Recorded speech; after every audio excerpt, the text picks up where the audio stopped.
Chapter 40. Ask the three old men to come down from the back mountain. What kind of arrogance was this? What kind of arrogance was this? Who lived in the back mountain? They were the clan leader and the two grand elders. They were the foundation of the Yi family, the strongest force of the Yi family, and the symbol of the Yi family. Yi Qinghan dared to call them old men and ask them to come down? Many of the elders present changed their expressions. Even Yi Chong, who had always wanted to protect Yi Qinghan, had an ugly expression on his face. Although you have some complaints about him, there is no need to do it in front of so many elders. Tell me, how can you elders endure this? How can you step down? Presumptuous. Yi Qinghan, how dare you? You deserve to die 1,000 times. Yi Rong was the first to explode. Yi Qinghan curled his lips and said disdainfully, I have been presumptuous many times today. I will not be presumptuous again. I have killed 2 people and crippled 1. I will die anyway. Why can't I say it? Don't say anything. Call the 3 of them old man. So what if I call them senile? Do you think they are hermits just because they stay in the back mountain every day? Qinghan, stop talking. No matter what, he is still your grandfather. Yi Chong saw that the elders were about to go berserk again. He quickly blinked his eyes and advised. Grandfather?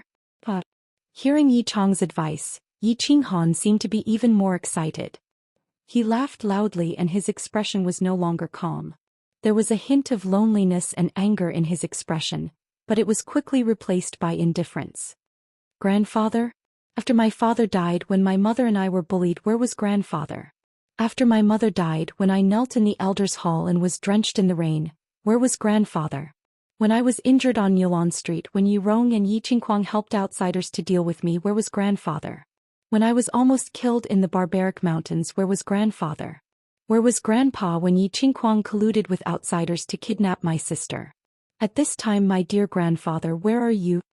Hearing Yi Qinghan's silent reproach, looking at his lonely yet stubborn face, countless elders fell silent. Now that he thought about it, Yi Qinghan's craziness and impudence today, it turned out that there were so many stories behind it. However, when he thought about how he had already committed a grave mistake and couldn't escape the death penalty, he felt a little regretful. I don't want to hear your nonsense. Let me tell you clearly, it's impossible for you to see the patriarch and the grand elder. You've already committed such a cruel crime, how can I let you disturb their meditation? If you let Yi Qinghuang go, I'll give you a quick death and guarantee your sister's future. Although Yi Jian didn't understand why Yi Qinghan had to see Yi Tianlong, he knew that it was definitely not a good thing. Therefore he rejected Yi Qinghan's request, glanced at the girl on his back and said. Yi Jian's words made Yi Rong react immediately. He said fiercely, That's right, Yi Qinghan, let go of the eldest young master. Otherwise your sister won't be able to escape death. Yi Rong, I promise that if I have the chance I'll definitely kill you. Let go of Yi Qinghuang? Dream on. I'll give you 1 hour. If you don't see the patriarch or the 2 grand elders, I'll die with Yi Qinghuang. As for my sister, I think she won't be able to live if I die.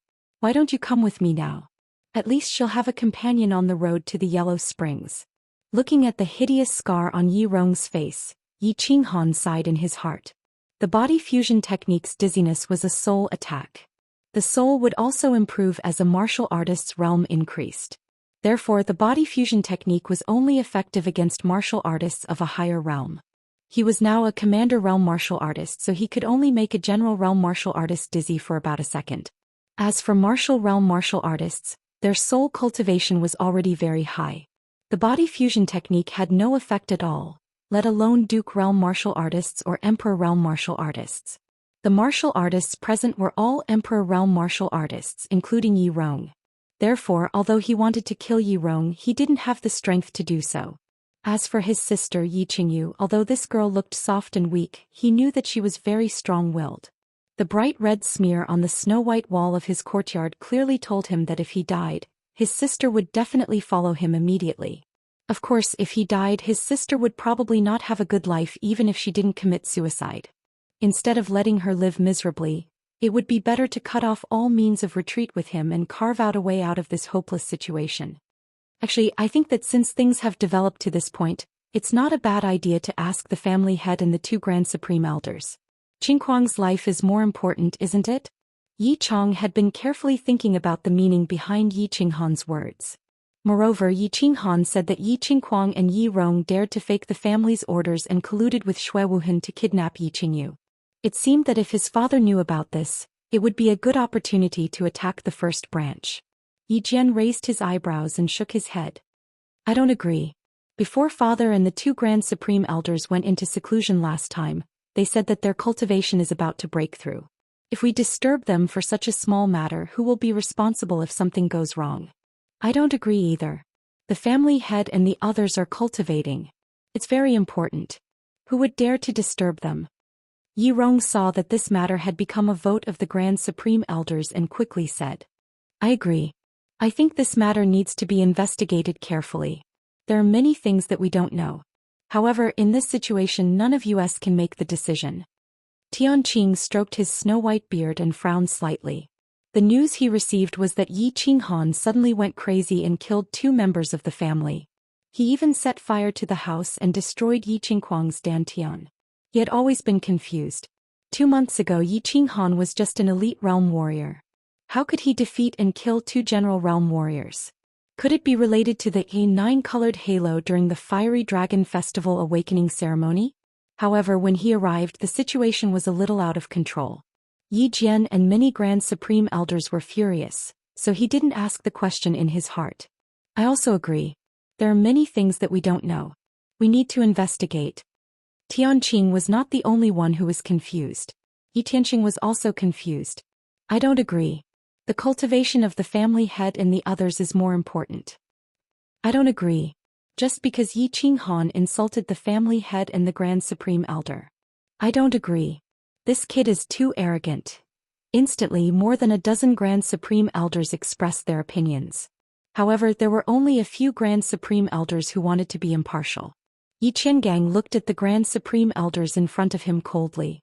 He was thinking whether he should send someone to report to Yi Tianlong in private. Unexpectedly, Yi Jian spoke first. All the Grand Supreme Elders have voted. Most of them don't agree. So you don't have to send someone to report secretly. As for my son, I want to see if Yi Qinghan dares to gamble with his and his sister's lives. Yi Jian clenched his teeth and persisted. When the Grand Supreme Elders expressed their opinions, he had already secretly transmitted his voice to Yi Qingquang. He understood something that shocked him. He also understood why Yi Qinghan had to meet the family head and the two Grand Supreme Elders. Yi Qingquang was not qualified to learn a high-level secret skill like secret voice transmission. However, as the city lord, Yi Jian had secretly passed it to him. Yi Qingquang did not understand what was the light in Yi Qinghan's eyes that made him dizzy. But Yi Jian, who was experienced and knowledgeable, could guess a few things. Body fusion skill. This little bastard was actually so lucky. He actually triggered the body fusion skill with his trash beast. It was an extremely rare spiritual type battle skill. No, it was impossible for a 4th-grade trash beast to appear. Such a precious and even heaven-defying body fusion skill would appear. Thinking of the dazzling 9-colored halo at the Fiery Dragon Festival awakening ceremony, Yi Jian became more and more frightened and chilled. This boy must not be left alive. He must not be left alive. Yi Dao had finally guessed and killed him. He would never allow another Yi Dao or even Yi Qinghan, who was even more terrifying than Yi Dao, to appear. Whether I dare to gamble or not, you will know in less than an hour. Yi Qinghan did not know that he had already been identified by Yi Jian as a target to be killed at all costs. He held the dagger in his hand tightly and did not tremble at all. The crowd quietened down. Yi Qinghan was gambling. Yi Jian was gambling. Yi Chong was also gambling. The rest of the people were watching. Some of them could even be said to be watching from the sidelines. For a moment, there was a hint of pressure and awkwardness in the crowd. Until a soft and weak voice sounded. Brother? Is that you? Brother? Yi Qingyu had actually woken up a long time ago. She had already woken up when Yi Jian and the others arrived. However, when she first woke up, her head was a little dizzy, and her mind was filled with some inexplicable information. Therefore, she had been organizing and digesting the messy information in her mind. However, the more she organized and digested, the more confused she became. These inexplicable information actually said that she had some jade spirit body, and some other messy soul sacrifice, that could sacrifice the mysterious power hidden in one's body to one's lover, allowing him to possess terrifying power for a short period of time? Or when one's lover reached the peak of the Duke realm, one could offer her primordial Yin to him, allowing him to break through to the Emperor realm. What was going on? How did she have any mysterious power? How could he have that messed up jade spirit body? However, as the messy information became more comprehensive, she understood more and more. He began to believe it slowly.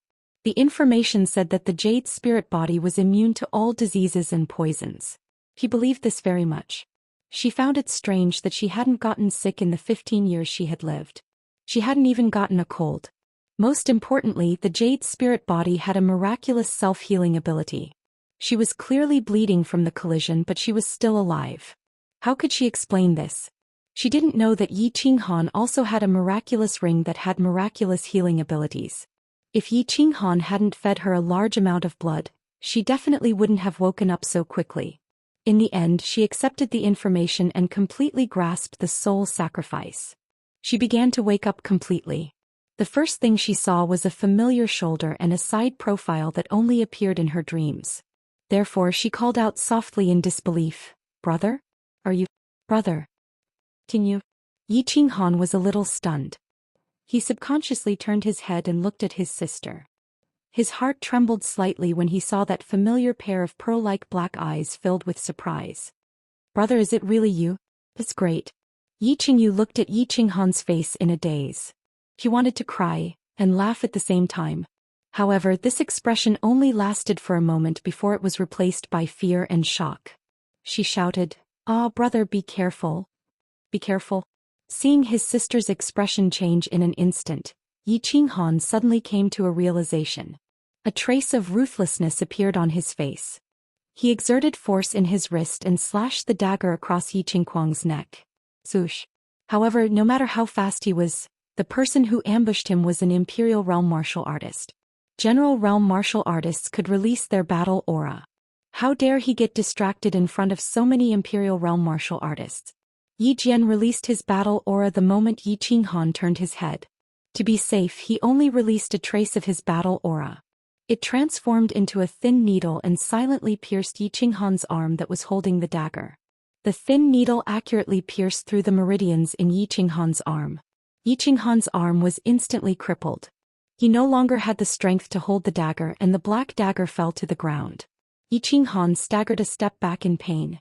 His expression changed and he raised his uninjured left hand and angrily slapped Yi Qinghuang's back. However, the thin needle was too fast. It circled in the air and quickly flew towards Yi Qinghan's left hand. Then it stabbed everywhere on his body.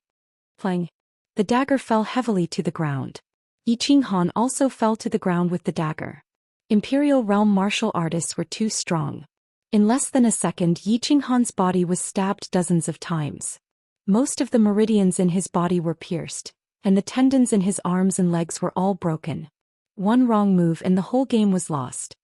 "No, brother." Yi Qingyu, who fell to the ground with her brother, screamed in fear. Her brother was paralyzed on the ground like a boneless worm. Her heart was broken. "I suggest that we take Yi Qinghan into custody and investigate the cause of this incident. The Elder Hall will judge him for his crimes." Yi Chang sighed in his heart. He knew that something bad would happen when he saw Yi Qinghan turn around. However, with so many elders present, he couldn't openly side with Yi Qinghan. Right now, he could only wait and see if he could save Yi Qinghan's life. No need.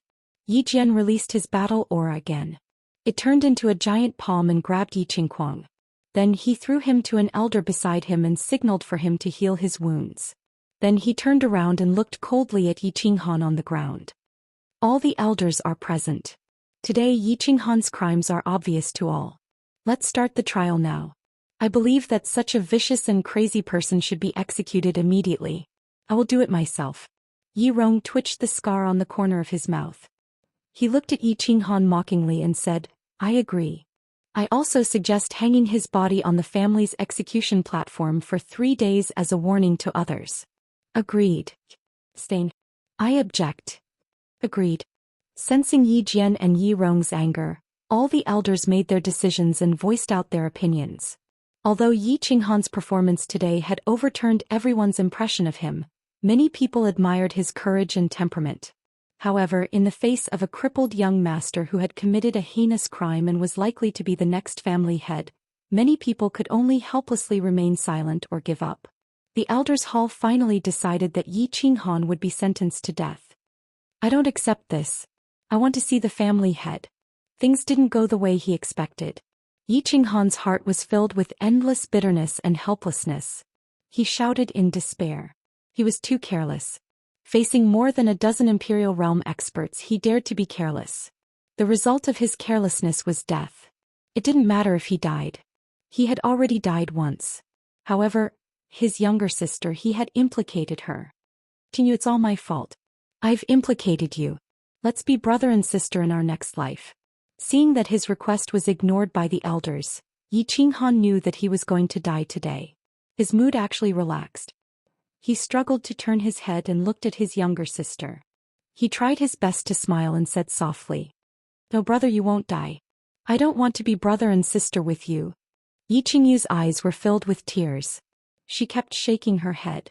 "Actually, I've always wanted to be your wife and give birth to a fat son for you." "Huh? Wife?" Hearing Yi Qingyu's words, Yi Qinghan was shocked. "Wife?" His younger sister had always wanted to marry him? Yi Qingyu nodded her head forcefully and said seriously, "Brother, ever since I was adopted by father, I've already decided that I'll be yours for the rest of my life. However, it seems like I don't have this fortune now. Brother, if there's a next life, will you marry me?" "Brother, let me ask you a question. I'm saying if I want you to take me away from the Yi family and find a remote town so that we can live a peaceful and ordinary life, will you be willing?" He thought back to what Yi Qingyu said to his sister before she took out his father's belongings after his mother's death. Yi Qinghan suddenly realized that his sister had always wanted to marry him and live a peaceful life in a small town. However, he didn't cherish it. Thinking about it, Yi Qinghan felt like he had made a huge mistake. However, it seemed like he didn't have the chance to make up for it now. He closed his eyes in pain and nodded his head repeatedly. I'm willing. Qingyu, I'm sorry. Brother, you don't have to apologize. You have to promise me that you'll live a good life in the future." Yi Qingyu shook her head lightly. She had stopped crying and a sacred aura appeared on her face. She looked at Yi Qinghan with her tender eyes and gradually revealed a charming smile. "You too, are you done with your last words?" Yi Rong was a little impatient. He walked over coldly and was about to cut the rope on Yi Qinghan's back. He wanted to pull Yi Qingyu away so that Yi Jian could kill Yi Qinghan. Live a good life? Yi Qinghan looked at his sister with a faint sacred aura on his face. Listening to his sister's strange words, he felt an inexplicable fear in his heart. He shouted, "Qingyu, what are you doing?" "No. Yi Rong, stop my sister. Yi Rong, stop that girl." In the distance, Yi Jian also felt a trace of danger. He shouted and released his battle chi, which turned into a huge golden sword and slashed towards Yi Qingyu. Yi Rong also felt something wrong. He hurriedly stretched out his hand to grab Yi Qingyu at his fastest speed. However, in the next second something strange happened. Chapter 41. All of a sudden, a sacred light radiated out of Yi Qingyu's body and rapidly formed a milky halo around her body. "Ah!" Yi Rong shrieked painfully. The moment his hand touched the milky halo, it was sent flying backward by the mysterious strength contained in the halo. Meanwhile, the bones of his entire arm were broken. Bang! The huge sword made of Yi Jian's battle chi ferociously hacked the milky white halo. The violent collision of energies caused a violent explosion, causing a strong impact, which forced all the elders to take a step back. What's going on? What's this mysterious strength? Gosh, I seem to smell a wisp of God's strength. The huge change in the scene shocked the countless elders present. With their cultivation bases, it was very rare for them to encounter something that could cause their expressions to change. However, today all of them were petrified as if they had been struck by lightning. Hiss! The strips of cloth on Yi Qinghan's back were torn to shreds. Yi Qingyu slowly rose into the air within the milky white halo. She was originally pure and beautiful, but under the illumination of the milky white halo, her entire body emitted a pure and holy aura. She was like a fairy that had descended from the heavens, causing people to not dare to look at her directly. "Brother, promise me you must live well." Yi Qingyu suddenly revealed a smile as if the tenderness in her eyes could melt the entire world. After throwing a deep glance at Yi Qinghan, she said softly. After saying that, she closed her eyes, and a surge of power began to burst forth from her body. Suddenly, her dress began to flutter without any wind, and her loose black hair began to dance in the wind. In the end, every strand of hair turned white. Soul sacrifice. With a roar, Yi Qingyu suddenly opened her eyes as she waved her hands. Closely after that, a milky halo directly entered Yi Qinghan's body. Closely after that, the halo around her slowly disappeared as her body slowly fell down. The moment she fell down, she tried her best to open her eyes.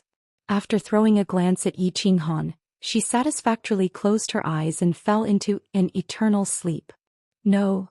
Yi Qinghan clenched his fists tightly and howled in pain. At this moment, his heart was filled with grief and indignation. The ball of milky white light entered his body and quickly healed his injuries. He didn't know, and he didn't want to know. He did not know how the milky white light had temporarily given him great power, nor did he want to know. He only knew that it was very likely that he would lose her forever. He would lose that delicate figure. Soul sacrifice? What is a soul sacrifice? I've never heard of it. How can this soul sacrifice be so powerful? I thought a god had descended. That aura was too terrifying. Does anyone know what soul sacrifice is? What use does it have? It's a good thing that this soul sacrifice doesn't seem to hurt anyone. That lass is dead. It was a false alarm. Yi Qinghan's painful howl did not arouse too much of the elders' attention. They were only concerned about the mysterious power that had just appeared for a moment. However, this kind of power, this kind of release of power, was beyond their understanding, so they hurriedly asked each other. I know. Yi Tianqing, who had been silent all this while, suddenly spoke. His snow-white hair seemed even whiter at this moment. He looked a little regretful and helpless, but mostly regretful.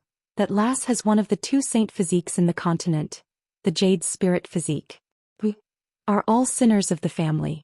Because of our wrong decision, the family has lost a saint physique, and the opportunity to cultivate a saint realm expert. After this, I will personally ask for forgiveness from the clan leader. Well, Jade Spirit physique.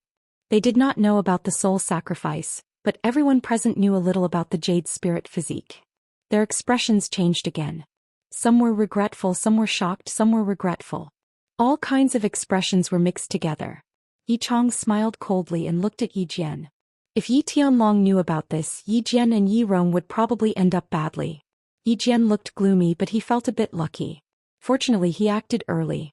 Otherwise, if Yi Qinghan had a few more years, the consequences would be unimaginable. After carefully pondering over Yi Tianqing's words, he seemed to have suddenly thought of something. His eyes suddenly shot out two rays of light. At the same time, he roared at Yi Rong, who was next to Yi Qinghan. No, Yi Rong, retreat. Yi Rong was treating his broken arm with his battle chi while staring at Yi Qinghan fiercely. Hearing Yi Jian's roar, he looked back in confusion, wondering why Yi Jian roared. Seeing Yi Jian's changed face, Yi Rong still patted the ground with his left hand and retreated quickly, although he didn't understand what had happened. While retreating, he looked at Yi Qinghan with confusion, trying to figure out what had happened. However, he saw two beams of dazzling light. Whoosh! At this moment, Yi Qinghan suddenly moved as he bounced off the ground and sprung up. Closely after that, he chased after Yi Rong like a sharp sword. Like the scythe of the Grim Reaper, the black dagger slightly cut across the neck of Yi Rong, who was in a daze. Yi Qinghan, how dare you? No! The speed at which Yi Jian shouted was very fast, and Yi Rong's reaction speed was also not bad. However, Yi Qinghan's speed was even faster. In a flash, Yi Rong had already fallen to the ground, clutching his neck in fear. At this moment, Yi Tianqing and Yi Chong shouted at the same time. However, they realized it too late. Yi Qinghan's speed was too fast, so fast that they couldn't react in time. They only saw a black shadow flash, and Yi Rong was already lying on the ground. When Yi Jian heard Tianqing talking about the Jade Spirit Constitution, he knew that something bad was about to happen. He felt that soul sacrifice was very familiar, but he couldn't react immediately. When Tianqing mentioned the Jade Spirit Constitution, he suddenly realized it. Perhaps many people on the continent knew about the Jade Spirit Constitution. They knew that when a martial artist merged with the Jade Spirit Constitution, they could instantly enter the Imperial realm. However, many people didn't know that the Jade Spirit Constitution had another special ability, Soul sacrifice. Soul sacrifice was a technique that allowed the jade spirit constitution to burn the soul and offer all the mysterious power hidden in the body to someone else.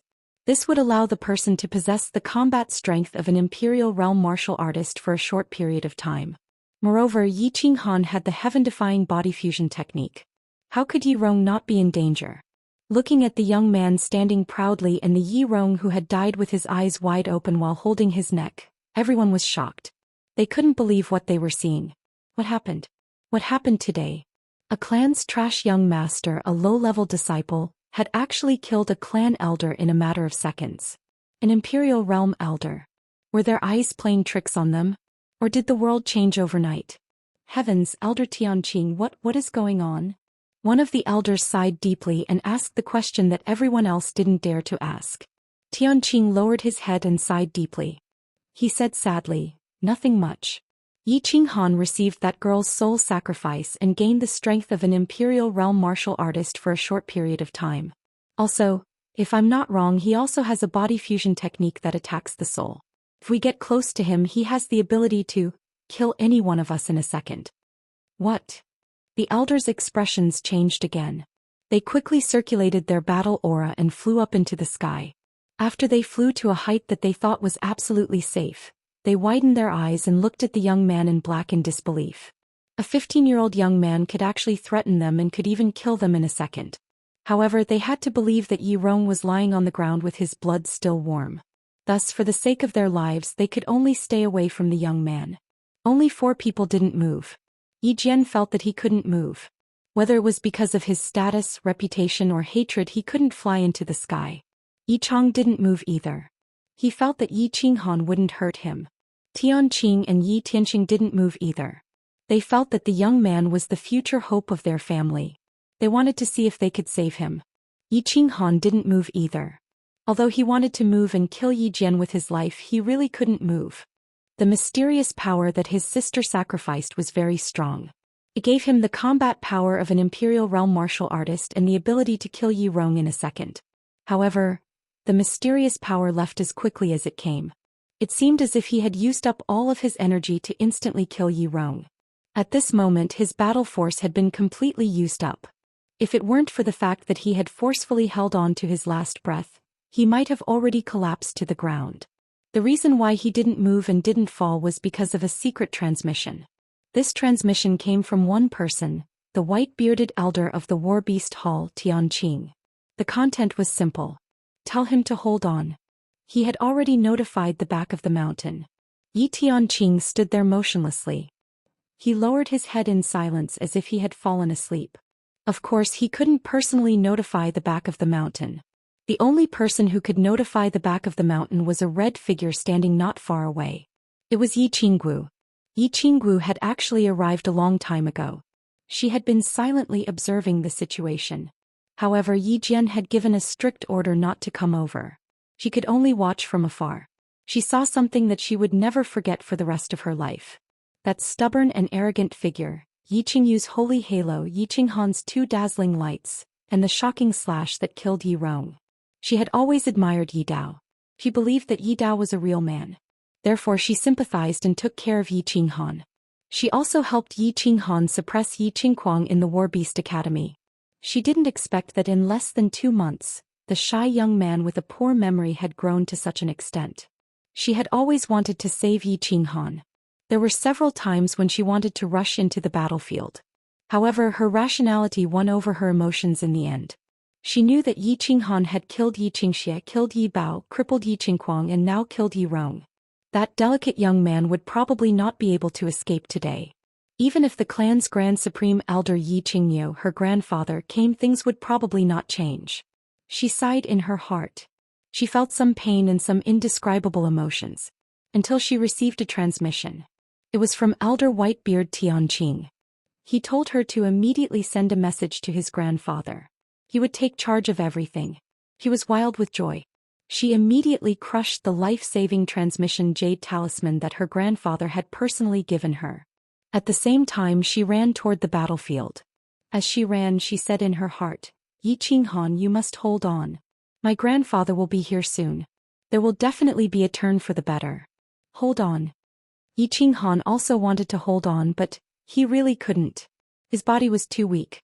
His left leg trembled and went limp. He slowly knelt on one knee and hurriedly placed his left hand on the ground to support his body so that he wouldn't fall. Although his head was still held high, the sadness in his eyes couldn't hide his weakness and powerlessness. Yi Jian, don't do it.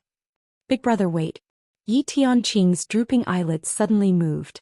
A glimmer of light shone in them. He turned his head and shouted at Yi Jian, who was beside him. Yi Chang also shouted at the first instance.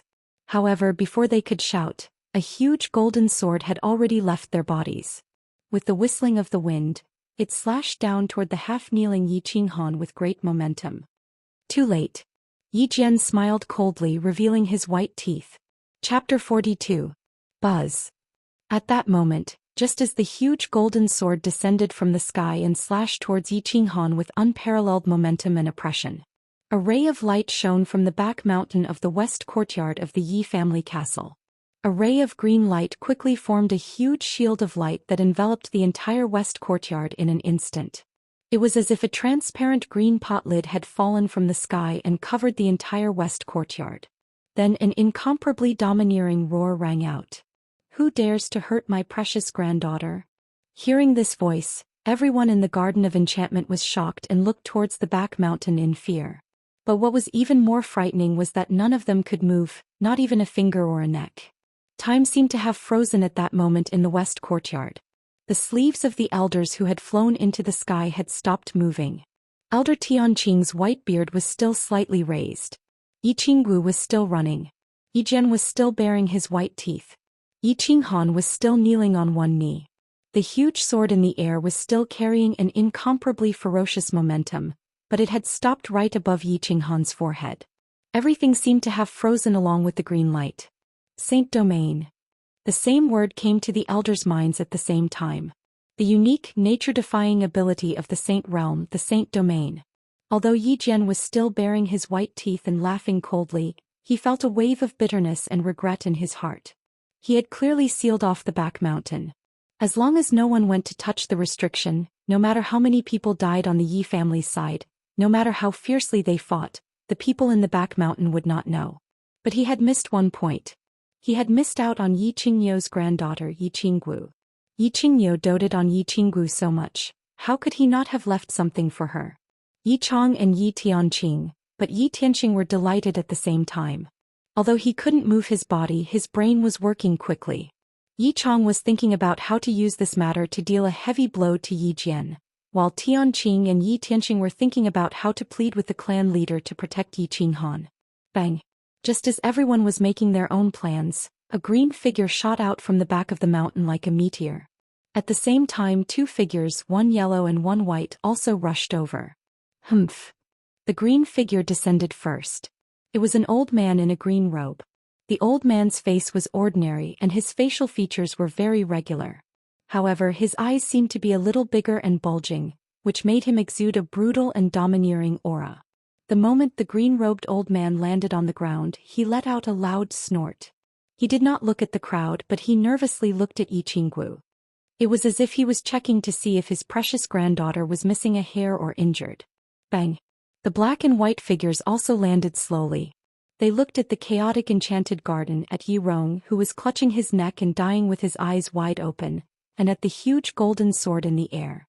The black-robed old man frowned slightly. With a casual wave of his hand, he gently dispersed the huge golden sword that Yi Jian had formed with all of his battle qi. He calmly said, "Qingyu, deactivate the domain." Seeing that his granddaughter was fine, Yi Qingyu relaxed. With a wave of his hand, he deactivated the domain and began to look around curiously. There seemed to be a great battle here? Why was there an aura of divine power? Yi Qingyu seemed to feel that something very interesting must have happened today as he stared at the cold and arrogant youth with his head held high. He hurriedly began to converse with Yi Qinggu in a low voice. Whoosh whoosh. When the elders in the air saw Yi Qingyu deactivate the domain, they hurriedly descended and knelt on one knee with the four people in the field. They loudly said, "Greetings to the clan leader and the two grand elders." Yi Tianlong said calmly.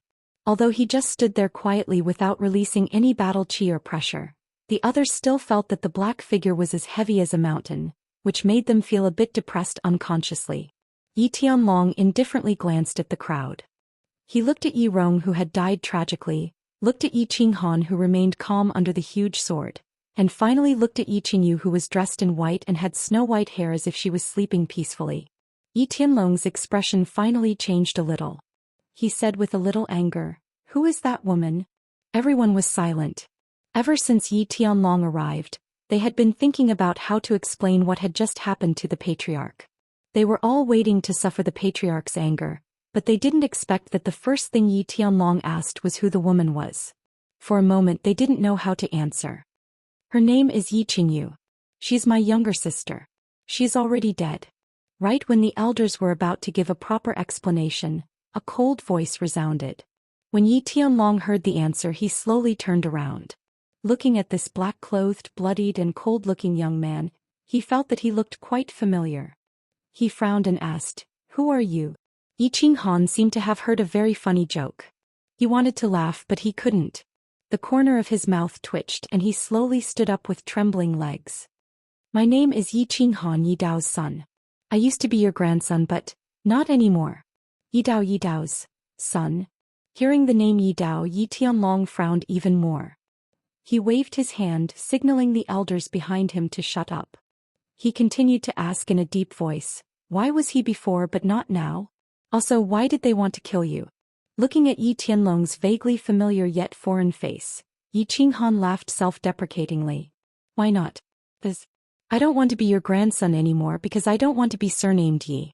As for why they wanted to kill me, it's very simple. Today I killed a lot of people. I killed Yi Bao, killed a core disciple Yi Xianxia, crippled the clan's eldest young master Yi Qingquang, who had cultivated for over 20 years, and killed elder Yi Rong. I even wanted to kill Yi Jian." Wow! Yi Qingyu and the white-clothed Grand Supreme Elder Yi Baihu revealed expressions of disbelief as they looked at the young man, who was trembling even as he stood. Had Yi Dao's son become so fierce? Last year, when they came out of closed-door training, they heard that this young man was a cultivation trash who could even summon a beast. Yi Qingxia and Yi Qingquang were both juniors. Although it was a little strange that Yi Qinghan could kill and cripple them, it was still acceptable. However, Yi Rong was an Emperor Realm expert. How could he kill him so easily? However, when they looked at the white-clothed, white-haired girl behind Yi Qinghan, they seemed to have guessed something. The two of them remained silent, waiting for the young man to reveal the mystery. "I didn't expect Yi Dao's son to be even fiercer than him. His temper is also the same." Yi Qingyu sighed inwardly, as if thinking of that peerless genius from more than 10 years ago. "Why did you kill them? Don't you know that the clan has rules, a punishment hall and an elder hall?" Although Yi Tianlong had guessed some of it, he was still shocked by Yi Qinghan's words. However, he still maintained an indifferent expression on his face. "Haha." Yi Qinghan suddenly laughed out loud. After hearing 2 super jokes in a row, he finally couldn't hold it in anymore. However, the desolation and mockery in his laughter were not concealed at all. He coldly swept his gaze over the elders behind Yi Tianlong. "Clan rules, *T clan rules. Punishment hall?" The vice-elder of the punishment hall was lying on the ground. As for the elder hall, it was a pile of dog shit. "Yi Tianlong, have you gone senile? If the elder hall of the punishment hall had a use for me, would I risk my life to kill them? Brat, how dare you? Yi Qinghan, how dare you be so rude to the clan leader? You deserve to die 10,000 times. Father, Yi Qinghan has gone crazy. Let me clean up this scum of the clan." Yi Qinghan's angry words were like a bolt from the blue, shocking everyone. In an instant, countless people trembled as they pointed at the arrogant young man and loudly cursed him. Yi Jian was even more agitated. He leaped into the air, his palm turned into a claw and directly grabbed at Yi Qinghan's neck. Bang! Yi Tianlong waved his hand lightly, and an invisible force suddenly hit Yi Jian's chest, causing Yi Jian to fall back. Yi Tianlong turned around and coldly looked at Yi Jian, who was clutching his chest, and the countless elders who were cursing at Yi Qinghan. He said expressionlessly, "Baihu, before this matter is clear, whoever makes a sound or tries anything funny, arrest them all. All of you shut up. If the clan leader doesn't ask, no one is allowed to speak." The eyes of the white-robed elder Yi Baihu flashed as he felt the complexity of the situation.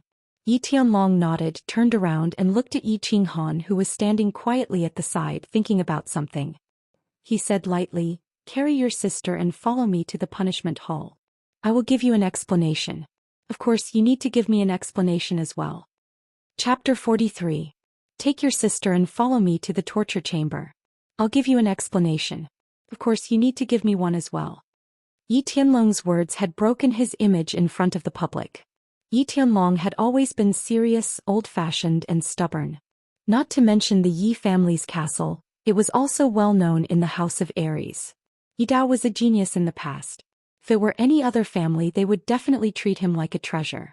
In the past, Yi Dao had rebelled many times and disobeyed the orders of the family. It was all because of Yi Tianlong's old-fashioned and stubborn attitude. In the end, Yi Dao brought a prostitute back and knelt in Yi Tianlong's dormitory for 3 days. But Yi Tianlong didn't completely agree to it. He just tacitly agreed and refused to admit it. Now Yi Qinghan's son was even more arrogant than his father. He had killed many members of the family and even scolded Yi Tianlong as an old fool. If it was Yi Tianlong's temper in the past, he would have slapped him to death or at least sent him flying. But now, not only did Yi Tianlong not get angry, but he even said that he would give him an explanation. Explanation. Yi Qinghan shook his head and looked at the ground. The white-haired woman in white was sleeping soundly and peacefully. His face revealed a hint of heartbreak and death aura. Then he said lightly, "She's already dead. I don't need your explanation. If you can kill someone or do something for me, I'll give you a satisfactory explanation." "Say it." Yi Tianlong looked at the faint death aura on the youth's forehead. His expression was a bit solemn as he quickly said, "Help me kill the young patriarch of the Shui family, Shui Wuhan. Also, go to the West Mountain and help move my mother's grave so that my parents can be buried together." Yi Qinghan raised his head and said. Yi Tianlong pondered for a while and said lightly, "I promise you the latter. As for the former, you have to tell me what happened." Yi Qinghan's eyes were a bit gloomy. Yi Tianlong's straightforward answer had allowed him to fulfill his mother's last wish, which made him feel a bit gratified. He didn't want to say anything else, but in the end he said, "My sister Yi Qingyu has a jade spirit body. Shui Wuhan was born with a pair of eyes, so he must have seen my sister's physique.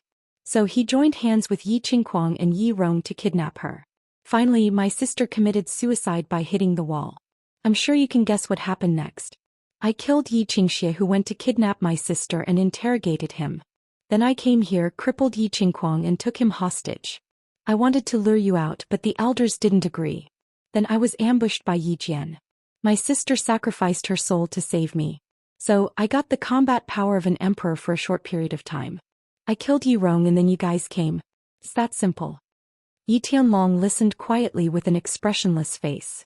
However, the more he listened, the more he frowned. After listening, he didn't continue to ask. Instead, he tilted his head and sniffed. "Tianqing, is what he said true?" "Nonsense. It's all nonsense. Why would Qingquang and Yi Rong help an outsider to deal with a family member? Father, it must be because Yi Qinghan doesn't get along with them. He's just making excuses." Before Tianqing could say anything, Yi Jian spoke first. "Shut up. If you open your mouth again, I'll seal you." Yi Tianlong's expression finally became a little angry. It seemed that the family had become more and more chaotic because he had ignored the family's affairs for many years. He glanced at Yi Jian coldly with a gloomy expression and finally stopped at Yi Tianqing. "Patriarch, I came to the scene after Yi Qinghan disabled Qingquang. It was as he said. I don't know what happened before, but Elder Yi Quan just sent Yi Qingquang back for treatment. I think he's fine now." Yi Tianqing nodded and answered honestly. He paused for a moment and looked at Yi Qinghan in front of him. Then he solemnly said, "Patriarch, I still have an important matter to report. It concerns the rise and fall of the clan. Yi Quan, go and bring Yi Qingquang here." Yi Tianlong waved his hand at one of the elders kneeling beside Yi Qingmiu. He sensed that Yi Tianqing's tone had clearly become more serious, and he could not help but feel somewhat surprised. He said, "Tianqing, if you have something to say, just say it. It's about the rise and fall of the family?" Yi Baihu and Yi Qingyo were obviously attracted by Tianqing's words. Was the riddle about to be solved? They couldn't help but listen with great interest. "I beg you, Patriarch, to pardon Yi Qinghan for all his crimes." Tianqing's first sentence caused an uproar. Yi Qinghan had killed 3 people and disabled 1 today. One of them was an elder of the family, an emperor realm expert. The one who was disabled was the young master of the family, a core disciple of the family and the future heir of the family. He actually said that he wanted to pardon him. Even if the 3 people who were disabled were at fault, they didn't deserve to die. Reason? Yi Tianlong said faintly. He could vaguely guess many things. He wanted to do some things, but he needed a reason. The Yi family also needed a reason. Tianqing's eyes were slightly excited. He glanced at Yi Qinghan, who was still standing proudly and not moved by his words, and said, because Yi Qinghan might have an extremely powerful battle beast. It's at least a peak 8th rank beast, and it might even be a holy beast or even higher. What? Oh my god. Countless exclamations sounded. Yi Tianlong, Yi Qingyo and Yi Baihu cried out at the same time. Everyone looked at Yi Qinghan passionately. It was like a group of men who had been in the army for many years suddenly saw a naked beauty. Moreover, according to my deduction, Yi Qinghan also obtained a heaven-defying combination combat technique that can instantly kill opponents of the same rank as him. Yi Rong died under this technique. Tianqing continued, throwing out a bomb that made everyone's soul tremble. Silence, dead silence. The entire place was silent, a deathly stillness. They silently pondered over the deep meaning contained within these 2 sentences. Holy beast. It was even higher than a holy beast. Combination combat technique. A heaven-defying technique that could instantly kill opponents of the same rank as him. Everything was like a bolt from the blue, exploding in everyone's heart, making them palpitate and tremble. Is what he said true? Yi Tianlong's tone was still calm, but his hands hidden in his sleeves were faintly trembling, betraying his inner thoughts. Whether it's true or not has nothing to do with you. From the moment my sister's soul was sacrificed, I told myself that I'm no longer a member of the Yi family, and even in death, I won't be a ghost of the Yi family. I no longer have any attachment to them. Yi Qinghan lowered his gaze and looked at Yi Qingyu on the ground. After a long time, when Yi Tianlong couldn't wait to ask again, he spoke indifferently. His voice was cold, without a trace of anger. Everyone and Yi Tianlong didn't expect to receive such an answer. They were all choked by Yi Qinghan's words and didn't know how to respond. There was another period of silence. After a while, Yi Tianlong sighed and said, it doesn't matter if you don't recognize this family. It doesn't matter if you don't recognize me as your grandfather. Don't blame you. I just want to ask you, is what Tianqing said true? Hearing Yi Tianlong's slightly guilty tone and indirectly admitting his mistake, Yi Qinghan finally lifted his lowered gaze and said simply, more or less. Well, after receiving Yi Qinghan's confirmation, countless people's emotions surged with complicated emotions.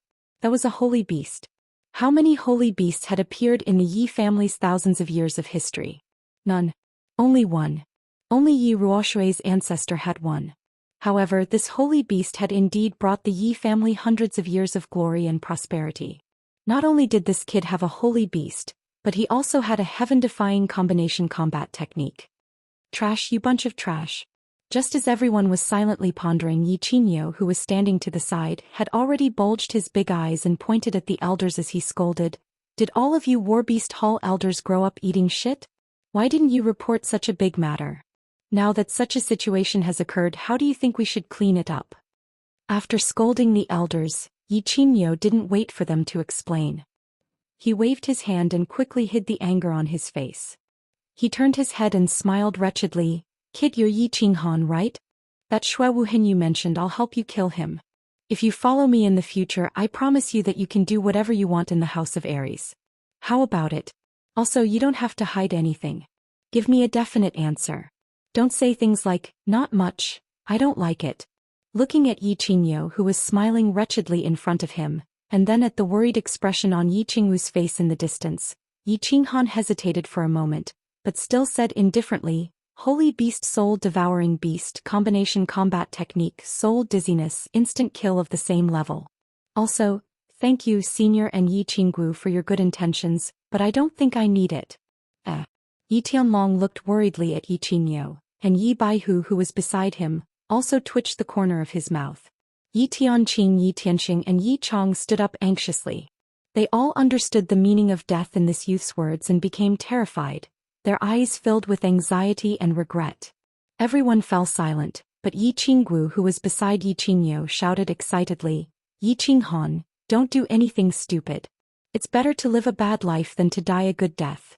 You're so young, you still have a bigger stage, you still have, no?" Yi Qinghan interrupted Yi Qinggu and looked at her pure and beautiful face. He shook his head and said indifferently, "No, I have nothing, nothing. My father is dead, my mother is dead, and now my little sister is also dead. What am I living for? Who else can I live for? Perhaps I shouldn't have come to this world, this place doesn't belong to me." The more Yi Qinghan spoke, the more desolate and heartbroken he became. He knelt weakly in front of Yi Qingyu and stared at his little sister's pale face, snow-white hair, and the bright red drops of blood at the edge of her white clothes. He stretched out his hands and caressed his little sister's face. He thought back to the words his little sister had said before she sacrificed herself and softly murmured, "Qingyu, in my next life I will definitely marry you, I will definitely marry you. I said I would give you an explanation." Yi Qinghan took one last look at Yi Tianlong, then slowly pulled out the black dagger that was hanging from his calf. Everyone felt extremely complicated, but they did not stop him, nor did they have any way to stop him. If a person's heart was dead, who could save him? Chapter 44. I don't need your explanation. Yi Tianlong shook his head and moved. A yellow light immediately shone from his body, but it did not spread in all directions. Instead, it headed straight for Yi Qinghan and stopped Yi Qinghan from committing suicide. Then, with a wave of his hand, Yi Qinghan's hand that was holding the dagger slowly fell. Then his head tilted to the side and he fainted. What a joke. He was the second descendant of the Yi family to summon a sacred beast. He was the future hope of the Yi family. If he committed suicide in front of him, he would not have the face to face his ancestors after he died. So he decisively released his sacred realm and knocked out Yi Qinghan. "Qingyo, bring him and that girl to the back of the mountain.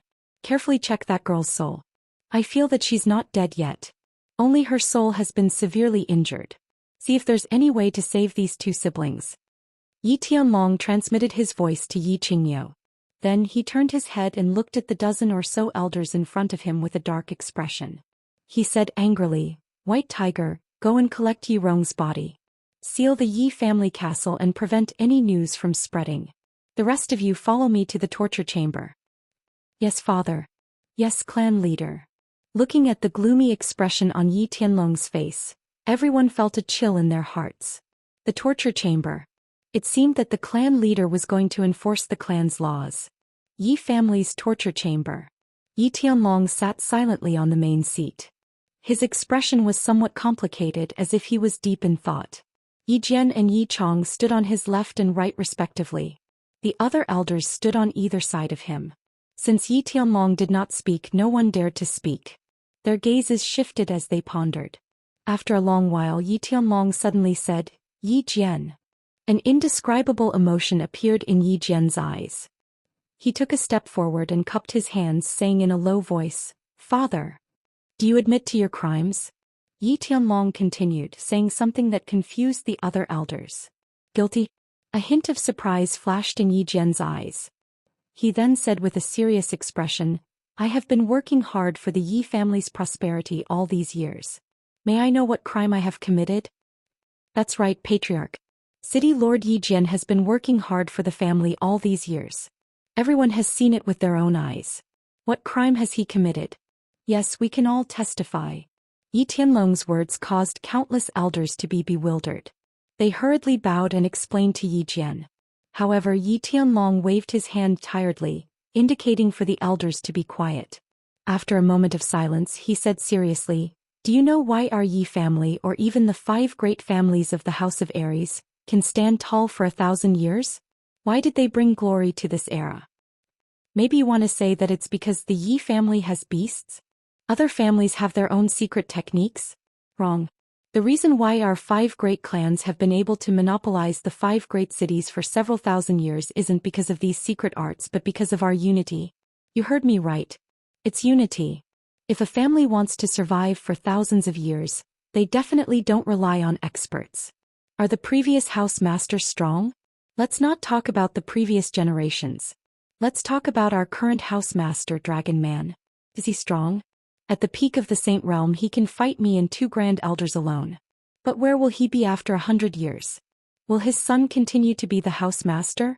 A strong family doesn't need a single expert, but countless experts who are united. Our Yi family was fortunate enough to rise in the world extermination war thousands of years ago and survive until today. We relied on the struggles of countless seniors and their unparalleled battle power of unity. The easiest way to break a fortress is to break it from the inside. But today, you have disappointed me. For the sake of your own interests, you have forgotten the rules of the family and the teachings of your ancestors. You have actually started to fight among yourselves and even started to ally with outsiders to deal with the younger generation of the family. I think that if this continues in less than 100 years, the Yi family will vanish into thin air. It will completely disappear from the long river of history of the Fire Dragon continent. After Yi Tianlong finished speaking, he seemed to have aged more than 10 years. He looked a little tired and sad as he leaned against the big bronze chair. We are guilty. Yi Jian and Yi Chong hurriedly knelt down and said in a deep voice. Their faces were all gloomy. They didn't say a word as they carefully pondered over the deep meaning of Yi Tianlong's words. Father, I know I was wrong. It was because I didn't discipline my son properly that led to such a huge mistake. I am willing to resign from the Tsang City Lord position and go behind closed doors to reflect. Yi Jian knew that Yi Tianlong was really angry today. His eyes flickered and he no longer defended Yi Qingquang. He took the initiative to admit his mistake. Bang! When Yi Tianlong heard Yi Jian's words, he didn't feel relieved at all. Instead, he was completely enraged. He waved his hand and an invisible force crashed into Yi Jian's chest, sending him flying and bouncing back after crashing into the wall. Still quibbling? 10 years ago, Yi Dao was ambushed and killed by 4 demon thearchs at the Luotian mountain. Do you think I don't know that you were the one who leaked the secret? Today, I still don't understand the matter with Yi Qinghan. But why did you order people to seal off the back mountain? Yi Qinghan wanted to see me? Why did you stop him? If it wasn't for your selfishness, would Yi Rong have died? If it wasn't for you, would that girl with the jade spirit physique choose to sacrifice her soul out of anger? If it wasn't for you, would Yi Qinghan be so cold to the family? If it wasn't for you, would the current situation be so tense? Because of a fool like you, the family lost an Emperor Realm martial artist, a jade spirit physique, and almost lost the hope of the family's prosperity? Father coughed. I was wrong. Please give me another chance. Seeing Yi Tianlong's cold eyes filled with disappointment and regret, Yi Jian felt a chill in his heart when he heard the secrets hidden in the depths of his heart. He struggled to get up and knelt down heavily on the ground. His body slightly trembled. He knew that his father would definitely kill him if he was not careful today. Yi Chong stood beside Yi Tianlong and felt his father's faint killing intent. He hurriedly knelt down and said, Father, give big brother another chance. You also said that the family's interests are the most important. All the elders looked at each other and knelt down at the same time. Clan head, please give Yi Jian another chance. We know we were wrong. Yi Tianlong fell into deep silence again. After a long time, he waved his hand helplessly. 10 years ago I gave you a chance. Although my words were vague, I don't think you are that stupid. Now that so many people are pleading for you, I will give you another chance. Go to the Blame Cliff at the back of the mountain and don't come out until you reach the Sage Realm. If you can't break through in your lifetime, then stay there for the rest of your life. Let me give you a warning. The Emperor Realm cultivates the state of mind and comprehends the heavenly Tao. If you are still obsessed with hatred and selfishness, you are destined to die of old age in the mountain. Thank you, Father. Yi Jian understands. Yi Jian lowered his head and bowed. He turned around and left. His expression was a little dazed and he staggered as he walked. He seemed to be thinking about something and regretting something. Looking at Yi Jian's staggered footsteps, everyone was silent. They knew that Yi Tianlong called them to the discipline hall and they knew that Yi Tianlong was going to flip out. However, they didn't expect him to be so powerful. He actually imprisoned Yi Jian. Sage Realm. Wasn't that easy to break through to the Sage Realm? Yi Jian might die of old age in the mountain. Yi Tianlong's eyes were dim. He forced himself to pull himself together. Bring Xianxia here.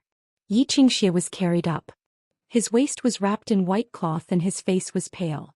Once he reached the discipline hall, he shouted, Grandfather, you have to seek justice for me. Yi Qinghan sneak attacked me and destroyed 20 years of my cultivation. You have to kill him for me. Although he was sent away to recuperate, he still managed to get some information through some channels. He found out that Yi Qinghan wasn't dead and had been taken away by Yi Qingniu. Therefore he shouted at Yi Tianlong the moment he saw him. However, he didn't know that his father had just been sent flying by Yi Tianlong's palm and was imprisoned in the back of the mountain. He probably wouldn't be able to come out for the rest of his life. Slap. As expected, the reply he got was a fierce slap. Yi Tianlong didn't even want to listen to his excuses. He waved his hand and said, Yi Tianqing, you're in charge of the interrogation. If you find out everything, you'll be punished according to the clan's rules. Take him away. Yi Qingquang looked at Yi Tianlong in horror. The grandfather in his memory wasn't like this. He struggled to break free from Tianqing's palm and cried out, Grandfather, how can you do this to me? I'm a cripple now, and you still want to punish me according to the clan's rules? You're so heartless, so heartless. Yi Tianlong didn't look at Yi Qingquang again. Instead, he looked through the door of the torture chamber and gazed at the green mountain in the distance. Everyone has to be responsible for the mistakes they make. You can still cultivate if your cultivation is crippled, but if you're still like this, you'll forever be a cripple. If you don't regret it in the future, I won't recognize you as my grandson anymore. Yi Tianlong's ruthlessness and iron-blooded methods once again shocked everyone present. Although the dragon had been in a deep slumber for many years, once he woke up, everyone was faced with his towering fury and supreme dragon might. The mountain behind the Yi family was actually not a mountain but a valley at the foot of the mountain. There was a lake in the valley and there were a few simple lofts by the lake. In one of the lofts, Yi Qingniu placed a hand on Yi Qingyu's forehead. His expression was solemn and he was silent. Next to him was Yi Qinghan, who was lying quietly as if in a deep sleep, and Yi Qinggu, who was nervously watching from the side. Phew. After a long while, Yi Qingniu let out a long sigh and opened his eyes. Grandfather, how is it? Can Yi Qingyu still be saved? Yi Qinggu hadn't paid much attention to this delicate girl in the past and hadn't seen her many times. But this girl in the Garden of Enchantment had resolutely burned her soul for her brother's sake and offered it to Yi Qinghan. This scene had truly shocked her. Many people would probably say that they were willing to die for their loved ones, but how many people would dare to make such a decision when faced with such a scene? Would they dare to die with a smile on their face? That was why she had begun to like this girl and admired her from the depths of her heart. That was why she had followed Yi Qingniu to the back of the mountain with Yi Qinghan and his sister no matter what. Fortunately, this girl hasn't died yet because of her special physique. Yi Qingniu sighed faintly, his expression somewhat complicated. But unfortunately, her soul has almost been completely burned away, so she won't have long to live. So can she be saved or not? Yi Qinggu glared angrily and asked anxiously. Yi Qingniu was clearly a little afraid of his precious granddaughter and quickly said, She can be saved, but the Yi family can't save her. Chapter 45. Swish. A yellow figure pierced through the air and flew directly into the small loft. He glanced at the sleeping Yi Qinghan and quickly said, Qingniu, what's the situation? Greetings, clan leader. Yi Qingniu and Yi Qinggu were still talking when they saw Yi Tianlong fly in and hurriedly bowed. Clan leader's guess is correct. Yi Qingyu was injured before, so the final soul sacrifice was not completely successful. Therefore, a trace of her soul remained and fell into a deep sleep. In other words, she has become a vegetable. Yi Tianlong raised his eyebrows and was somewhat delighted. Your soul cultivation is higher than mine. Do you think she can still be saved? I can save her, but the price will be very high. Yi Qingniu frowned. At their level, the price they spoke of was no ordinary price. Fool, what price can be higher than losing an expert who possesses the sacred beast body fusion technique? Tell me, even if I have to sell half of the Yi family, I will still save her. Yi Tianlong glared at Yi Qingniu and said angrily. Qingniu is confused. To save Yi Qingyu, we must first ensure that the trace of her soul does not dissipate. We will need a large amount of soul-nourishing medicine. Secondly, to completely wake her up, we will need 2 spirit pills. Spirit pills. Although Yi Tianlong was already mentally prepared, he was still deeply shocked by Yi Qingniu's words. He frowned and fell silent. Meanwhile, Yi Qinggu was confused and asked doubtfully, I have heard of soul-nourishing medicine, but Grandpa, what is a spirit pill? A pill formed from the soul of a heavenly god after death. Yi Qingyou's indifferent words stunned Yi Qinggu. As Yi Qingyou's granddaughter, she was the focus of the family's nurturing. She vaguely knew some of the continent's top secrets. On the surface, the Saint Realm was the pinnacle of martial artists on the continent.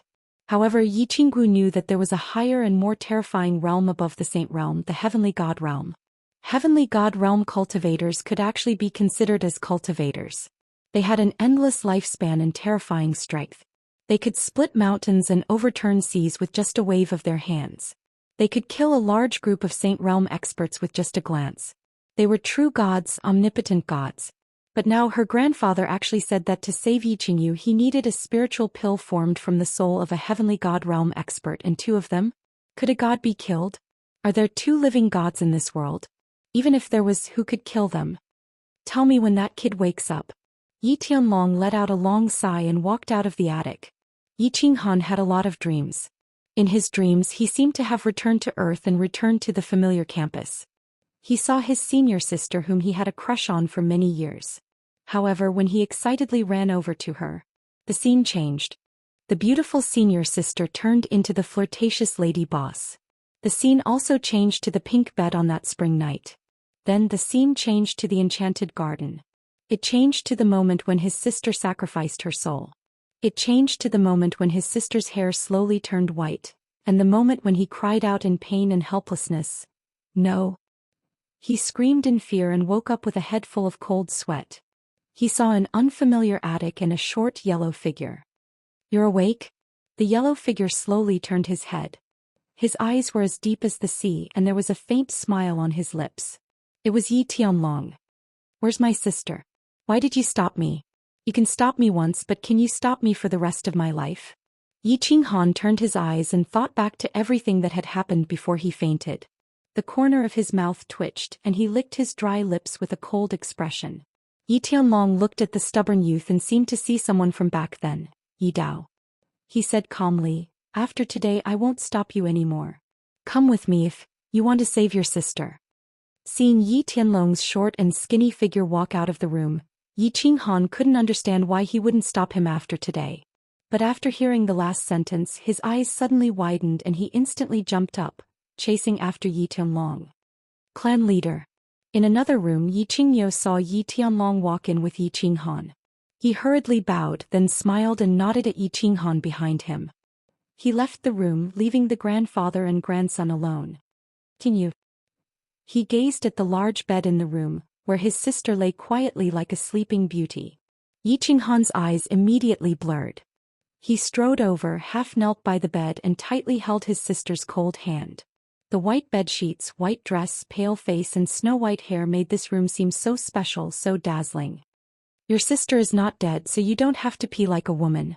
If you're a man, you should think of a way to solve the problem and not cry because you're sad. Yi Tianlong stood silently to the side and said coldly after a moment. Are you sure? Hearing this, Yi Qinghan reached out and stood up. Although he knew that as the head of the clan Yi Tianlong would not resort to such tricks, he still asked. Before your sister's soul was sacrificed, she was injured and did not fully recover. Thus, the sacrifice was not a complete success, and there is still a shred of her soul left. She is currently in a state of suspended animation. More accurately, she is in a vegetative state. Elder Yi Qingyou and I both confirmed that she still has a chance of coming back to life. The sacrifice was not a success? Yi Qinghan remembered that after he killed Yi Rong, his body had become extremely weak. He had originally thought that the mysterious power could only attack once. He did not expect that the sacrifice was not a complete success. There was still a chance. That meant that there was still a chance. As long as there was a chance. Yi Qinghan turned his head to look at his sister and made a decision. Staring at Yi Tianlong's deep eyes, he knelt down heavily and said with an incomparably firm tone, "Please do your best to save my sister. I am willing to pay any price." Hearing Yi Qinghan call him you instead of grandfather, Yi Tianlong felt helpless. It seemed that this brat still had a deep conflict with his irresponsible grandfather and the huge Yi family. Get up, I promise you, but you have to be mentally prepared. You will have to pay a lot. Come with me. Yi Tianlong turned around and walked out of the room. This time he walked towards the lake in the middle of the valley. Yi Qinghan was a little confused. He turned around to look at his sister again, then silently followed him out. Standing by the lake, Yi Tianlong gazed into the distance at the buildings of the Yi family's castle. He let out a long sigh and began to tell the story. Before that, I'd like to say a few words, even though you might think these words are unpleasant and somewhat fake. But I still have to say, your father was extremely talented and his temperament was very similar to mine in the past.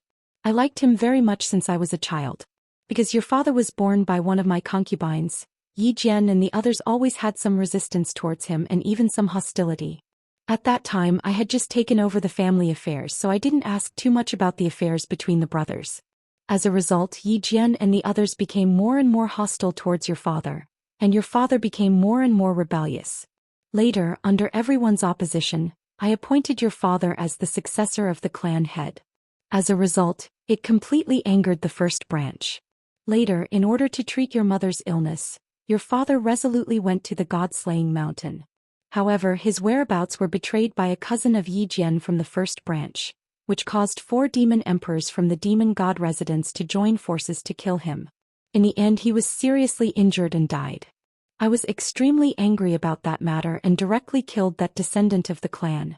After confirming that Yi Jian didn't know about it, I still heavily punished him.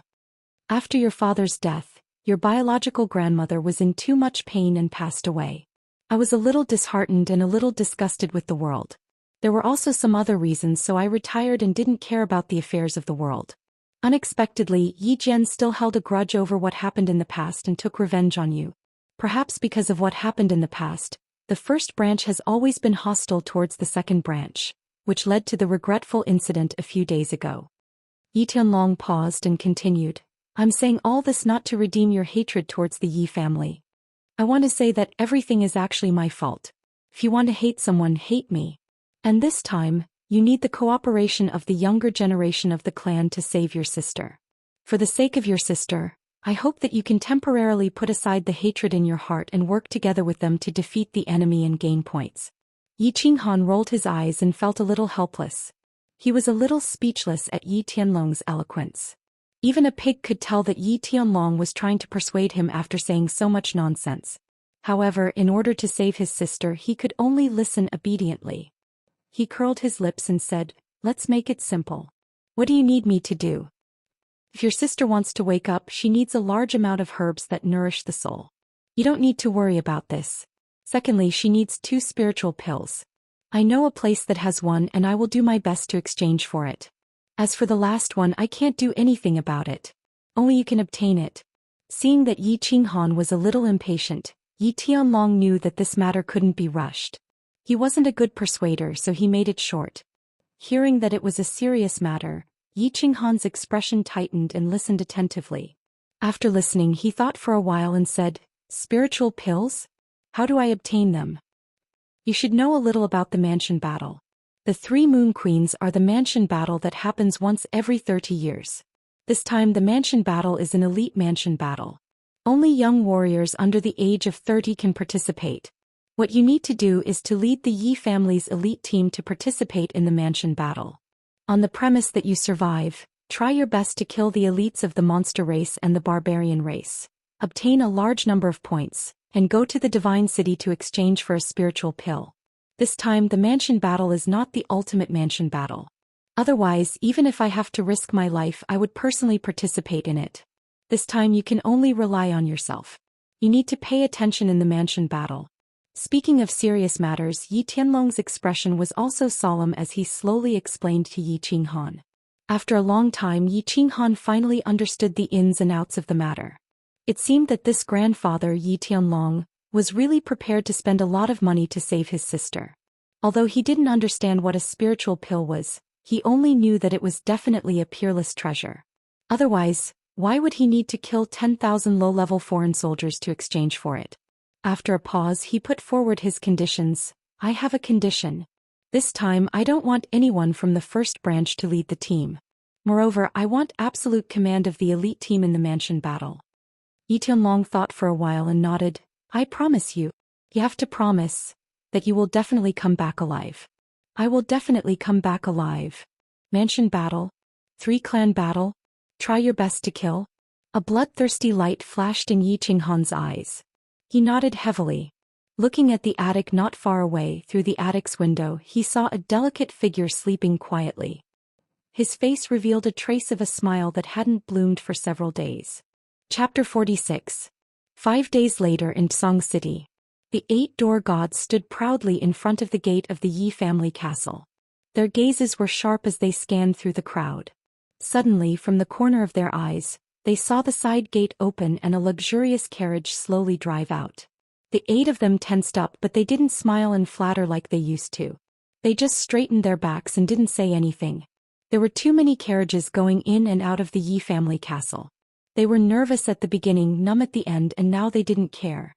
However, behind the luxurious carriage there was another carriage, and after that another, 4, 5, 9, 10. As the number of carriages increased, the 8 of them started to look serious. Their expressions were still dignified, but they were shocked inside. This luxurious carriage was the largest model of the Yi family castle. Each carriage could seat at least 20 people. 10. That was 200 people. Furthermore, this carriage was the most luxurious one of the Yi family castle. It wasn't something that just anyone could sit in. There were so many important figures of the Yi family. Where were they going? However, after an hour, the side gate of the Yi family castle opened again. Another 20 luxurious carriages drove out and disappeared into the wide streets of Song City. Another half an hour passed and another 20 luxurious carriages arrived. Big brother, what's going on? The family sent out 500 to 600 experts. Isn't this a big move? Looking at the third wave of carriages slowly disappearing at the end of the street, one of the door gods couldn't help but ask the biggest door god at the center of the gate. The people beside him also glanced at him. Their sparkling eyes couldn't hide their bewilderment. What are you doing? Stand properly. Do you think you can pry into the family's secrets? Hearing the question, the door god's expression became even more dignified. He reprimanded in a low voice. However, he was obviously satisfied with the gazes of the crowd. He scanned the street and made sure there was no one nearby. Then he whispered, "Elite Prefecture Battle." The crowd quickly retracted their bewildered gazes and continued to look ahead with stern expressions. However, the thick eyebrows on their foreheads revealed some of their thoughts. Didn't the Elite Prefecture Battle usually only send 200 to 300 people? Why did 500 or 600 go this time? It should be known that the young experts of the clan had come out in full force. What kind of secret was hidden in this Fu battle? In the mountains behind the Yi family, in front of the lake in the valley, 2 figures stood side by side. Patriarch, why did we send almost all of our young experts to the elite prefectural tournament? Also, that kid is going to the mansion battle at such a young age. Can you be at ease? Yi Baihu, who was dressed in white, looked at the yellow-robed man in confusion. The yellow-robed man turned around with a slight smile on his face. White Tiger, I thought you wouldn't ask. I didn't expect you to ask. I'm sure this is a question many people in the clan want to ask but don't dare to. Emichim. Yi Baihu nodded slightly. 5 days ago, Yi Tianlong walked down from the back of the mountain. He imprisoned Yi Jian and banished Yi Qingquang. He once again displayed his ambitious and ruthless character. His dragon might shook the world and everyone bowed down to him. Unexpectedly, when Yi Tianlong regained control of the clan, he issued a few orders that caused the entire Yi family castle to be filled with doubts. However, Yi Tianlong's unparalleled prestige in the Yi family caused these elders to silently carry out his orders. They didn't dare to ask any questions. Today, after 30 carriages drove out of the Yi family's side door, Yi Baihu couldn't help but ask the question in his heart. Actually, my intention is very simple. I sent people out to buy soul-nourishing medicines. I don't think I need to explain this. You should know that it's for that little girl. Although this jade spirit body has been sacrificed, it's still very important to Yi Qinghan's life and strength. I also admire that little girl. There are 2 reasons why I sent all of the young experts of the clan to the Fu battle. First, only a real bloody battle can train true elites. As for the second reason, I want to give that brat Yi Qinghan a chance. A chance to win over the young elites of the clan. Of course, it's also equivalent to creating an opportunity for the clan to win back Yi Qinghan. After fighting with so many young disciples of the clan, going through life and death situations together, shouldn't there be some feelings?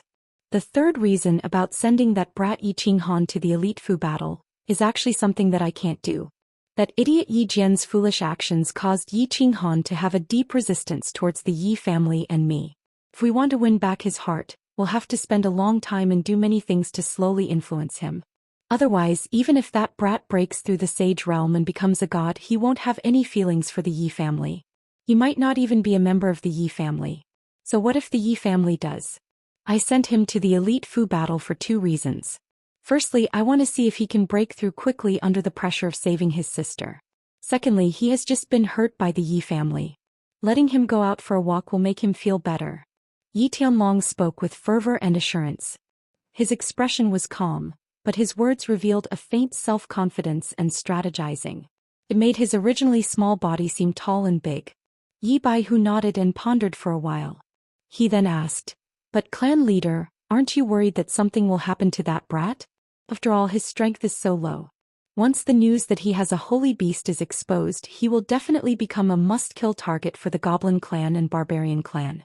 Of course I'm worried, but I believe that nothing will happen to that brat. Moreover, based on his strength, I estimate that he will definitely break through again before he reaches Dragon City." Yi Tianlong laughed mischievously as if he had thought of something. "Baihu, there are some things that you don't know. Do you know what level that brat Yi Qinghan's strength was before he summoned his beast? First level elite realm." "What?" Yi Baihu had lived at the back of the mountain all year round. This was the first time he had heard of Yi Qinghan's detailed information. After being stunned for a while, his eyes flashed and he frowned. "Clan leader, this doesn't make sense. 2 days ago I still remember that this brat broke through to Commander Realm level 2 in the back of the mountain. A level 1 elite realm warrior broke through to level 4 in 3 months. Could it be that he hid his strength before? Or did he not cultivate before?" Yi Tianlong shook his head. There was a trace of curiosity and excitement in his eyes. "Oh. According to my investigation, this brat was stuck at elite realm level 1 before he summoned his beast. Then his cultivation soared rapidly. After a trip to Barbarian City, he came back as a commander realm level 1. This brat has too many secrets. And this time I sent Yi Xian and Yi 17 to him for the Fu battle. His safety should not be a problem. Moreover, his 200-man team is the Death God team that Green Bull has trained for many years. I have already blocked the news of the Yi family. His information should not be leaked." Yi Baihu was silent for a long time before he calmed down from the shock in his heart. That thin and stubborn brat really gave him too many surprises. Hearing Yi Tianlong's arrangements for Yi Qinghan's safety, he nodded and felt relieved. He seemed to have absolute confidence in Yi Xian, Yi 17 and the Death God team. He said lightly, "Well, Yi Xian and Yi 17's strength is not a problem. However, can Yi Qinghan control these 2 people? Also, clan leader, are you sure you can get the spirit pill this time? You should know that this time the Divine City has thrown out a spirit pill as the first treasure to be exchanged. The other families will definitely covet it. After all, the spirit pill only appears once in 100 years. Moreover, 100 years ago the Feng family paid a terrible price to get the spirit pill in the Divine City battle. This time we need 2. Hearing Yi Baihu's question, Yi Tianlong's expression also became solemn. Whether he can control it or not depends on his luck and ability. As for the spirit pill, Yi Qingniu should be able to get the first place to exchange for it. Whether they can get so many points or not will depend on their performance in the Divine City battle. As for the other pill, in half a month when you are in charge of Song City, I will go to the other side of the sea and ask for one." The other side of the sea. Hearing the words "the other side of the sea," Yi Tianlong's expression became obviously respectful and even a little fearful. He nodded and said, "Since clan leader has arranged everything, there should be no problem. I hope everything goes smoothly." Yi Qinghan was not in a good mood. Although he was sitting in a super luxurious carriage, and although he had never enjoyed such high treatment, he still felt a little sad. The carriage was very big, enough to seat more than 10 or 20 people. However, he was the only one sitting quietly inside. The carriage was very luxurious. Not only was the exterior luxurious, but the interior was also very luxurious and comfortable. Pulling the carriage were 4 strong and beautiful black-winged horses from the Savage Mountains. It was said that they could travel 100 miles in a day without panting. In front of the carriage were 2 men in black. They were both guards and coachmen. The men in black were called Yi 13 and Yi 17. According to Yi Tianlong, they were the Yi family's secret death warriors. They were shockingly powerful and were at the second and third level of the noble realm. It could be said that he was currently enjoying the life of a crown prince. Not to mention Yi Qingxian, even Yi Qinghuang had not enjoyed such treatment before. However, Yi Qinghan did not feel honored or flattered.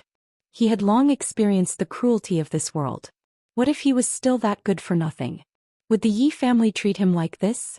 Would Yi Tianlong, his grandfather, treat him like this?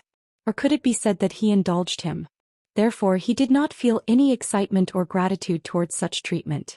Instead, he felt a faint sorrow of separation because he was leaving this place and the white-haired girl sleeping in the small pavilion at the back of the mountain.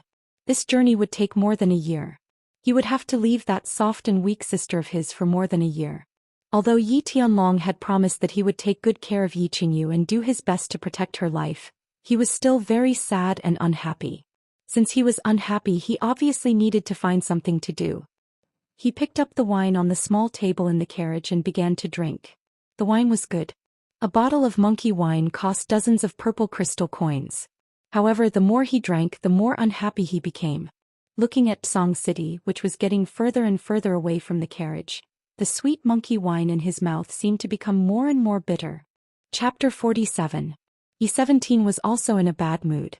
Although he had been taught by his family since he was young and shouldn't be in the mood for such things, he was still unhappy. As an orphan, he wandered the streets and alleys, searching for food in the smelly gutters and garbage dumps behind taverns. He slept in a dilapidated abandoned house and a dirty pigsty.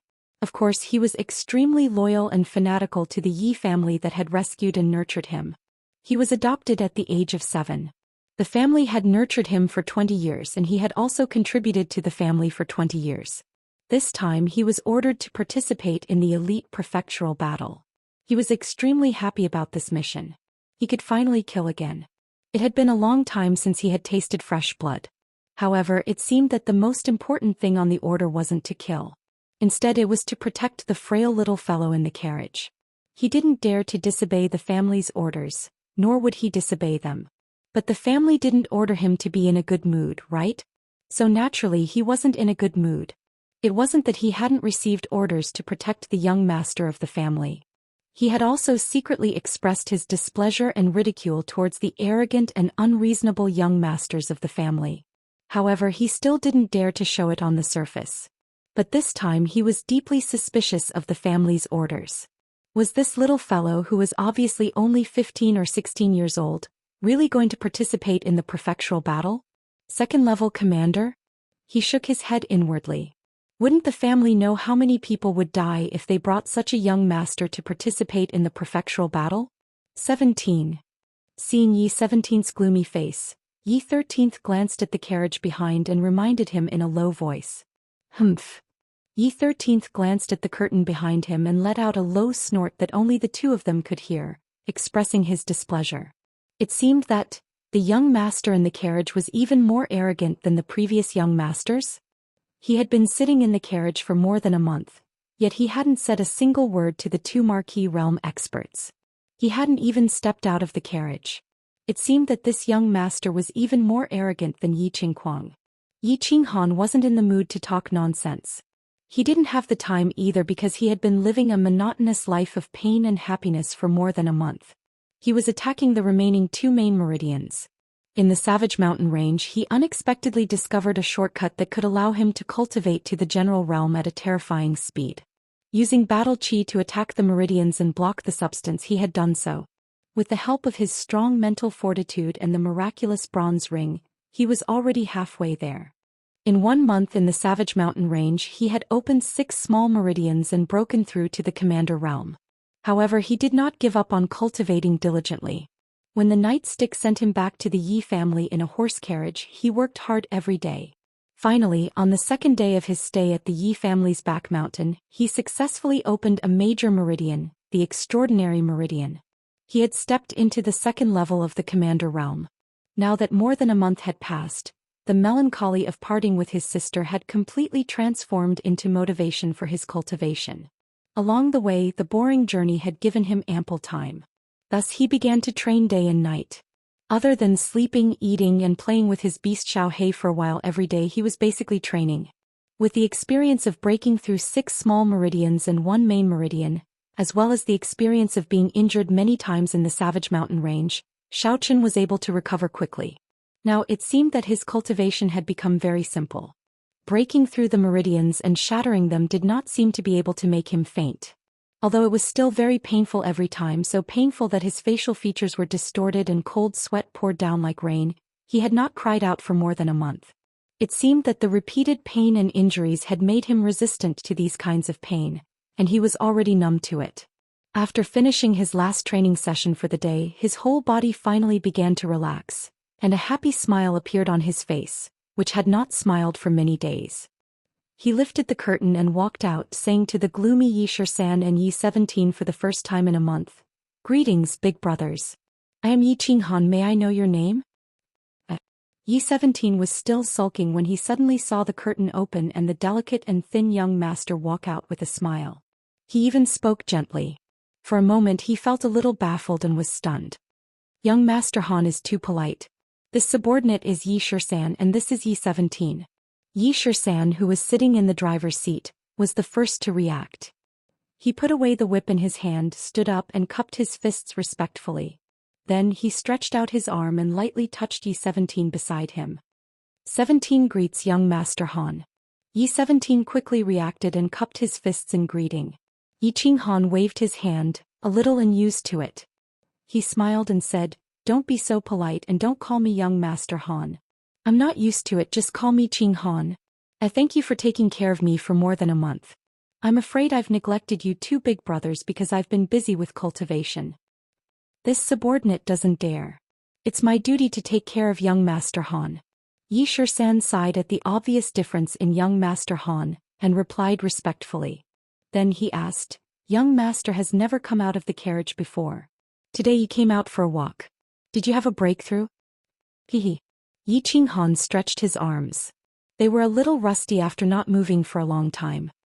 He looked at the distant sun shining down on the wilderness, and then looked at the green mountains and clear waters receding as the carriage moved forward. His mood was a little better. I broke through to the first heaven of the commander tier. Yi Xian's expression froze. He felt a little suspicious. Breaking through 2 main meridians in more than a month? Although the governing meridian and conception meridian were connected, and could actually be considered as 1 meridian, wasn't this speed a little too fast? Or had this young master already broken through halfway before he boarded the carriage?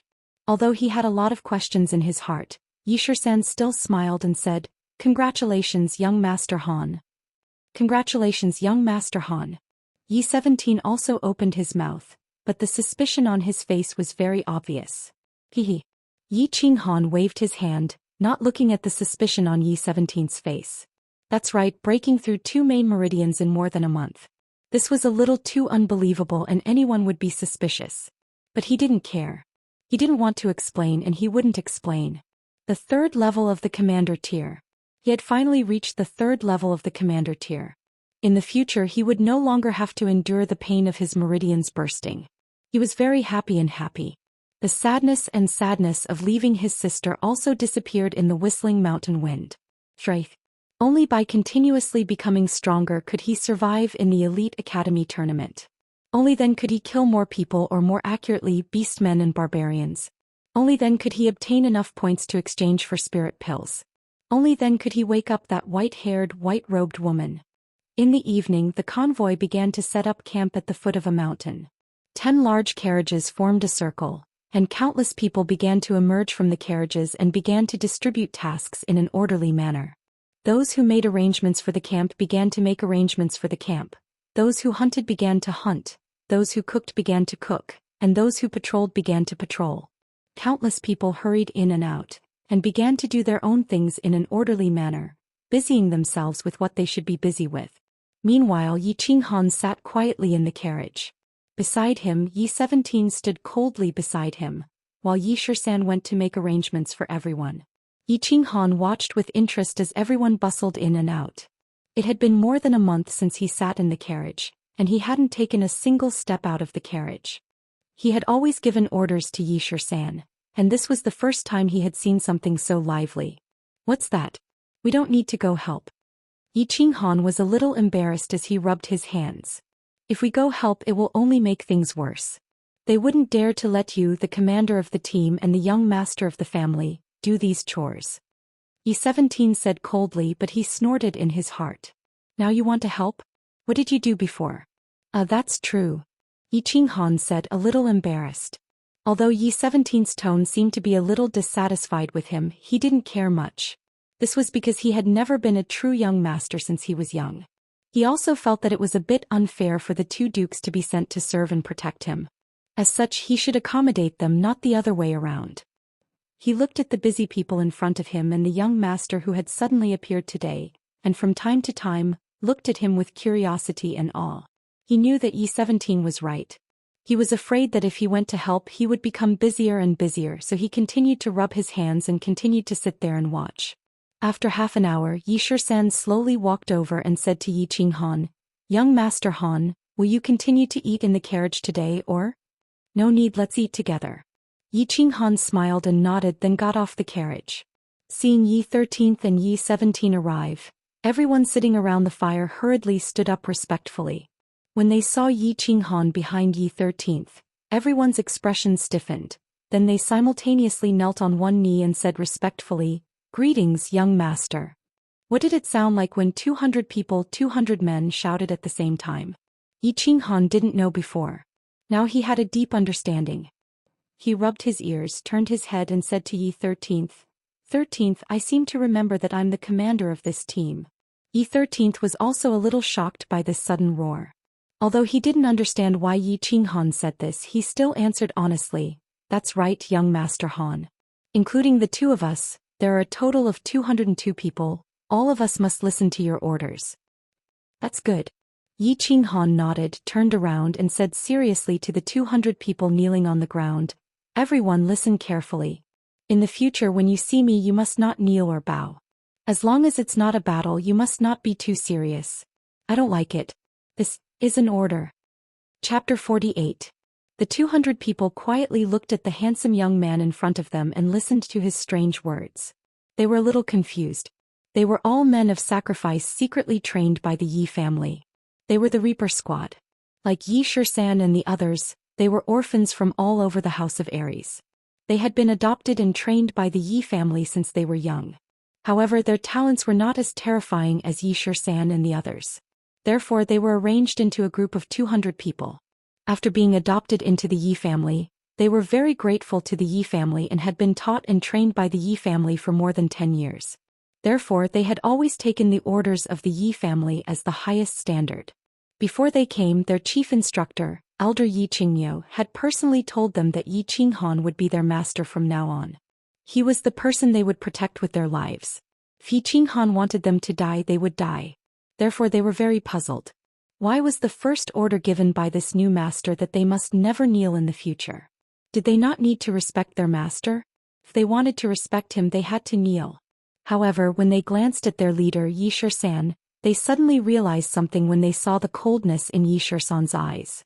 They quickly stood up and said respectfully in unison, "Yes." Yi Xian's cold eyes made them instantly understand one thing. The chief instructor had once said that no matter how ridiculous the master's orders were, an order was an order and must be carried out. However, they had actually hesitated just now, so as the leader Yi Xian's eyes turned cold. "Okay, it's okay. You go about your business. Those who can eat, those who can drink, and those who can brag, just pretend that I'm not here." Feeling that the atmosphere in the field was a little heavy, and this heavy atmosphere was caused by him, Yi Qinghan felt a little embarrassed. He waved his hand and sat down next to the fire at the edge. After taking a yellow rabbit leg from Yi Xian, Yi Qinghan waved his hand and motioned for the two of them to sit down. Yi Xian hesitated for a moment before sitting down with Yi 17. Yi Qinghan nodded. He was very satisfied with the barbecue technique and turned to ask Yi Xian, "I feel like they respect me very much. Or should I say they are very afraid of me? Because they are the Reaper squad.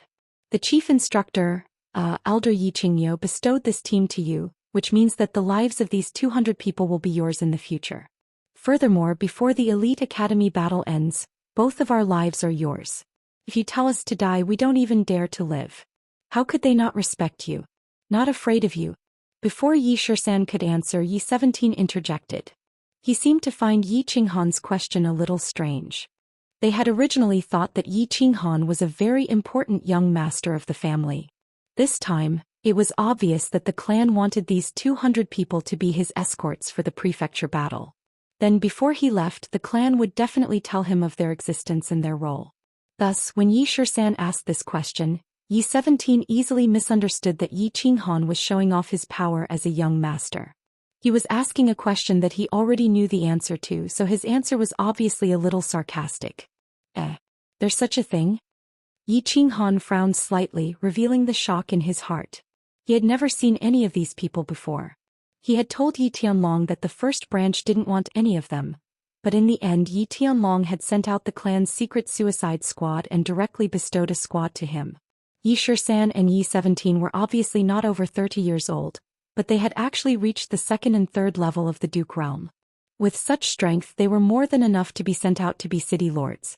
It was obvious that they were experts that the Yi family had secretly nurtured, but now they were only sent to protect him?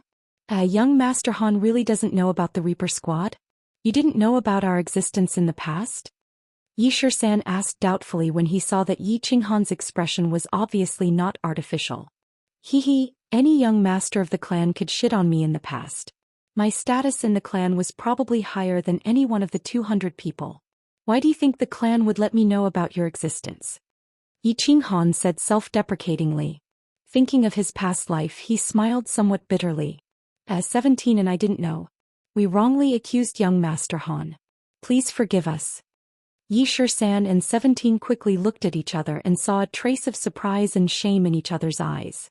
They had wrongly accused him. It seemed that this young master definitely didn't have a good life in the clan in the past. They were afraid that he had some fortuitous encounter recently and was valued by the clan leader. Thinking of what Yi Qinghan said on the carriage just now, that he had just broken through to the third level of the commander realm, the two felt that it was really possible. Seeing this young man's somewhat bitter smile, Yi Shisan and Yi 17 seemed to gradually feel that this young master had a trace of familiarity. It seemed that he had the same experience as them, that he had slowly been valued by the clan through his own efforts. This made the two feel that he had something in common. Thinking that this thin and weak young man hadn't gotten off the carriage for more than a month, it turned out that it wasn't because he was arrogant, but because he was cultivating. The two felt that they had somewhat wrongly accused him, and the trace of disgust they had for him slowly faded away. Yi Shisan paused and opened his mouth to explain to Yi Qinghan. Young Master Han, let me give you a brief introduction. These 200 people and us are all orphans adopted by the clan. We have been secretly trained by the clan since young. Under normal circumstances, we are all in the dark. We have never appeared together in the open like this time. We have a total of 1,000 people, but some are dead and some are crippled. In the end, there are only about 700 people left. This time, 605 people were sent out for the Elite Academy battle. I don't know how many of us will be able to return alive in the end. How can there be more than 600 people? Aren't there only 200 people? Yi Qinghan asked as he chewed on the delicate rabbit meat. The more he listened, the more puzzled he became. Other than our small team, there are 2 other small teams. It is likely that the clan has some secret mission. Otherwise, they would not have exposed almost all of us, Yi Shisan said indifferently. There was a trace of confusion and doubt in his eyebrows.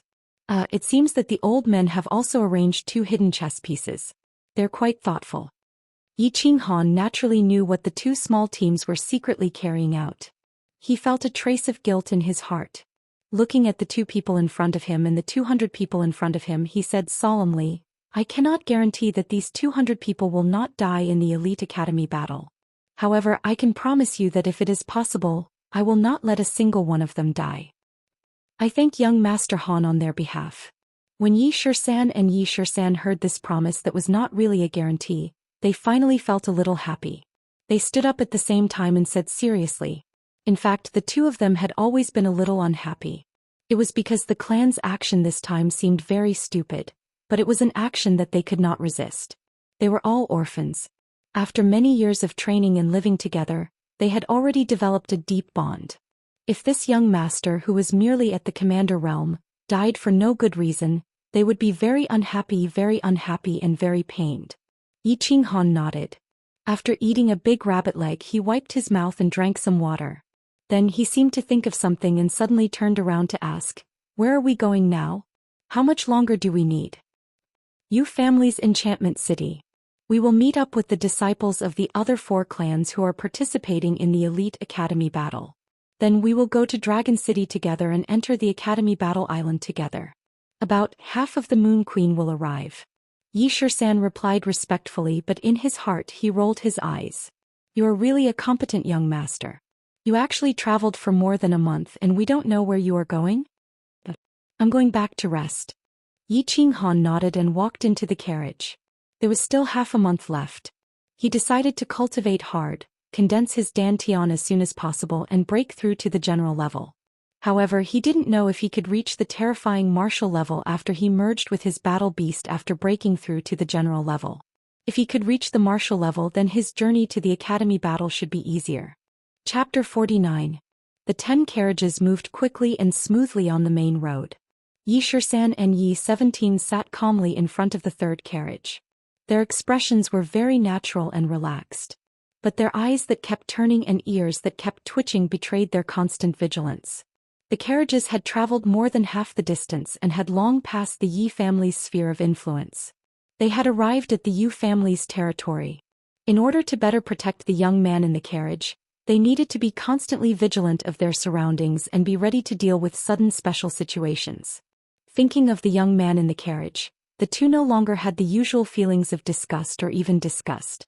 Instead, there was a kind of respect and intimacy that came from the bottom of their hearts. Ever since Xianxia stepped out of the carriage that day, they increasingly found that this young master was obviously different from the young masters they had served in the past. Perhaps it was because this young master was not favored in the family when he was young or because of his nature. Xianxia did not put on any airs. He was very easygoing with the Death God squad and very respectful to the 2 of them. This made them feel very comfortable and honored. This made the 2 of them feel closer to their master Xianxia, and they were somewhat satisfied. What made them feel even more respect was the hard work of the young master in his cultivation. Apart from eating and sleeping, Xianxia was holed up in the carriage every day to cultivate. Back then he was able to stand out among the 1,000 orphans. Of course, he knew that if a martial artist wanted to become a strong martial artist, talent was absolutely indispensable. However, apart from talent, hard work was the most important thing. And this young Master Han, since he could break through to the 3rd level of the Commander realm in more than a month, his talent was definitely not bad, at least for now. Now, seeing how diligent he was in training and hearing that he even had a pretty good beast, although they didn't know what level it was, they knew that if young Master Han continued to work hard, he would definitely become a strong warrior in the future, and strong warriors deserved respect. At this moment, Xianxia certainly did not know that his position in the hearts of Xianxia and the others had changed from disgust to closeness and respect. He did not deliberately do anything to make them respect him. He only did certain things according to his nature. From Xianxia and 17 he learned that they were all deathsworn of the clan. They were people who silently contributed to the clan without asking for anything in return. Therefore he was very respectful to these people. He did not feel superior to them because of their status and his current status. Because they had participated in the mansion battle to save his sister, he felt grateful and guilty towards them. Therefore he was very easygoing with the Reaper squad and very respectful to Yi 13th and 17. He told himself to work hard and improve his strength as soon as possible so that he could save more people's lives in the mansion battle and complete the mission faster. Therefore at this moment he was still sitting in the carriage, closing his eyes and continuously cultivating. He needed to condense his dantian, break through the commander realm and enter the general realm. Battle chi was like wine and human meridians were like wine bottles. However, these bottles were very small. Warriors needed more power, so they had to have more battle chi in a bigger bottle. Therefore, the last stage of a martial artist's basic training was to condense a bigger bottle and condense the dantian. Once the dantian was successfully condensed, the warrior's battle chi would have a much larger storage space than before. Secondly, it could allow the battle chi to circulate faster in the meridians. The human body had 12 meridians and 9 minor meridians. The 3 major meridians had a common connection, which was the dantian acupoint in the lower abdomen. Therefore, the dantian was condensed in the dantian acupoint. Relatively speaking, the dantian acupoint was the closest to every part of the human body. If battle qi was needed, it could travel from the dantian acupoint to every part of the body faster.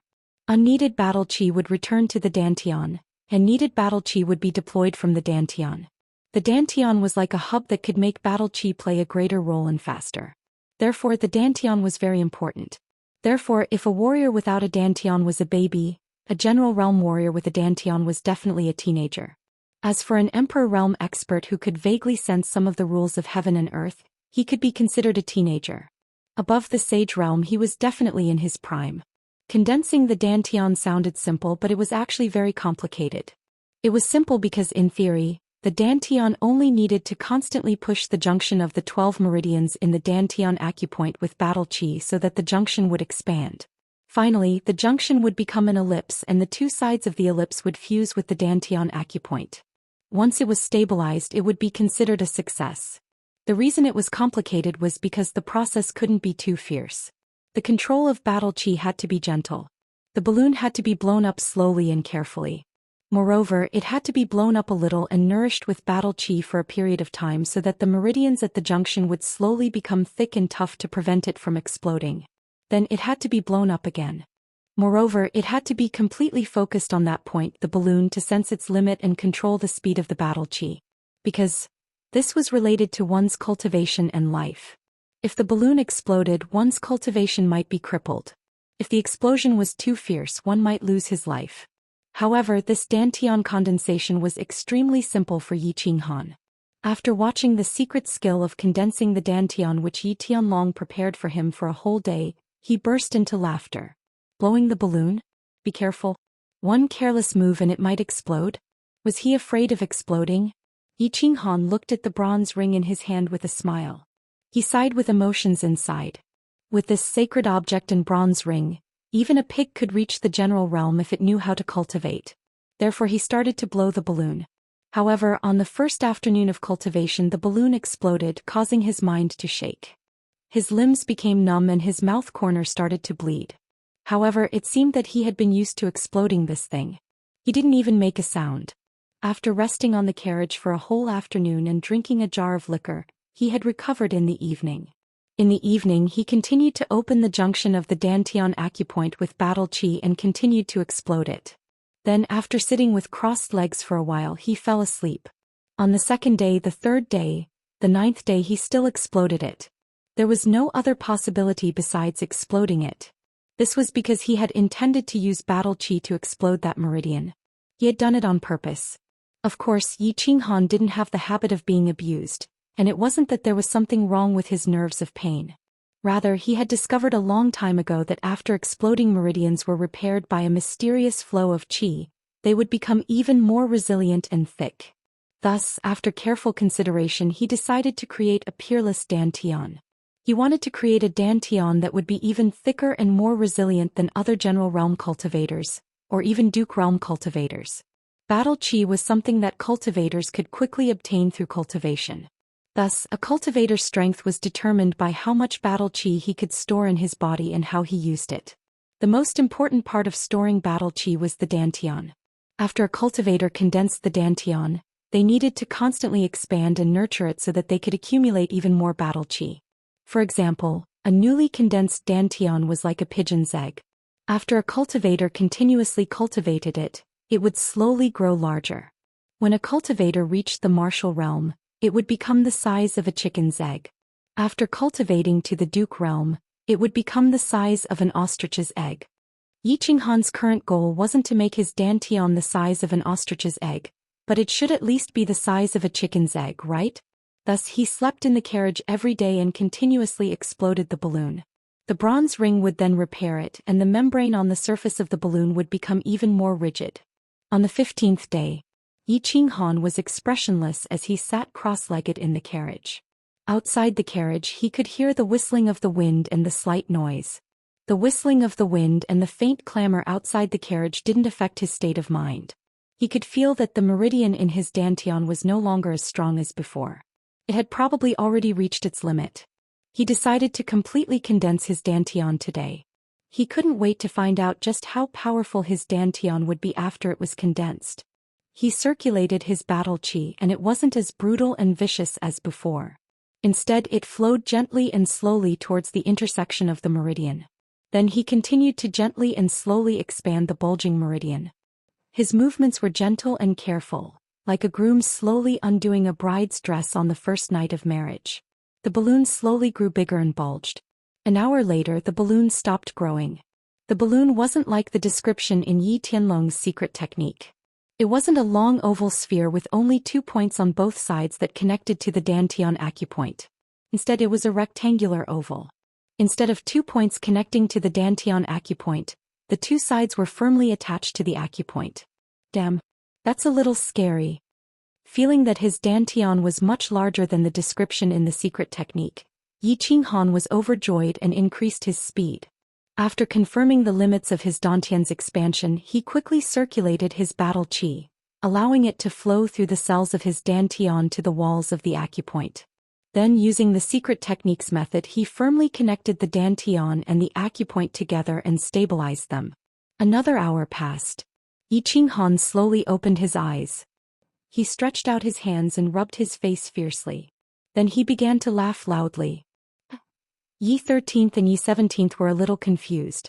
Looking at the nearby ecstasy city, Yi 17th frowned and whispered, "Although I'm a little excited to come to the holy land of men, ecstasy city, there's no need for young master to laugh so obviously, right? So, slutty, right?" Chapter 50. The original name of Ecstasy City was not Ecstasy City, but Silver Moon City.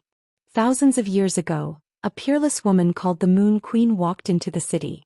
The city became the Yu family's city, and the city became Silver Moon City. The reason it was nicknamed Ecstasy City was because of a joke made by a house lord.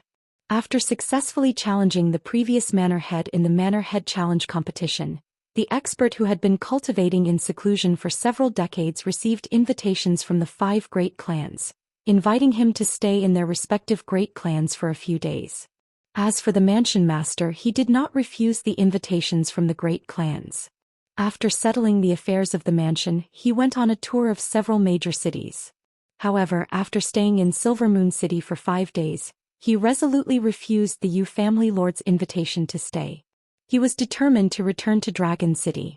After he left Silver Moon City, he looked at the plaque that read Silver Moon City for a long time. He said, "This city should not be called Silver Moon City. It should be called Ecstasy City. This city is ecstasy." Later on, the people of the House of Aries began to call this city Ecstasy City because it was truly ecstasy. If the Divine City was the holy land of all the races on the continent, then Ecstasy City was definitely the holy land in the hearts of the men of the House of Aries. There was nothing famous in Ecstasy City. There were only women, beautiful women, and all kinds of beautiful women. So this is the famous Ecstasy City? There's nothing special about it. Yi Qinghan sat at the front of the carriage with a relaxed expression. He looked at the wide road in front of him, the sparse passers-by, and the shops on both sides of the street. He did not feel anything special. He smiled at Yi 17, who was sitting beside him. From the outside, there's nothing special about this city compared to other cities. Yi 17 chuckled. He seemed to remember something and his eyes flashed. He licked his lips and continued, "The special things about this city are in the buildings in front of us, as well as the moon loft that we will be staying in." Yi Qinghan nodded. He didn't think much of it until the carriage continued forward. After 2 or 3 kilometers, they made 2 more turns and arrived at a street. Yi Qinghan finally understood what was so special about this city, and why it was called Ecstasy City.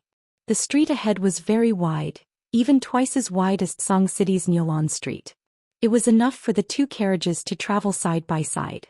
Logically speaking, there was no need for a city to build such a wide road, but it was obvious that the architect who designed this road was definitely a genius. That was because the road was densely packed with carriages and pedestrians. What is this place? Why is it so lively? After walking for a few miles and making 2 turns, Yi Qinghan suddenly felt as if the sky had changed. Looking at the densely packed carriages and crowds of people in front of him, he felt a trace of shock. Why didn't he see anyone on the streets just now? It turned out that they were all gathered here. This street is called the Street of Clouds and Rain. There are 13 streets like this in Enchanting City. And what you see isn't the most lively. You'll see what's really lively later. Yi 17 nodded. He was very satisfied with Yi Qinghan's expression, because he had the same expression when he first came here. Those women, this place is actually a brothel? These people are all here to visit prostitutes? Before Yi 17 could finish, Yi Qinghan suddenly shouted. He suddenly discovered a very surprising phenomenon. He finally understood why the street was built so wide, why there were so many people on this street, and why the city was called Enchanting City. This was because he discovered that the street in front of him was filled with neatly arranged lofts, and in front of each loft was a row of beautifully dressed and flirtatious women. They were constantly throwing flirtatious glances at passers-by, their half-naked breasts and snow-white thighs swaying from time to time, displaying their powerful charm and passion. Whenever a guest stopped in front of the door of the loft, countless women would immediately surround them and use their coquettish voices and plump breasts to make the guest dizzy. In a daze, the guest would walk in unknowingly. Yi 13th smiled, nodded, and explained to Yi Qinghan. Hee, young Master Han, it seems that you really don't know much about the Yu family and Enchanting City. The Yu family is most famous for their charm techniques, and Enchanting City is most famous for its brothels and beautiful women. There are more than 3,600 registered brothels in Enchanting City. Beautiful women of all races and styles are gathered here, and they are said to be 100,000 beauties. And their slogan is that there are only things that you can't imagine and nothing that you can't get. Let's go. When we reach the Yu family, you'll know what it means to be in ecstasy. I know that the Yu family is most famous for their charm techniques, which are as famous as our family's beasts. But I didn't expect them to use their charm techniques to seduce men, and even make the city's sex industry so prosperous and powerful. Yi Qinghan frowned slightly and said in confusion. Wrong. Young Master Han, the Yu family's charm techniques are definitely not like what these prostitutes have shown. There is only one brothel in Enchanting City that belongs to the Yu family, and that is the Yu family's Yu family that we are going to now. Furthermore, the Yu family's charm techniques are definitely not on the same level as the low-level charms displayed by these prostitutes. You'll know when we reach the Yu family's Yu family. Yi 13th's face showed a hint of nostalgia, and he said with certainty very seriously. Oh, is that so? Yi Qinghan smiled with great interest. He was looking forward to the Yi family's charm techniques, which were as famous as the Yu family's beasts. 10 horse carriages moved forward majestically. On the horse carriage, Yi Qinghan was once again shocked by the brothels and the densely packed crowd on the street. The street was more than 10 miles long, and the entire street was filled with brothels and more brothels. Other than prostitutes, there were only customers. It was still dusk and the sky had not really darkened yet. The nightlife had not started, and yet there was such a luxurious lineup. Furthermore, there were 12 such streets in the Ecstasy City. However, when the group of carriages turned a corner in front of them, they arrived at a plaza. Only then did Yi Qinghan understand what was called shock and what was called a lineup. The plaza was very big. It was as big as 2 football fields in Yi Qinghan's previous life. There was a row of lofts in front of the plaza, but they were surrounded by a pink palace wall. There were 3 large doors in the middle and 2 large words Yu families were written on top of the doors. The super large plaza, the long pink palace wall, and the 3 large doors that were twice the size of the Yi family's main door did not shock Yi Qinghan at all. What shocked him was the countless luxurious horse carriages in the plaza, as well as the countless horse carriages that were rushing over from all directions. I'm afraid there are thousands of them. Yi Qinghan's mouth was wide open. He pointed at the neatly arranged luxurious horse carriages, and his heart was truly shocked. There will be more in the future. That. Young Master Han, you are the young master of the Yi family, Yi 17 reminded him, a little embarrassed. Why did his young master feel like a country bumpkin entering the city? Did this young master really have a hard time when he was young? Of course, Yi Qinghan had a hard time when he was young. As the young master of the Yi family, it was his second time sitting in a luxurious horse carriage, not to mention visiting such a big place. Although his identity was different now and he had changed from a chicken to a phoenix, he still thought of himself as the 7th son of the Yi family, and not the 7th young master of the Yi family. However, he had grown up in the Yi clan after all. Moreover, he had lived 2 lives and had experienced so many changes.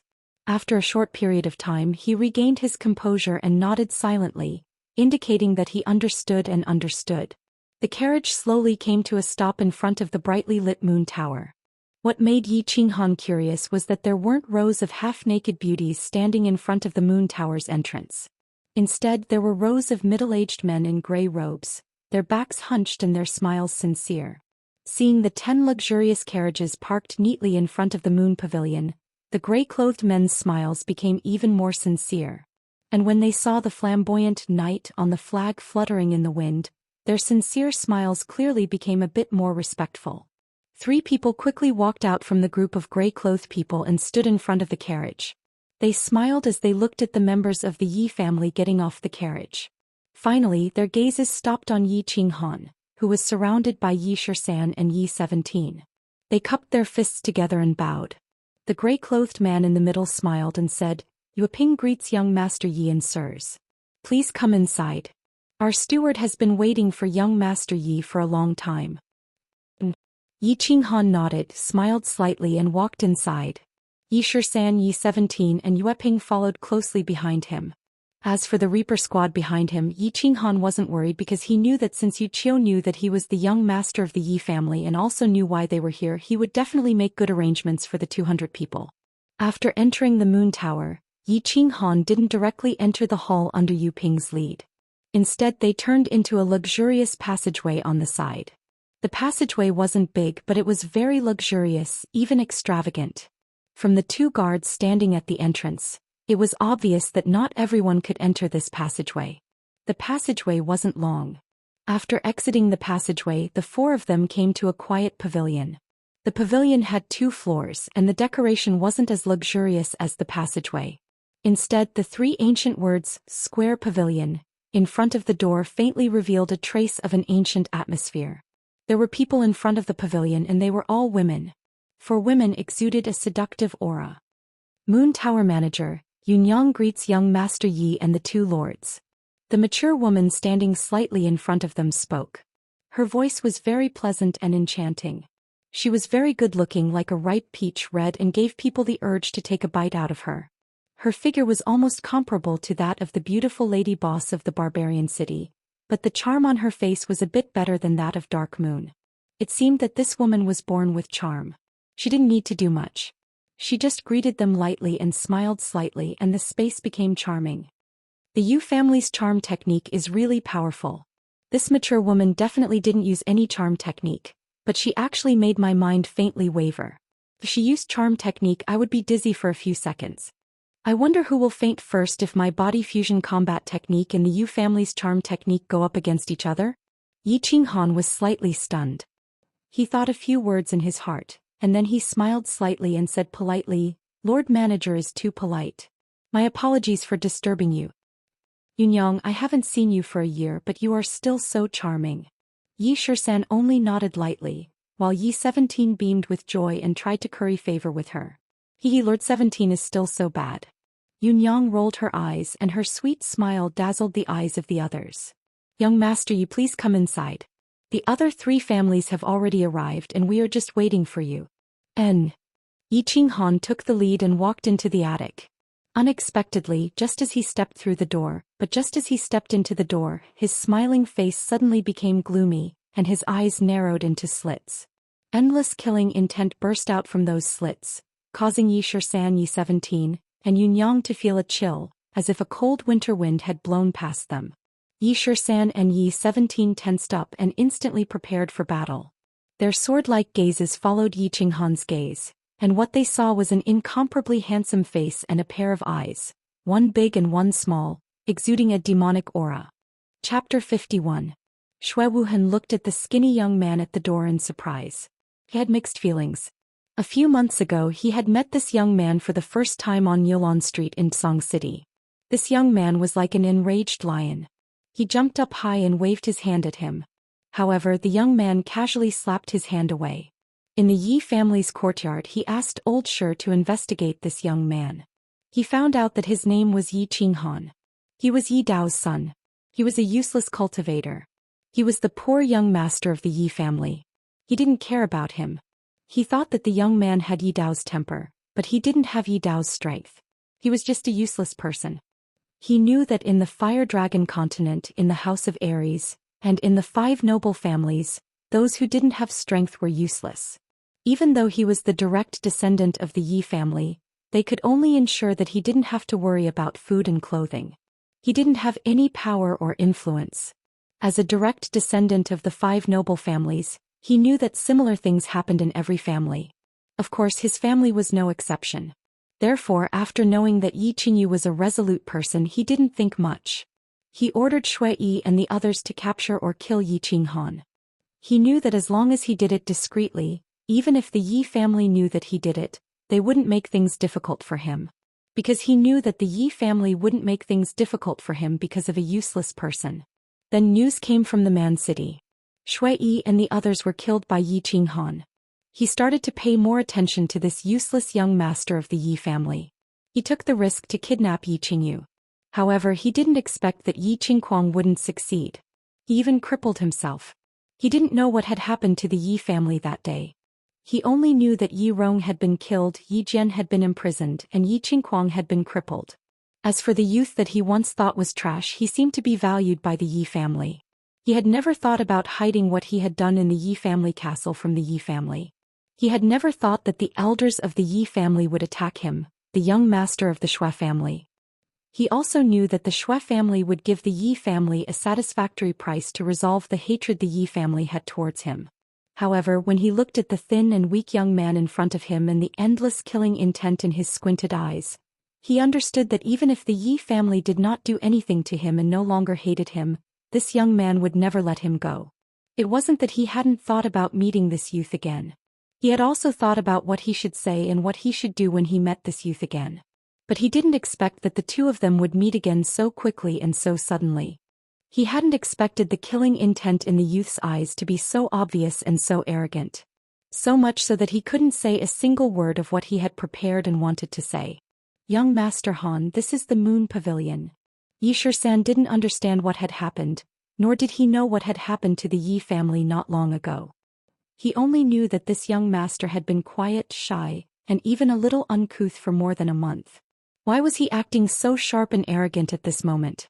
But he also knew that the target that caused his young master to display such shocking killing intent was Shui Wuhan, the young master of the Shui family. And this was the Moon Pavilion of the Yu family, so he spoke in a low voice to remind his young master who was about to go berserk. I know this is the Moon Pavilion, so I didn't make a move. Yi Qinghan said in a low voice. His voice was cold and not loud, but he didn't deliberately suppress it.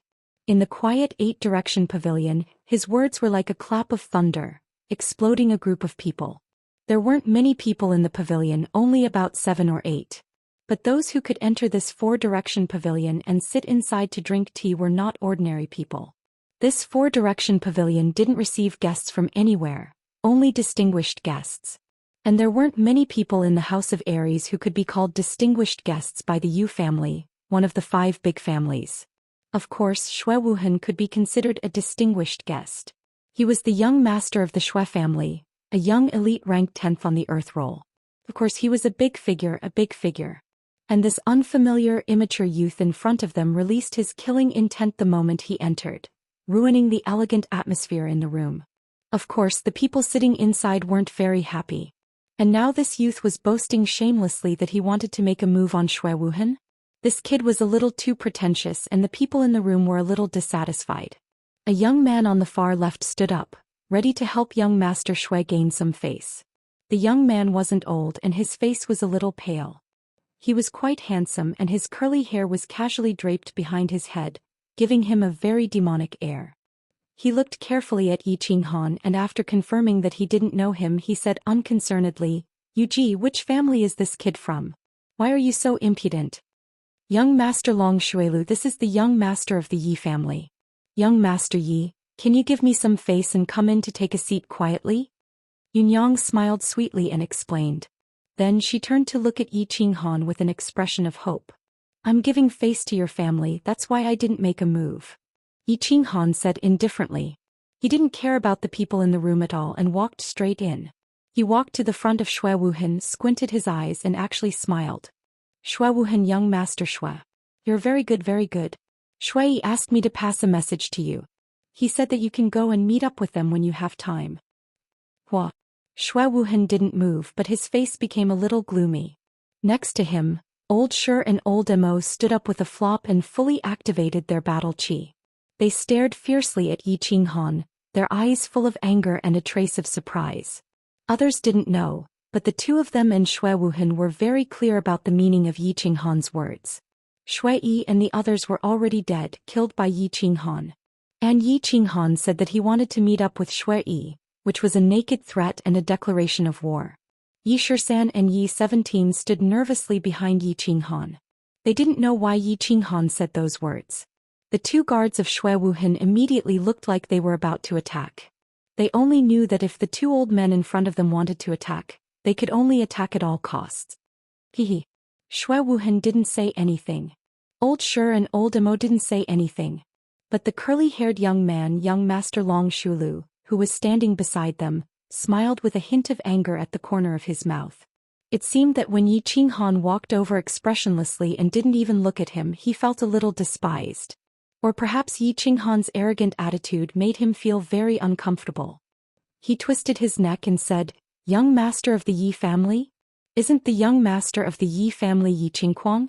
Since when can a kid who hasn't even grown his hair represent the Yi family in the elite prefectural tournament? Is there no one left in the Yi family?" This sentence was very hurtful and harsh to the ears. Even the two well-dressed young men sitting next to him, who were obviously young masters, narrowed their eyes. Yi Shisan and Yi 17 narrowed their eyes slightly. Yi Shisan and Yi 17 also looked a little gloomy after hearing this sentence. As for Yi Qinghan, he was still expressionless and indifferent. He just turned his head in surprise and looked at Yi Shisan. He said lightly, "Who is he?" "Young Master Long Shuilu," the nephew of Chief Long. Yi Shisan's lips trembled as he said in a low voice. Yi Qinghan nodded and twisted his neck. He asked with some doubt, "Isn't Chief Long's only daughter? Since when did you have a nephew? Could it be that he was arrested?" Yi Qinghan's question caused Yi Shisan's face to darken even more. It also caused the expressions of the two young masters beside him to brighten. Of course, it also caused Long Shuilu's pale face to darken. Yi Qinghan didn't wait for Long Shuilu to speak. He turned his head and looked at him with a puzzled expression. "Well, even if you are a relative of Chief Long, I don't think you are a relative of Shui Wuhan, right? The matter between me and Shui Wuhan. What right do you have to stand up for him? Or I can think of it this way. Are you standing up for the Shui family on behalf of Chief Long? Are you standing up for the Yi family on behalf of Chief Long?" Wow! Yi Qinghan's sharp words shocked everyone present. His words were too sharp. He had actually elevated a small dispute to the level of the chief in the 5 great families. Who would dare to say such things? Who would dare to answer? How could Long Shuilu dare to represent Chief Long? How could he represent Chief Long and make an enemy of the Yi family? Therefore his mouth was wide open, but he couldn't say anything. However, his handsome face seemed to be slightly distorted. The two young masters sitting next to him also had very distinctive looks. One was a typical muscular man who exuded a fierce and barbaric aura and carried a long sword on his back. On the other hand, the other young master was the exact opposite. He was even more handsome than Long Shuilu. One could even say that he was quite beautiful. If it wasn't for his Adam's apple, people would definitely think that he was a beauty. At this moment, the expressions on their faces were even more distinctive than their looks. However, no matter who it was, if they wanted to laugh but tried hard not to, their expressions would be very special. Yunyang's expression was also very special. She was thinking, why is it that each member of the Yi family is more and more arrogant than the other? Her beautiful phoenix eyes winked at the maid behind her, revealing a special meaning. The maid nodded and quietly left the loft. Of course, young Master Long doesn't represent the chief now. However, I would like to know something. You are just a young master who has fallen from grace. Since when can you represent the Yi family? At this crucial moment, Shui Wuhan finally spoke. Previously, when he was facing Yi Qinghan, he felt that he was in the wrong. Therefore, he remained silent. However, at this moment, Yi Qinghan's insolent and even direct hostile attitude had successfully aroused his arrogance. In the face of such a situation, if he didn't speak, others would definitely look down on him. "You tortoise, you finally dare to speak? Also, since I can stand here today, I can represent the Yi family. Although I don't really care about this identity." Yi Qinghan looked at Shui Wuhan with interest.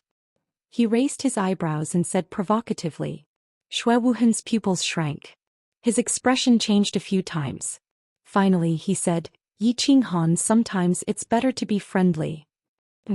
I've always been friendly, but I don't think it's necessary to be friendly to people like you. Moreover, I'm not friendly. What's wrong with you? Yi Qinghan sneered and said arrogantly. Seeing that Yi Qinghan was looking for trouble, the atmosphere suddenly became tense. Everyone was silent. The place was quiet, but everyone could smell the gunpowder in the air. Chapter 52. You. Hearing Yi Qinghan's provocative words, Shui Wuhan almost went berserk. He clenched his fists so hard that cracking sounds could be heard. Finally, he remembered what his father had told him before he left. He suppressed his anger and snorted, I don't want to talk to a lunatic like you. His father, the leader of the Shui clan Shui Piaru, had warned him before he left.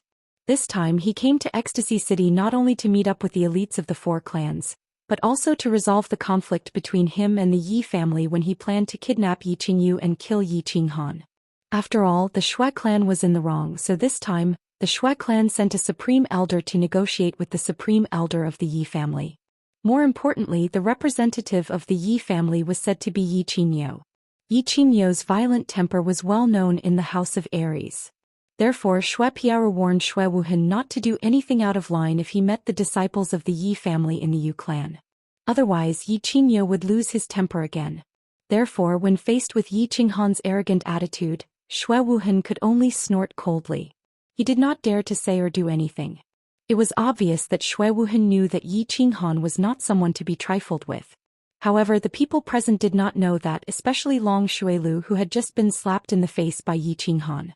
He was a little curious about Shui Wuhan's behavior today. However, after a while he thought that perhaps Shui Wuhan did not want to ruin his gentle temperament. He did not want to quarrel with this kid or teach him a lesson. Just now both of them had been slapped in the face by this young man. Since Shui Wuhan was embarrassed, then he felt that he should stand up and regain his face. Therefore he stood to the side and said in a somewhat sinister tone, I also think it's better to be kind. Usually people who are not kind will basically be taught a lesson. They will all be slapped to the ground. The moment Long Shuilu's words left his mouth, the other 2 young masters sitting beside him smiled at each other, shook their heads and remained silent. Idiot! Yunyang cursed inwardly. It was obvious that Yi Qinghan wanted to flip out, but Shui Wuhan didn't want to face this young man. Yi Qinghan couldn't find an opportunity to flip out. At this time the idiot Long Shuilu actually came to the door. He didn't understand why Master Long, a hero of his generation, would have such a nephew. Moreover, this nephew of his didn't understand how much wealth he had. He often used his uncle's name to show off. She shook her head helplessly, not daring to get involved. After all, as a middle-level member of the Yu family, she didn't dare to interfere in matters between young masters, nor did she want to. A few months ago a lot of people could slap me to the ground and I was slapped a few times. And now, I think a lot of people want to slap me to the ground, but there are a lot of people who are slapped to the ground by me. If you want to have a taste of being patted, you can try. Although his words were a little awkward and sounded like a tongue twister, the arrogance and contempt in his words could be heard even by a deaf person. Humph. It seems that I have to teach you a lesson on behalf of your elders and let you know that the sky outside Song City is even vaster than the sky outside. Long Shuilu sneered and cracked his knuckles. It seemed that he was about to take action. The sky is indeed very vast, but I don't think the area above your head is very vast. Yi Qinghan shook his head, but he suddenly thought of something. He turned his head to look at the 2 young masters who looked very special and said, what is that? I guess you 2 are the young masters of the Feng clan and the Hua clan. I have a question to ask you 2 young masters. Since young Master Long wants to teach me a lesson, why don't you come here? I have no choice but to accept the lesson. It's just that he failed to teach me a lesson and got slapped. You won't be so ungentlemanly as to find the adults of your clan to continue teaching me a lesson, right? The 2 young masters were obviously stunned by Yi Qinghan's words. They smiled bitterly in their hearts. They didn't provoke anyone, but this young master was obviously trying to drag them down with him. However, since he had been asked, it would be embarrassing not to answer. Thus, the muscular man flexed the muscles on his chest and chuckled. He said, well, under normal circumstances when I fight with young people, I won't find my clan even if I win or lose. That's very embarrassing. I've never found my clan because I've never lost. The beautiful young master's words were very simple and his voice was also very feminine. However, the confidence and disdain in his tone were very obvious. You don't have to provoke me. I don't have the habit of doing that. Talk is not real. Go out, it's not good to break things. Long Shuelu snorted and walked out with a black face, expressing his extreme displeasure. It didn't feel good to be looked down upon, let alone by a 15 or 16-year-old youth. Yi Qingyo was in a very good mood at the moment, even though his face was even darker than Long Shuelyo's. At the moment he was sitting in the three-way tower not far from the four-way tower, and was slamming the table with force. He didn't know that Yi Qinghan was about to slap someone. He only knew that if he didn't slam the table, no one would know that he was about to flip out. As expected, when he slammed the table, the few people in the room all reacted. Sitting opposite him was an old man dressed in snow-white clothes and with a white beard that looked like a living immortal. The old man's face darkened first, and his fair and clean face was even darker than Yi Qinghan's. There were also two old men sitting on the left. However, their eyes were originally closed as if they were asleep. At this moment they also opened their eyes. The two of them sighed at the same time and shook their heads. On the right was a beautiful middle-aged woman who still retained her charm. Although the crow's feet at the corner of her eyes showed that age was unforgiving and that she was a butcher's knife. However, the ripples in his eyes and his well-maintained figure still gave people a familiar feeling. At this moment, seeing that Yi Qingyo had slammed the table loudly but did not break, she knew that Yi Qingyo was about to explode. He smiled helplessly and stood up to mediate. Brother Nyo, don't be angry. You're already so old, why can't you change your temper? You're here to solve the problem, aren't you? Yi Qingyo's bulging eyes bulged even more as if they were about to pop out. Hearing the middle-aged woman's persuasion, he snorted and turned his head. Sister Yuji, if I'm not here to solve the problem, would I be slamming the table? Jade spirit body. How long does it take for a jade spirit body to appear on the continent? But now he was crippled by that black-hearted wolf Shui Wuhan. Also because of this, our Yi family's elder Yi Rong died. He was a martial artist who had a 100% chance of entering the Saint Realm. Also, Yi Qingquang's cultivation was crippled. You all know Yi Qingquang's aptitude. He had a high chance of entering the Saint Realm, and he also had a jade spirit body to create a Saint Realm. Our family lost 3 Saint Realm martial artists in one go, and that's not even including the dead core disciples. Look at old Shui.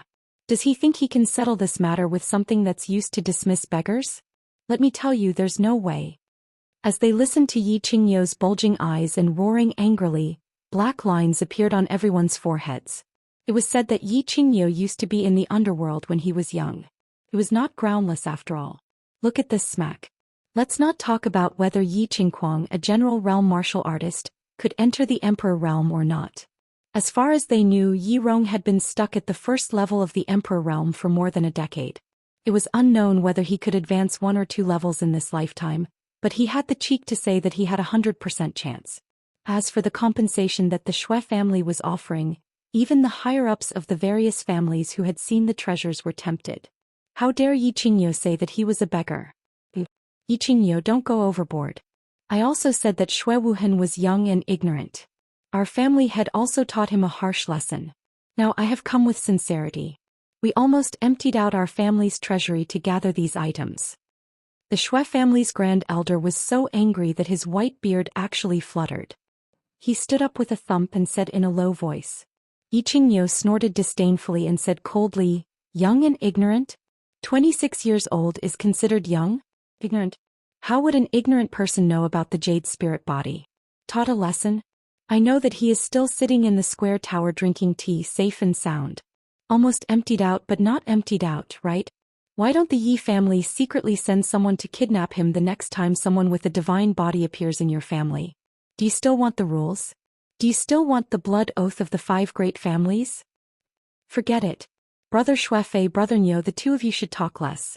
Give me some face and take a step back. The middle-aged beautiful woman, Yuji, smiled slightly and the wrinkles at the corner of her eyes slightly curled up, but she looked a little charming. As the host, she had no choice but to persuade them. She did not want the two of them to tear down her building. Alright, Yuji, I will give you some face. The Xue family will give you another 5,000 and 6,000 bottles of snow panacea, 3 divine-level secret skills, and 1 condition from the Yi family. Then we will let this matter go. Yi Qingniu nodded, indicating that he would accept Yu Ji's mediation. When Xue Fei heard this, he jumped up in anger. His originally dark face turned even darker. His lips trembled slightly as he said, 5,000 bottles and 3 divine-level secret skills? Why don't you just rob them? If you don't have them, I can at most give you another 500 bottles of snow panacea. Anything more than that is nothing. But when Yi Qingniu heard this, he could not take it anymore. He waved his hand and slapped the table again. This time he clearly did not control his strength and the table was instantly shattered. Following Yi Qingniu's slap, the 2 old men at the side simply closed their eyes again, looking as if they were none of their business. Yu Ji also sighed and did not want to care anymore. The scene suddenly became serious and solemn. At this moment, a woman suddenly walked in from outside. When the woman saw the extremely tense atmosphere, she stuttered while trembling, "Supreme Elder, they have started fighting. The young master of the Yi family and young master Long Xuelu are fighting." Chapter 53. The young master of the Yi family? He fought with young master Long? Yu Ji laughed bitterly and thought to herself. The members of the Yi family were all carved from the same mold. The younger ones had already started fighting before the older ones had even started fighting. Yu Ji glanced at the servant girl who didn't dare to breathe loudly under the pressure of Yi Qingniu's aura, then said to the servant girl, "What exactly happened? Tell me in detail." Yi Qingniu saw the look Yu Ji was giving him and didn't want to make things difficult for a little girl. He withdrew his aura and said, "Tell me in detail. The members of the Yi family are not people who look for trouble." When the servant girl saw that Yi Qingniu had relaxed, she hurriedly explained, "It's like this. The young master of the Yi family had just arrived, and when he saw young master Xue Wuhan, it was as if he had seen an enemy. Then young master Xue Wuhan stopped talking, and young master Long Xuelu wanted to teach the young master of the Yi family a lesson, so the 2 of them prepared to fight outside the square restaurant. Look, the members of the Yi family are reasonable. That jade spirit body is the younger sister of that brat Yi Qinghan. When I came, I told him that the family would take responsibility for his sister's matter, and told him not to touch Xue Wuhan, but look, he didn't. That idiot Long Xuelu was looking for trouble, so he couldn't do anything. I think that if we can't come to an agreement, let him handle it himself." Everyone was speechless again. Did Yi Qingniu really think that his Yi Qinghan was the same Yi Dao from back then? What kind of strength did Xue Wuhan have? Ranked 10th on the Earth roll? Could any Tom, Dick or Harry touch him? Besides, even though Long Xuelu was a bit of a spoiled brat, he had painstakingly cultivated his strength to the 2nd tier of the general realm. It was hard to say who would be the one to be hit. He wasn't worried that Long Xuelu would be hit. Even if he was hit, Chief Long wouldn't care. He was just worried that if Yi Qinghan was hit, Yi Qingniu would take the opportunity to flip out and make her square restaurant a mess. Let's go out and take a look."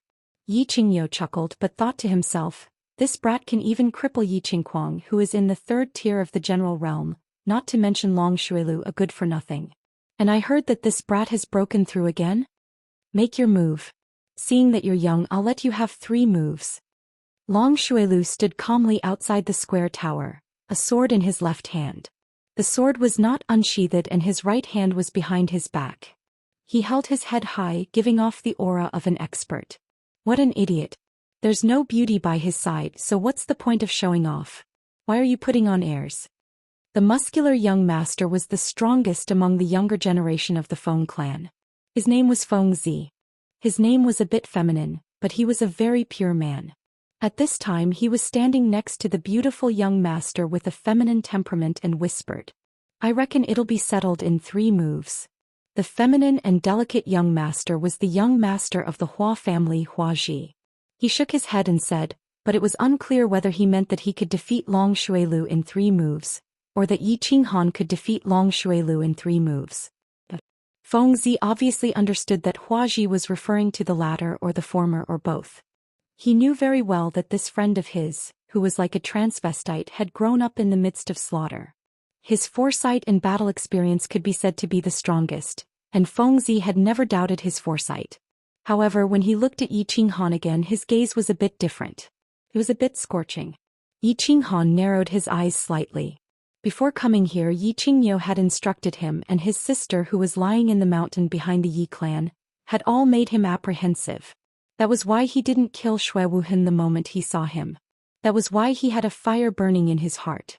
At this time, this fire was being fanned even more fiercely by Long Xuelu. Looking at the arrogant Long Xuelu before him, he felt as if he was looking at the old Yi Qingquang. So he narrowed his eyes and considered whether he should seriously injure this idiot with one move. Little Han, don't cripple him. Don't expose your body fusion technique. You can do whatever you want. At this moment, a familiar voice suddenly sounded beside his ear. Yi Qinghan raised his eyebrows and looked to the left with a smile.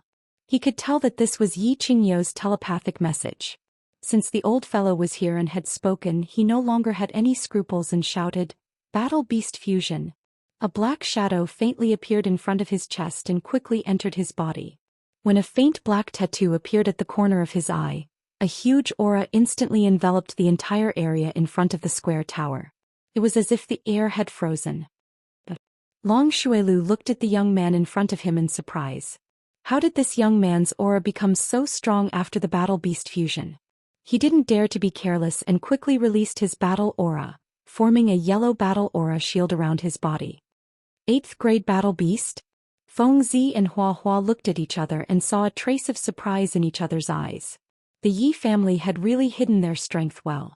Looking at the aura of the body fusion technique, it was very likely to be an 8th grade Battle Beast. As for the Holy Beast, he didn't think too much about it.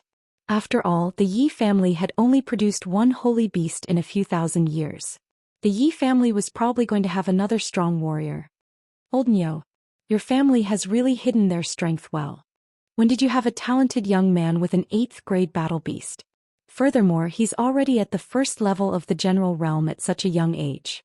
His future is limitless. At the entrance of the square tower not far away, one of the two elders from the Feng and Hua families who had been silent all this time finally spoke up. His eyes were filled with surprise and envy. An 8th grade Battle Beast and this young man's great talent could be foreseen that the Yi family would have another terrifying expert in the future. Hehe. Yi Qingyo laughed foolishly, but in his heart he thought to himself, we're the ones who hid it. It's this brat who has been hiding it well recently, and very well at that. It's only been a month and he's actually broken through to the general realm. It seems like the clan leader was right. This brat really has a lot of secrets. Xue Fei, on the other hand, stood silently at the side. His face darkened even more as he thought about how to settle the matter today. Looking at the posture of the old and the young, they would probably bleed a lot. However, Yi Qinghan didn't know that 4 old fellows were secretly watching him from afar. He only knew that this young Master Long in front of him had to be ruthlessly slapped to the ground in order to completely extinguish the fire in his heart. Therefore he made his move. Feeling the surging power in his body that he had never felt before, he was full of confidence as he swung his fist and smashed it directly at Long Xuelio's battle aura shield that was emitting a faint yellow light. He didn't use any fancy moves, nor did he use his battle aura to transform into various weapons like the other General Realm warriors. Because he had just entered the General Realm, he didn't know how to do it. He simply circulated all the battle aura in his body, turned into a horned rhinoceros and smashed it down savagely. With Yi Qinghan's wind-like speed and the surging aura condensed from the vast battle aura on his left fist, the temperature in the air suddenly became scorching hot. When the golden fist smashed onto the yellow battle aura shield, it caused a violent explosion that almost set the air on fire. Bang! As was expected, the yellow battle chi cover was broken in a split second. Like a cannonball, Long Xuelu was ferociously sent flying backward and hit the solid wall behind him. After bouncing back and rolling on the ground for a few times, he directly passed out. On the surface, Yi Qinghan was only a level 1 General Realm warrior. However, because of his incomparably special Dantian, the battle aura in his body was almost more than that of a level 2 General Realm warrior. After merging with his battle beast, his strength had reached the terrifying martial realm. The battle aura shield of Long Xuelu, a level 2 General Realm warrior, instantly shattered upon contact with Yi Qinghan's fist. If it weren't for Yi Qinghan seeing this and withdrawing most of his battle aura, Long Xuelu would probably have been smashed into a pile of minced meat. Ugh. Ah. Ah. After the three exclamations, the entire place fell into dead silence. Feng Zi, who was as strong as a mountain, opened his mouth wide. His expression was a little exaggerated, but the battle intent instantly ignited in his eyes was exceptionally fiery. The beautiful transvestite lowered his head timidly. Under his long eyelashes, a pair of blinking eyes concealed his shock and bewilderment. Shui Wuhan's face was still very gloomy, but his black and gray eyes were full of shock and bewilderment. He didn't seem to understand how the little guy he could casually slap away a few months ago could grow to such an extent. Yunyang, on the other hand, slightly frowned. She looked at the young master of the Yi family who was silently standing in front of her and the bald guard who was walking towards Long Shuilu. She was a little worried. Long Shuilu didn't bring many guards with him. He was a bald, middle-aged man with a slightly dark complexion who had been silent the whole time. The bald, middle-aged man hadn't said a word since Yi Qinghan came in. He didn't even make a sound when Yi Qinghan almost killed Long Shuilu, nor did he stop him. Only now that Long Shuilu had fainted on the ground, he walked out and silently picked up Long Shuilu. Then he turned to look at Yi Qinghan and said, "Thank you, young Master Yi, for showing mercy. Long Fifth will take his leave first." Yunyang let out a sigh of relief. She knew that since Long Fifth said this, he definitely wouldn't cause any more trouble. She also knew that this dark, bald man was a level 2 Imperial Realm expert. Once he caused trouble, it would definitely be very troublesome. Therefore, she smiled and arranged for someone to bring Long Fifth away to treat Long Shuilu's injuries. "Damn old Neo, this kid from your family is so fierce. That power just now was at least the strength of a marshal. Your family has found a treasure. This is another Yi Dao." The great elder of the Feng family nodded and looked at Yi Qinghan enviously. They were all experts and could easily tell that Yi Qinghan had left something up his sleeves. "Old Neo's family is not bad. My family's Xiao Chao is no match for him." Old man Hua also nodded and said seriously. Yuji was also beaming with joy. She smiled charmingly and said, "Brother Neo, congratulations." "Not at all, not at all. This kid is still a lot weaker than those two freaks Feng Zihua and Hua Hua." Yi Qinghan shook his head and said very modestly. However, he suddenly thought of something and turned to look at Xue Fei and said, "But I think it shouldn't be difficult to eliminate Xue Wuhan. How about old Xue, let them fight to the death? After the fight, I don't want that stupid thing of yours. What do you think?" Chapter 54. Air. Xue Fei looked at Yi Qinghan's smiling face, but his heart was pounding. This old black bull was smiling so obscenely. Could it be that Yi Qinghan still had a trump card that defied the natural order? One had to know that Xue Wuhan was extraordinarily talented and was currently at the 3rd level of the general realm. Coupled with the 12 golden-shelled insects that he was raising, even a 1st or 2nd level marshal would not dare to say that they could defeat him for sure. Old bull, why are you so confident in that kid of yours? You have to know that Xue Wuhan is a genius that only appears once in 100 years in the House of Aries. Even my little madman admits that he is no match for him." The Feng family's grand elder revealed a shocked expression and said with great astonishment, "Old Fei bet with him. I don't believe that a 15 or 16-year-old kid can fly in the sky." The Hua family's grand elder also took the opportunity to add fuel to the fire. Yuji, on the other hand, was silent at the side. However, the expression on her face also showed that she did not believe it. The three of them echoed each other in silence. They cooperated very well. Of course, they hoped that Xue Fei would bet with them. After all, these two youngsters were very talented. No matter who died in the end, it would be more beneficial than detrimental to their family. Xue Fei's heart was pounding even harder. These three were obviously adding fuel to the fire. Xue Wuhan was the only son of the patriarch and the future successor of the family. Anyone could think of exchanging some external objects for a powerhouse that had a high chance of becoming a sage in the future. Hence he was silent. "I say, old man Xue, what do you want? Why don't you say something? Let's have a fight to the death? I don't want your things after we're done." Yi Qinghan was a little impatient.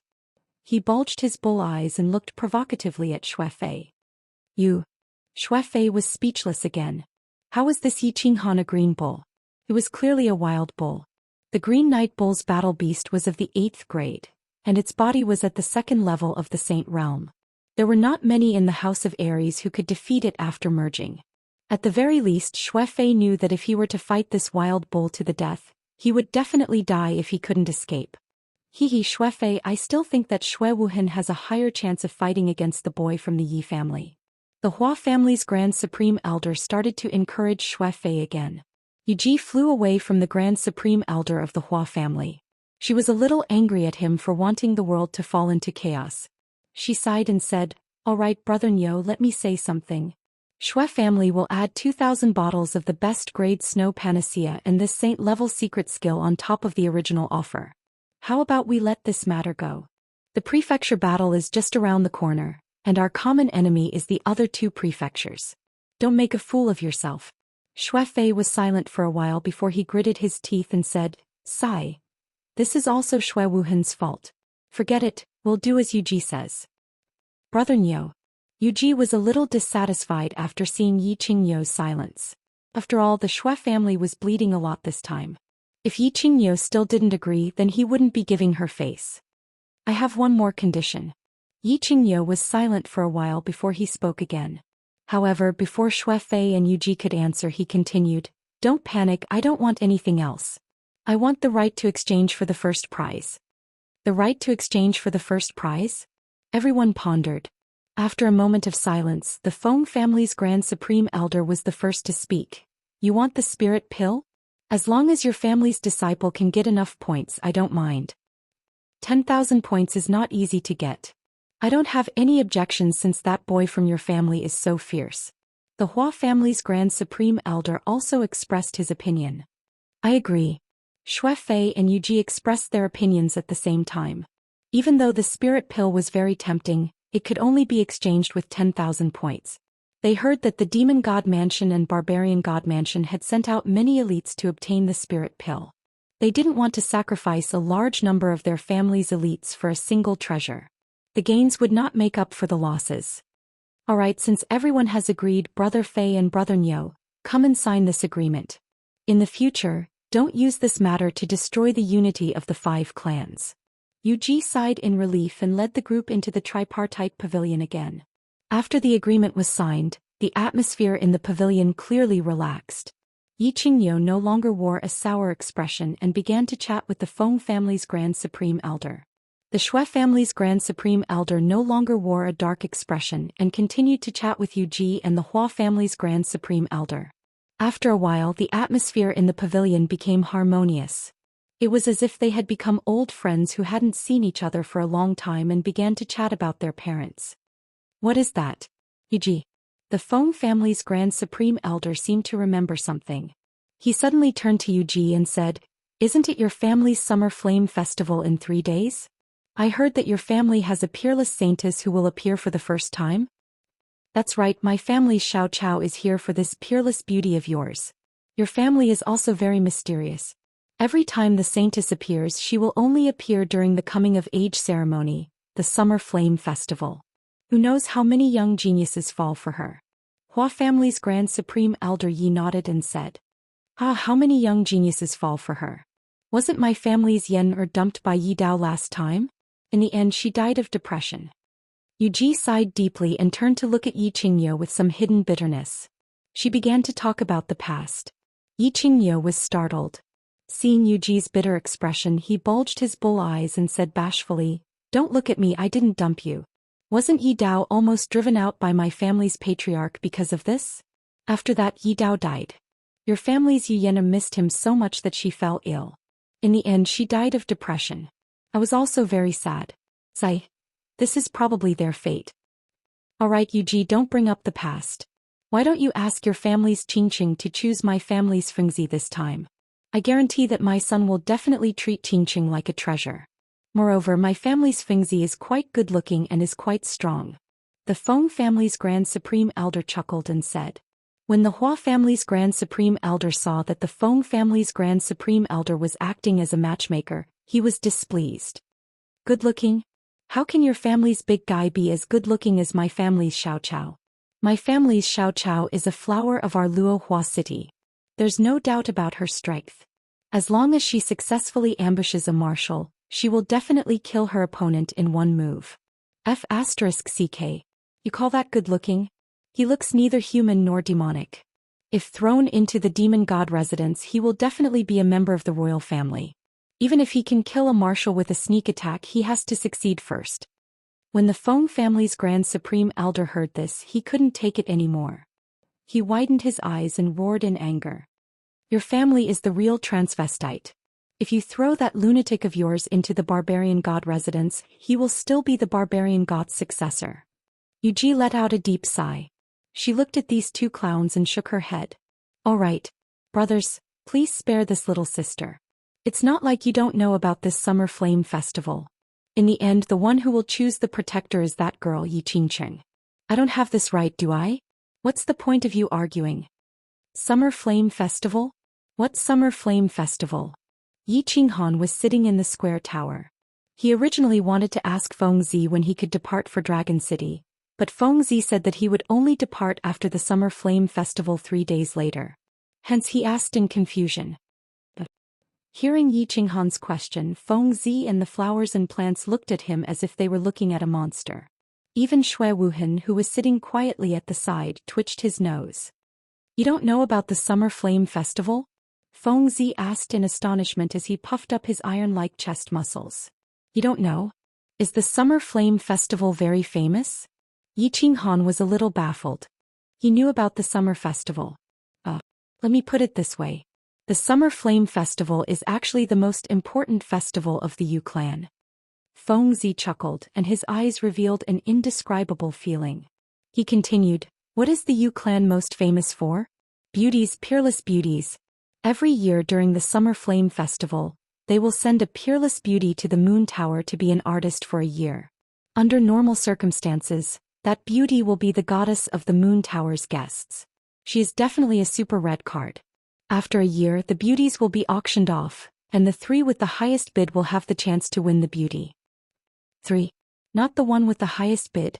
Yi Qinghan's curiosity was piqued by Feng Zi's description, and he asked with interest. Nope. Feng Zi shook his head and sighed. This is also the most brilliant part of the Yu clan. In the end, it's all up to the lady to choose the one she likes among the 3. This way, the Yu clan will receive great benefits and their lady will marry happily. Don't you think it's killing 2 birds with 1 stone? Indeed clever. Then will the Yu clan have a new beauty in 3 days? Yi Qinghan nodded and sighed. Beauty, a peerless beauty that can topple cities and countries. Let me tell you, you're in luck. Today is the Calm Lake Summer Flame Festival that the Yu clan holds once every 15 years. That's a grand ceremony for the younger generation of the House of Aries. Your young master have been waiting for years. Feng Zi flicked his bangs, and his eyes emitted a fiery glow as if he wanted to burn the entire square tower. Calm Lake Summer Flame Festival? Didn't you just say the Moon Tower Summer Flame Festival? Isn't the Calm Lake the place where the Yu clan's descendants live? Yi Qinghan was getting more and more confused as he listened. If the Yu clan sends a peerless beauty out of the Moon Tower every year, then the Summer Flame Festival wouldn't be that famous. Let me tell you, the Summer Flame Festival is famous because of the Calm Lake Summer Flame Festival that happens once every 15 years, which is 3 days from now. Every 15 years, the Yu clan selects a saintess from hundreds of female disciples. Then they invite all the descendants of the great clans to gather at the Calm Lake to watch the saintess coming of age ceremony. And their saintess will choose 2 guardians from dozens of youthful talents. They will observe her for 3 years, and the last person will return with the beauty.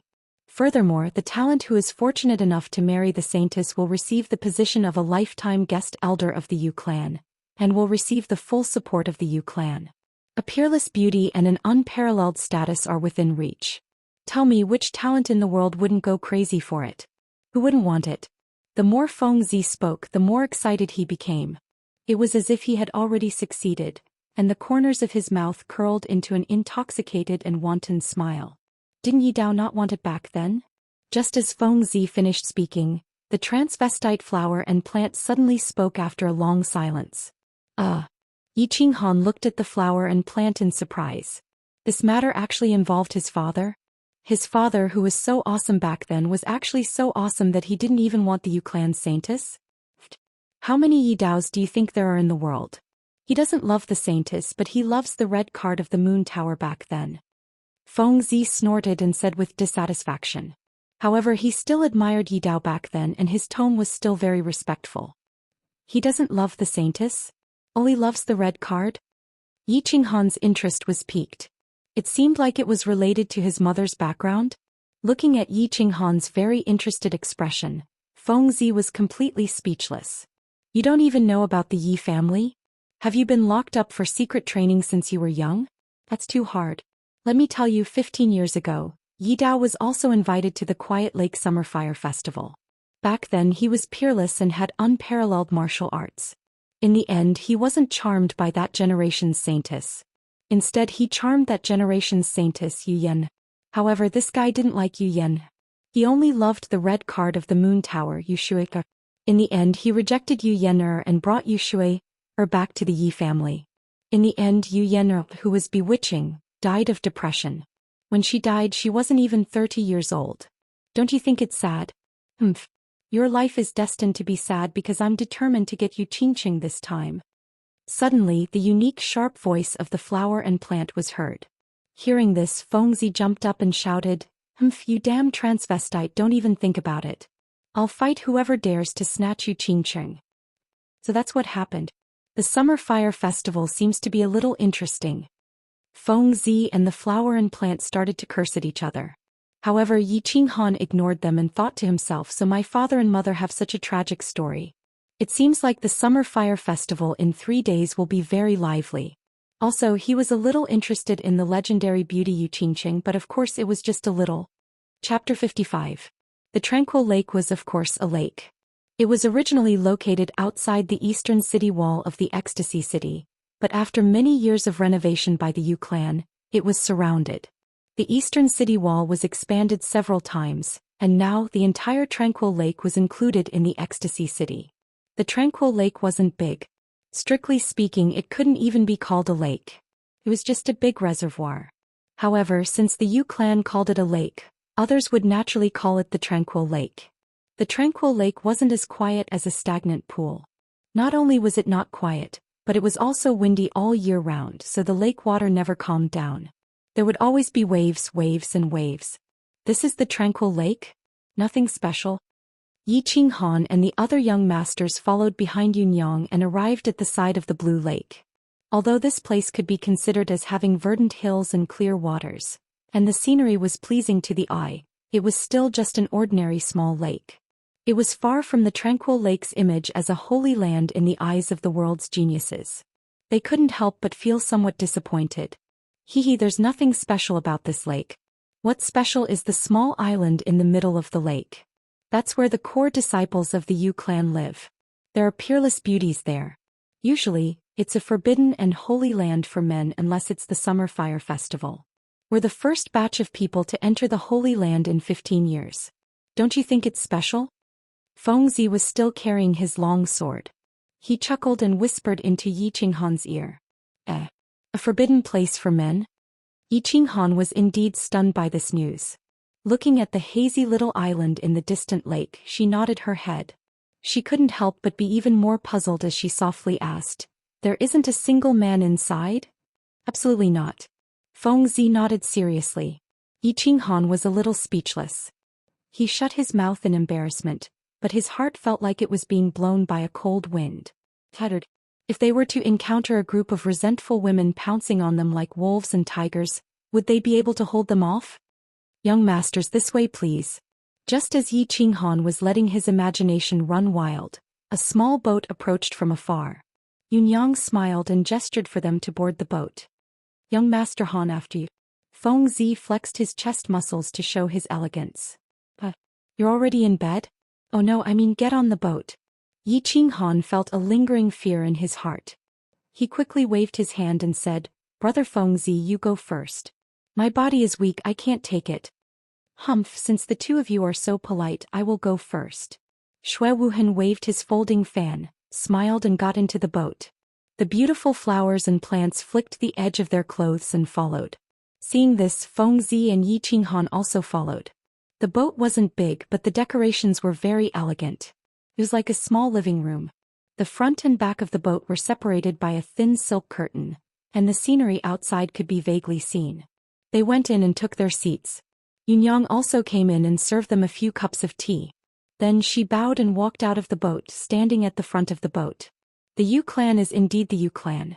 Even the person rowing the boat is an exceptional beauty. Fengzi looked around once she came in and finally her eyes fixed on the woman on the bed at the back of the boat. Through the blurry curtain, a graceful woman with one hand on the oar at the back of the boat could be seen. Only the side of her body could be seen. The woman was wearing a Xian palace dress, but her face was covered by a white silk scarf. Although the curtain was a bit blurry and her face was covered, just her graceful and curvaceous figure as well as her elegant temperament were enough to make one's heart sway. Fengzi's words awakened the people on the ship, and they all turned their heads to look at her. Hua Chao and Fengzi were the most direct.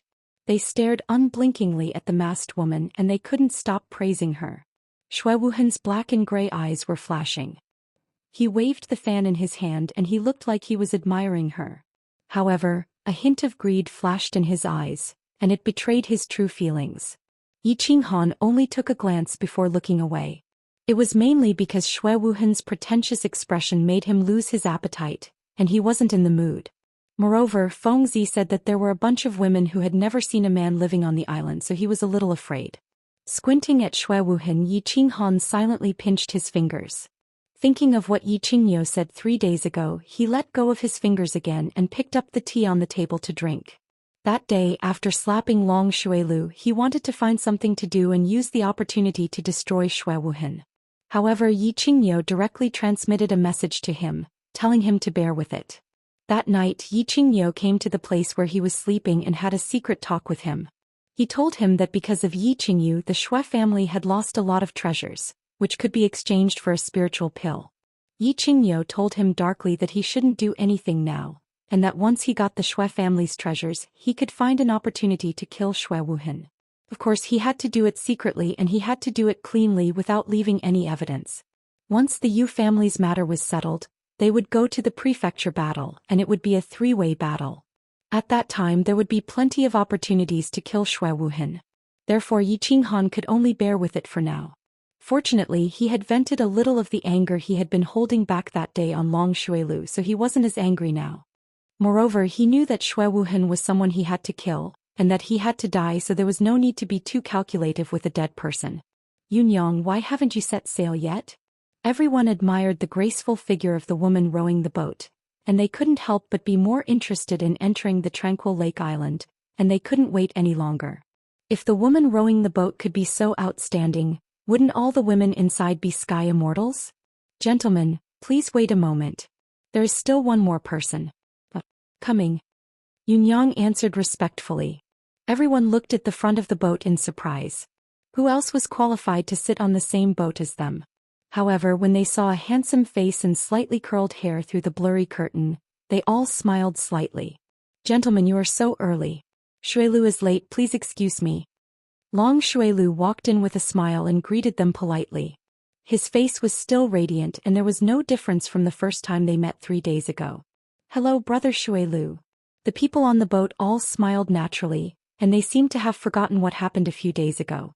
They smiled and greeted him. Shui Wuhan folded his folding fan and pointed to the seat beside him. He even personally poured a cup of tea for Long Shuilu. Yi Qinghan didn't say anything and just nodded slightly.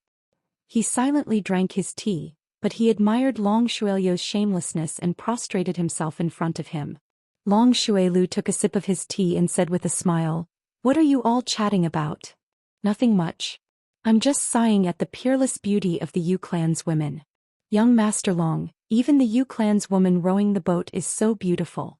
It is hard to imagine how beautiful the women of the tranquil lake island are." Although Fengzi looked well-developed, his mind wasn't simple. Although he was rumored to have a fiery temper, he seemed to be very tactful today. He didn't offend anyone and he befriended everyone. He was a smooth and slick person. Long Shuilu looked at the back of the boat seriously and revealed an intoxicated expression. He sighed and said, "Such a woman is truly enchanting. Unfortunately, she is masked and I can't see her true appearance. What a pity." Of course. A woman masked also has a kind of hazy beauty. What's the saying? What you can't get is the best. This woman in front of me has the essence of it. What you can't see is more beautiful. Shui Wuhan smiled faintly. He didn't seem to care about the cold eyes that Yi Qinghan was shooting at him. He waved his folding fan elegantly. Brother Wuhan, you should be a poet. You can recite a good poem. Hua Hua smiled gently and said with a sigh. Feng Zi also nodded and sighed. Brother Wuhan is right. The ancients said that a woman's most beautiful is when she takes off her clothes and when she comes out of the bath. I think we can add that to the list. A woman with a mask is also very beautiful. Absolutely right, absolutely right. All of your words are well thought out and each of your words has a profound meaning. You can all be called scholars. In my opinion, a woman with a mask is either extremely ugly or extremely beautiful. I can foresee that this woman is definitely an extremely beautiful woman. Long Shuilu nodded and moved closer. Yi Qinghan shook his head, but he sighed deeply in his heart. These perverts actually called themselves scholars? It was true that each generation was more unruly than the previous one. What? Young Master Han, do you have any other opinion? Feng Zi asked curiously when she saw Yi Qinghan shaking his head silently. I don't have any opinion. I think we should ask Yunyang to start the boat, or we won't be able to make it for lunch. Yi Qinghan said lightly. He didn't want to express any opinion. Shui Wuhan's flirtatious performance made him want to vomit, and Long Shuilu's shameless participation made the trip to the calm lake that he was originally interested in become boring. He stared blankly through the window at the rippling lake in the distance. He thought of his sister in Songqing and his mood became gloomy. Hey darling, let's start the boat. Yunyang had followed Yi Qinghan into the boat. She had been quietly standing to the side, not saying anything, nor showing any expression. When she saw Yi Qinghan speak, she smiled and said to the woman at the back of the boat. The woman behind the boat responded in a low voice. Although her voice was soft, it was very clear and moving, like the chirping of an oriole. Everyone who heard it felt numb and sore. Everyone present was at least at the general realm, so they all heard it clearly. They couldn't help but look at the woman behind the boat with even more interest. They slowly glided through the window, breaking through the water, and gradually moved towards the small island in the middle of the lake. Yunyang looked thoughtfully at the woman behind the boat and suddenly said, Darling, why don't you sing a song for the young masters on the boat to relieve their tiredness? What do you think? Long Shuilu heard her and immediately said with a smile, we couldn't ask for more. I'm all ears. Feng Zi and Hua Hua smiled as well, while Yi Qinghan nodded his head. Thank you, Shui Wuhan said with a smile. The veiled woman behind the boat still didn't say anything or turn around. She silently rowed the boat. After a long time she sighed and sang softly, The shadow of the vermilion building is at noon, the jade tree is low in the shade, the moon is already 3. Greasy powder secretly sells silver carvings, the wrong knife leisurely cuts the mud golden robe, the embroidered bed is afraid of attracting the black dragon's bark, the embroidered word worries teach the blue bird's beak. 100 flavors refined to take pity on the mother, 1,000 flowers bloom half suitable for a man, who can envy the company of a mandarin duck. The parrot is speechless, the waves like to swim bees, the magpies pretend to guess, the magpies murmur. But I love the number of palms, every time I remember the light of the hawksbill hairpin. The years of sorrow in the smoke cave are still there, the night of disappointment on the star bridge is empty, the season in front of the window is shameful, the romantic world smiles bitterly. Only the incense burner steals the wages, secretly hangs down the sandalwood sleeves to learn the ginseng. One must know that it is difficult to calm the heart, but one is willing to part with the clouds. Seeing the scenery fall, the sound of the strings still drifting looking toward the south. The song was a poem without the accompaniment of drums, music or lights to add color to the beautiful scenery. It was just a simple singing. The voice of the person singing did not have any special emotions, and there was no dancing to add color, but everyone felt intoxicated, as if they had flown to the heavenly palace and listened to the peerless celestial song sung by a fairy. Good song, good melody, good poem, such a beautiful song can only be found in the heavens. How many times can one hear it in the mortal world? Lady Nanan, this song really makes my heart surge. I am afraid that I will not be able to taste meat for 3 months. After a long time, Long Shuilu loudly clapped his hands and stood up. Looking at the graceful figure behind the boat with tender affection, he laughed loudly and said, Pa. Shui Wuhan waved his folding fan, stood up and said with a slight smile, It is indeed a good poem. Who can envy the company of a mandarin duck? The parrot is speechless. I am ashamed, Lady Nan. And why do you envy others? Why do you feel ashamed?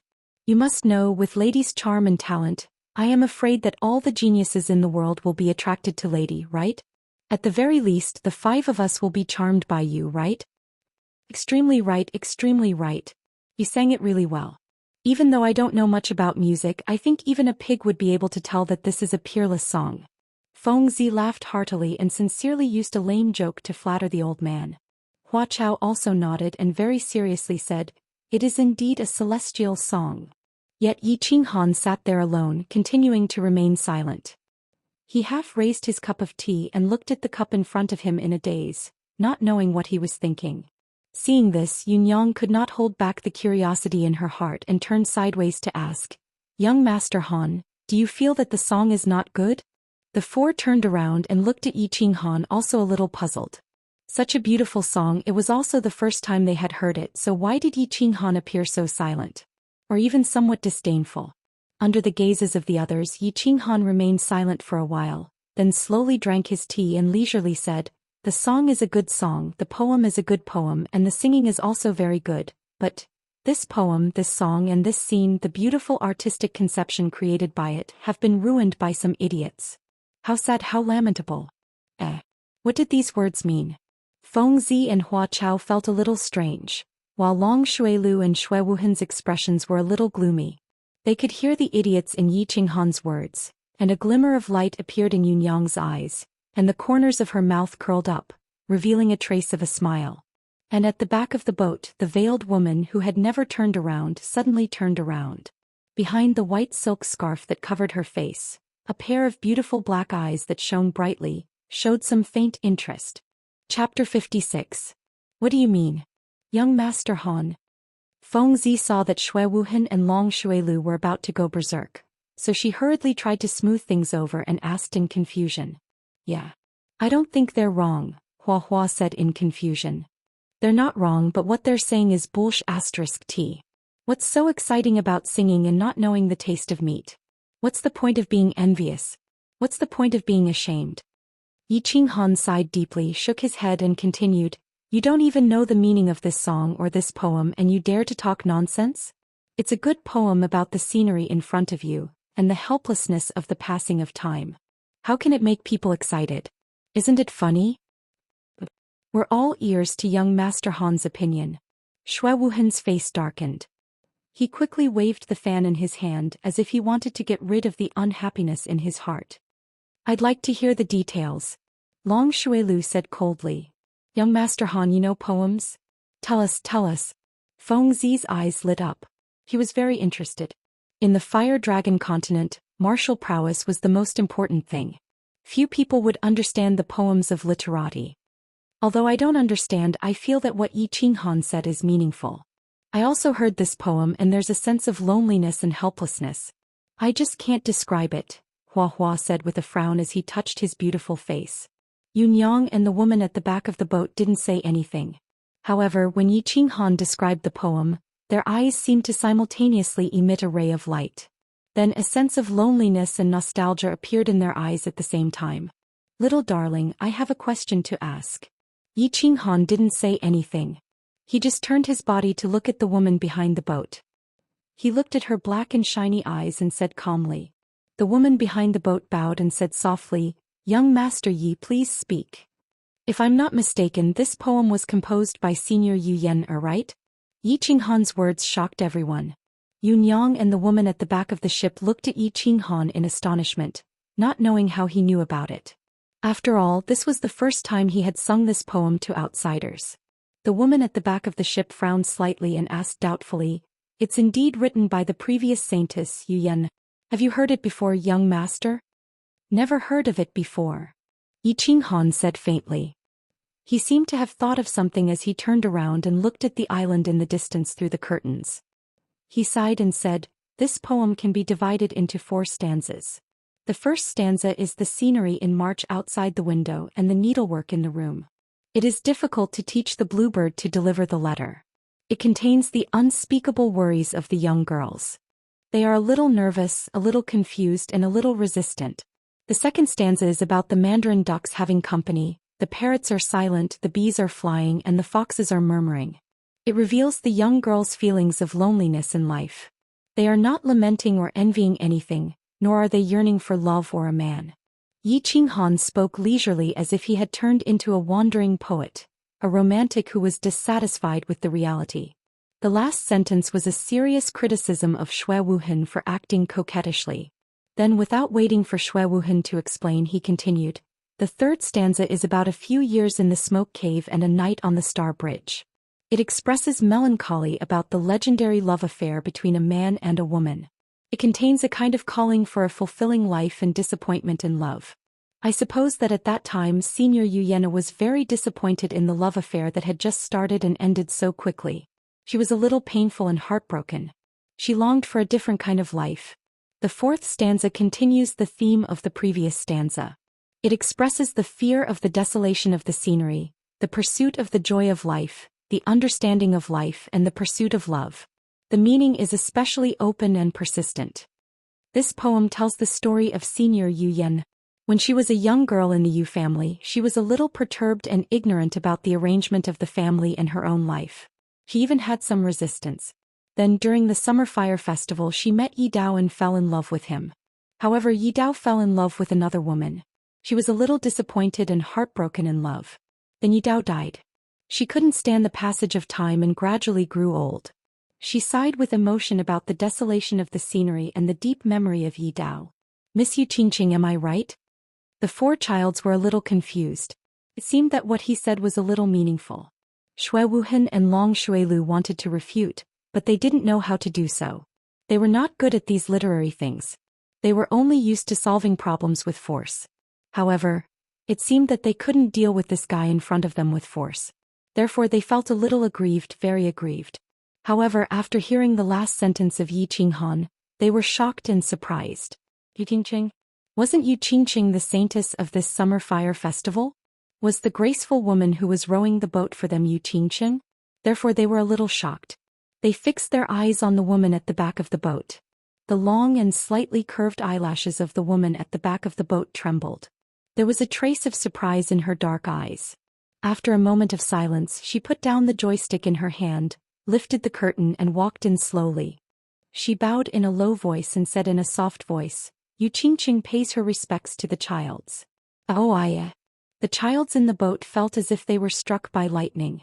What was going on? Why didn't Yu Qingqing play her cards according to common sense? They thought of their ugly behavior and naked greedy eyes just now. They thought that they still had a lot of beautiful things that they hadn't shown yet. They thought that they were going to show off in the evening at the Summer Fire Festival. In the end, Yu Qingqing played her cards carelessly and appeared in advance.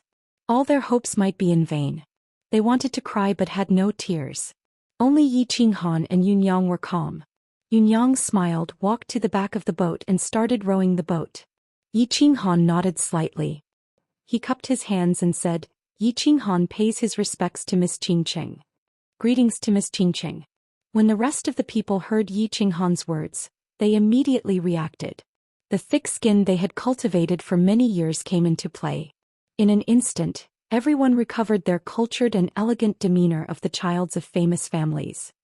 "Everyone, please take a seat."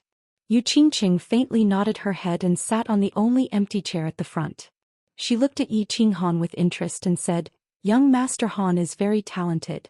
Each of your words is like a gem and your tongue is like a lotus flower. Your explanation is very good and correct. Qingqing admires you. Young Master Han is Senior Nightblade's only son, right?" Feng Zihua and Long Shuilu looked at Yi Qinghan in surprise. They didn't expect Yu Qingqing to have such a high evaluation of Yi Qinghan. And the first thing she said was actually to ask about Yi Qinghan's background. Hearing that Yi Qinghan was actually Yi Dao's son, they couldn't help but feel a little strange. Wasn't Yi Dao's son a good-for-nothing? With Yi Qinghan's talent and terrifying beast, if he was a good-for-nothing, then they could only go to the mines and work as laborers. Yi Qinghan's reputation was not very well known in the family. In addition, the information from their respective families was not in place yet. So they thought that Yi Qinghan was a genius that was secretly trained by the Yi family. They didn't expect him to be Yi Dao's son. Good for nothing? Only Shui Wuhan smiled bitterly. A few months ago he also thought so. That's right. On behalf of my father, Yi Qinghan expresses his gratitude to Senior Yu Yen for her infatuation and his sorrow for the loss of her beauty. Although I don't know much about my father's life, I feel that he always felt a trace of guilt and sorrow for Senior Yu Yen. Qinghan also deeply admires Senior Yu Yen. Yi Qinghan bowed slightly, but he felt very helpless in his heart. Father, you have a romantic debt, yet you want me to apologize and clean up your mess. It's okay. Aunt Yu Yen didn't regret falling in love with you even before she died. She once said, "In this world only Yi Dao is a real man." I don't regret my choice that year. Yu Qingqing sighed slightly. Her eyes were a little blurred as if she was recalling some past events. Young Master Han, you're in the wrong. I only found out now that you're the son of Senior Yi Dao, whom I admire the most. You're not a good friend. Feng Zi was unhappy when he heard that. He looked at Yi Qinghan with hidden bitterness. A man with bulging muscles like a giant from the god of barbarians was looking at a man with hidden bitterness. No man could stand it. Yi Qinghan didn't look at him. He said embarrassedly, "You didn't ask me. Do you expect me to tell everyone I meet that I'm Yi Dao's son?" That's right. Do you, Feng Zi, also tell everyone you meet that I'm a lunatic and that I'm a lunatic? Flowers and grasses quickly chimed in with a smile on their pretty faces. They looked very pretty. Everyone laughed heartily and the awkward atmosphere was swept away. It didn't matter if they lost face just now. What was important was to get it back as soon as possible. Therefore, everyone began to present their treasures. They performed the performance and speech that they were going to perform at night in advance, hoping to get back some impression in front of the beautiful woman. However, the performance was about to end before it even started. The small boat had arrived at its destination, Tranquil Lake Island. Looking at the beautiful woman drifting away, looking at the beautiful scenery in front of them, everyone's emotions were complicated for a moment. Chapter 57. As they watched Yu Qingqing's figure gradually disappear on the small path of the island, they reluctantly withdrew their gazes and stood rooted to the ground. When they didn't know that she was Yu Qingqing, they only felt that this woman's figure was really graceful, and her every movement had an otherworldly aura. When Yi Qinghan revealed her identity, she threw down the armrest and walked over leisurely. Everyone saw the pair of black pearl-like eyes above the white silk scarf and smelled the delicate fragrance that was naturally emitted from her body. Only then did everyone realize that Yu Qingqing was actually so enchanting, even a little enchanting. There was no need for words. As long as she sat there quietly and looked at you with her clear black pearl-like eyes, you would feel especially enraptured and overwhelmed. Alright, stop looking. We've already walked so far. Won't we be able to see her true appearance at night? Yi Qinghan said softly with a faint smile.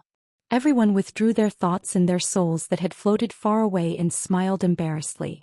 Young Master Han, not bad. You've taken the initiative. I didn't know that you were so powerful.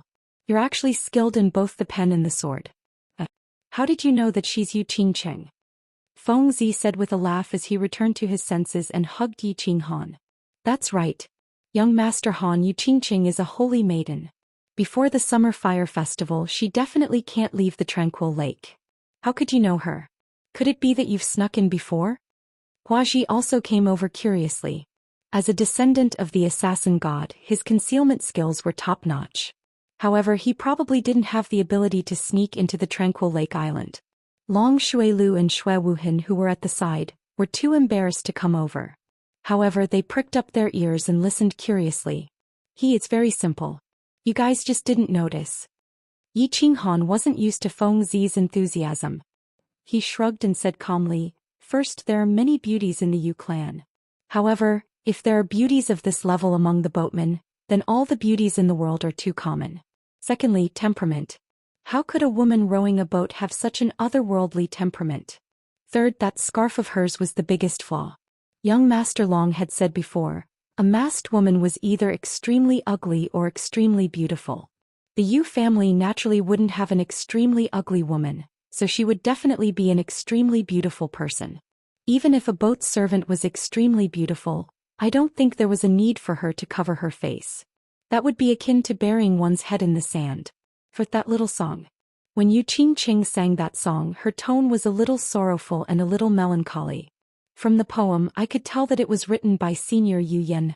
Since she felt sad about Senior Yu Yen's deeds, It was very likely that she felt sad because of what happened to Yener in the past. Therefore I made a decisive guess and it turned out that I was right. Respect. Young Master Han indeed has a discerning eye, to be able to observe these small details in such detail. Your words have awakened me from my dreams. Fengzi thought about it carefully and nodded. However, he suddenly thought of a problem and shouted, "What's that? Young Master Han, you're still so young. You won't fight with me over Yu Qingqing, right? Let me tell you, although we're familiar with each other, your father is also someone I respect. If you dare to fight with Yu Qingqing, I'll still fight with you." Just now on the boat, Yi Qinghan obviously had the upper hand and left a deep impression in Yu Qingcheng's heart. Moreover, this brat had a rather delicate appearance and his strength and the forces behind him were not much different from theirs. If Yi Qinghan really took the initiative to attack, he wouldn't have any chance at all. That's right, young Master Han. You're not even 16 yet. Yu Qingqing is already 16. Don't tell me you're fated to fall in love with an older sister? Once Fengzi said this, the beautiful man Hua Shu also became anxious. His family had given him a strict order to fight for this opportunity. Moreover, he had also seen Yu Qingqing. She was indeed a devastatingly beautiful woman, so he also said this anxiously. Long Xuelu and Xue Wuhan also tensed up. One had to know that in the entire house of Aries, the 5 most powerful and promising youths were all gathered here, so it could be said that they had the greatest chance. However, if Yi Qinghan took the initiative to fight for it, then their chances were really not high. Long Xuelu had been slapped by Yi Qinghan before, so he already felt a little inferior in front of Yi Qinghan and couldn't raise his head. As for Xue Wuhan, because Yi Qinghan was here, he didn't dare to go against Yi Qinghan openly for fear that Yi Qinghan would flip out, so he lowered his stance. So the two of them leaned to the side nervously, silently paying attention to Yi Qinghan's words. Why not? A fair and graceful lady is a gentleman's desire. Moreover, isn't it just a few months? I don't mind. Yi Qinghan chuckled and looked at the 4 nervous people in front of him, teasing them. As expected, when he finished speaking, their faces darkened. After a moment, he nodded in satisfaction and continued, "However, if the 4 of you agree to one condition of mine, I can promise you that I won't take the initiative to woo Yu Qingqing." There's something good? Say it. As long as it's not asking me to kill my father, I'll agree. When Fengzi heard this, he immediately beamed and patted Yi Qinghan's shoulder heavily. Although he was a little surprised that Yi Qinghan would say such a thing, if there was such a good thing, he naturally wouldn't give it up. Say it, I won't hesitate if I can do it. Fengzi expressed his attitude, a hopeful look on his face. As long as it's within my ability, no problem, Xue Wuhan said calmly. However, he was a little surprised, so he was a little reserved in his words. Long Xuelu patted his chest and smiled slightly. Young Master Han, just say it. Yi Qinghan laughed. To be honest, he admired Yu Qingqing. But he felt that a holy maiden raised in such a way by such a clan was a little arrogant and a little cold. Moreover, he was a little male chauvinist. If he had to circle around such a girl all day like a dog around its master, he would be very uncomfortable and displeased. Moreover, he thought that because of the incident with his father Yi Dao, Yu Qingqing probably didn't like him, so he used this groundless attitude in exchange for a condition from everyone. Of course, the most important thing was that his younger sister was lying unconscious in the mountains behind the Yi family. Her life was hanging by a thread, so he really didn't have the mood to woo girls. Thus he said very seriously, "In the Elite Academy tournament, I want the few of you to help me get as many points as possible. Of course, you can't drag me down." Just this? Fengzi asked in disbelief after waiting for a long time for Yi Qinghan to propose such a condition. Just this? Why don't you agree? Yi Qinghan said with certainty. This world was really not as important as saving his younger sister, and if the few people in front of him agreed, his journey to the Elite Academy tournament would be much smoother. Agree, 200% agree. Fengzi answered quickly. Agree. No problem. Agree. The other 3 nodded quickly and agreed unanimously. Of course, they would be fools not to take such a great advantage. This condition was equivalent to no condition and they would lose a strong opponent for nothing. Why not? Let's go. Yunyang is waiting anxiously in front. Today I want to drink a few barrels of good wine with young Master Han. You're such a good brother. Fengzi laughed loudly and walked forward with his arm around Yi Qinghan. Hua Hua's beautiful eyes narrowed into slits as he followed them and said seriously, "Young Master Han, you're my brother." Shui Wuhan and Long Shuilu looked at each other and felt the doubt in each other's eyes. What was Yi Qinghan up to? He actually gave up such an opportunity that all the men in the world dreamed of so easily. Could it be that there was something else going on? However, the two of them couldn't figure it out no matter how hard they thought about it, so they could only follow him embarrassedly. After they left, a green figure slowly walked out from the small forest at the side. Above the white silk scarf, there was a slight frown on her exquisite eyebrows. That pair of black pearl-like eyes also shone with an inexplicable meaning. It was a little playful and a little curious. Chapter 58. There were many wonderful things in this world such as friendship. Yi Qinghan promised not to pursue Yu Qingqing. As expected, Wuxia and Feng Zi let go of their grudges and became brothers with Yi Qinghan. Long Shuilu and Shui Wuhan didn't seem to be too intimate, but for the bonfire party tonight, Yi Qinghan wouldn't play tricks and ruin their plan. They could only pretend to be friendly and get cold feet from Yi Qinghan. Tranquil Lake Island wasn't big, but the scenery was beautiful and the air was fragrant. Most importantly, the buildings here were very unique. There weren't many houses on Tranquil Lake Island. They were divided into East Yard, West Yard, and North Yard. There weren't many houses in the East Yard. It was mainly used to receive guests, so it was usually empty. The West Yard was where the young disciples of the Yu family lived, so there were more houses. The North Yard was where the higher-ups of the Yu family lived. Ordinary people couldn't even get close. They could only look at it from afar. It was said that there were only 800 houses on Tranquil Lake Island. Compared to Yi family's castle or other families' residences, which had thousands of houses, it was pitifully small. However, these 800 houses were all made of bamboo, which was unique. On the island in the middle of the lake, there were dense trees and bamboo houses among the trees. It gave them a very special feeling. Some were elegant, some were fresh, and most of them were comfortable. No wonder all the beauties from the Yu family had such a special temperament. On such a small island in such an environment, it would be strange if they weren't special. They were arranged to stay in a small yard in the East Yard. The yard was called Emerald Pavilion. There were 6 to 7 houses and a hall. "Young masters, please rest here first. I will bring you to the bonfire party tonight," Yunyang said respectfully after she brought Yi Qinghan and the others into the Emerald Pavilion and served them tea, wine, and cakes. Then she smiled mysteriously and clapped her hands. After a while, a few beautiful women in red entered the Emerald Pavilion. The women in red stood in front of the Emerald Pavilion and bowed, successfully attracting everyone's attention. Yunyang smiled and said, "The bonfire party will only begin at night."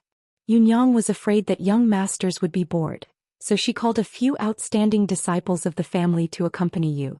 "You can do as you please. Yunyang will take her leave first. See you at night." Can you do as you please?" Yunyang had already left, but her words were still echoing in their ears. The sentence was very good, very powerful. Of course, the meaning was clear. These women were sent by the Yu clan to entertain the young masters.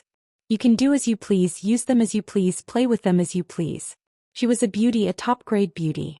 She was a product of the Yu clan, and she was even used to entertain important guests. Of course, she was a fine product, a peerless beauty. Although these women were just standing there indifferently, their clothes were not particularly open. They wore red palace dresses, and on their exquisite facial features, there was a hint of shyness mixed with a hint of charm. The combination of innocence and charm was so perfect that it could practically make an honest person take off his pants and commit a crime. These were not the outer disciples of the Yu clan in the Moon Tower. They were the inner disciples that the Yu clan had cultivated for many years. The art of charm had been cultivated to the bone. There was no need to deliberately show it. As long as they stood there quietly, the charm emitted from their bones could stimulate the male hormones of any normal man to a limitless rise, and the evil fire in their lower abdomen would be ignited. Long Shuilu was the first to react. His Adam's apple moved by accident. However, as if he had done something wrong, he quickly coughed softly and picked up the tea to cover it up. He was a regular customer of the Moon Tower. Of course, he knew the unlimited charm of the Yu clan's women. He also very much wanted to have fun with the women in front of him. Even under his white robe, the dragon root had already raised its head slightly. However, He could not move and did not dare to move. Not only him, everyone in the room did not dare to move and could not move. They could only suppress it and try not to look at the 5 enchanting women in front of them. What were they here for? They came to the Yu clan, of course, to play with women. They came to taste the Yu clan's enchanting women that all men in the world dreamed of. However, what they wanted to do now was to play with the Yu clan's most beautiful and most honorable saintess. Before they got it, they did not dare to move recklessly and could not move recklessly. The only natural person in the room was Yi Qinghan. He was firm without desire. He was not afraid of anything and did not ask for anything. Therefore he very naturally admired the 5 peerless beauties. He squinted his eyes, had a smile on his face and constantly made clicking sounds. 5 beauties, don't just stand there. Each of you find a young master to sit with. Yi Qinghan looked at the 4 young masters who were trying their best to suppress themselves. A trace of playfulness flashed in his eyes, and he very naturally instructed. Since you want to move but do not dare to move, then this young master will help you fulfill your wishes. The scene at this moment was very familiar to him. He thought of the nightclubs in his previous life. In the private room, rows of ladies stood respectfully and coquettishly, waiting for the customers to order. However, the beauties here did not greet them. The ladies in the nightclubs would greet them as soon as they entered. Of course, the ladies here were of a much higher class than the ladies in the nightclubs and definitely could not be compared. No need. Almost at the same time, 4 voices sounded in the hall. The voices were very determined, very suppressed, and also had a tinge of regret and bitterness. Young Master Han, you enjoy yourself. I'm a little tired, so there's no need. Fengzi chuckled and winked at Yi Qinghan as if he understood. Wuxia also blinked her beautiful eyes and said a little shyly, young Master Han, you enjoy yourself. I'm not used to it. Yes. Long Shuelu nodded like a chick pecking rice and said very seriously. Shui Wuhan did not speak and lowered his head. But, is that so? Yi Qinghan chuckled and pretended not to see their expressions. He slowly drank a cup of tea and enthusiastically said, since everyone is tired, let's take a good rest. Ladies, I'll have to trouble you to perform a sexy dance. Do something explosive so that the young masters can rest well. The 4 of them glared at Yi Qinghan angrily as if they wanted him to eat them, but were too embarrassed to say no. If they did that, they would really be deceiving themselves and it would be too pretentious. However, seeing that Yi Qinghan had his head down and was fiddling with the tea leaves, completely ignoring their burning gazes, the few of them could only helplessly remain silent. Seeing that the few of them did not object, the few bewitching beauties responded softly, bowed and retreated. Not long after, they came in again. Their clothes were still red, but they were a lot less.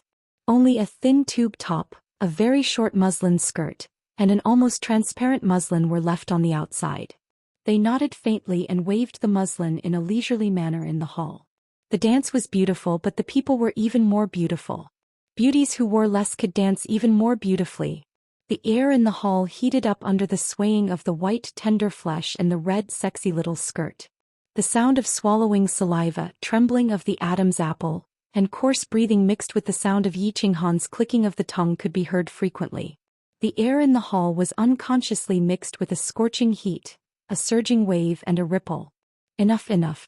All right, ladies, thank you for your hard work. You may leave first. Shui Wuhan drank 4 cups of tea in a row, but the more he drank, the hotter his body became. When he was about to drink the 5th cup of tea, he finally suppressed the fire in his heart and said loudly, yes. All right, why do I feel that the more I dance, the more tired I am?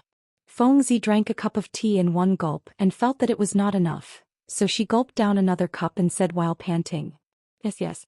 Long Shuelu nodded again like a chick pecking rice, and his expression was even more serious than before. Hua did not speak but only nodded and lowered his head. It was as if the 5 beauties in the room were poisonous scorpions, and he did not dare to look at them again. Don't. Yi Qinghan plucked a grape from under the table and threw it into his mouth. As he chewed, he said, they dance very well. It's rare to have a chance to enjoy the super treatment of the Yu family, so we should cherish it. Why? Do you think that these beauties dance badly? They dance very well, that. Young Master Han. Fengzi looked at Yi Qinghan angrily as if he was blaming him for his prank. He deliberately emphasized the words young Master Han to show his anger and continued, but we are not used to this. If young Master Han likes it, I can give the one who serves me to young Master Han. Yes. Young Master Han, that's enough. I'm tired too, so I'll give them to you too. Hua Hua raised his head and said sincerely. Long Shuilu and Shui Wuhan looked at each other and said in unison, us too. Young Master Han, you can enjoy it slowly, we are not used to it. Okay. Yi Ching Han smiled mischievously, but he was laughing coldly in his heart. These animals, if they were not here at this time, they would probably rob them. After a moment of silence, he said embarrassedly, how can I accept it? It's okay, it's okay. There are plenty of rooms next door. Feng Zi stood up and waved his thick hands, indicating that he could do as he pleased. Hehe. Then, it would be impolite of me to refuse. Yi Ching Han laughed lewdly and stretched lazily. He looked at the 5 beauties of the Yu family and said sincerely, since they are not used to it, why don't we go into the room together, and study the art of the human body? The beauties did not speak and only smiled shyly. They nodded slightly and surrounded Yi Ching Han as they walked out of the room. What's that? Young masters, I'm going to rest for a while. You guys rest well too and perform well tonight. I have high hopes for you guys. Yi Ching Han did not forget to look back as he walked out of the hall and continued to tease them. Then he laughed loudly and disappeared from everyone's sight. Animals, animals. Yi Ching Han, this animal, he really dared to do it, he actually did it. Feng Zi said angrily as he clenched his fists as he watched Yi Ching Han's figure disappear from the room. Wuxia also looked at the bamboo door of the room reluctantly and said angrily, I hate animals like him who don't care about brotherhood and value sex over friendship the most. When you go out with him in the future, don't tell anyone that I know him. Yi Ching Han is really lewd and unruly.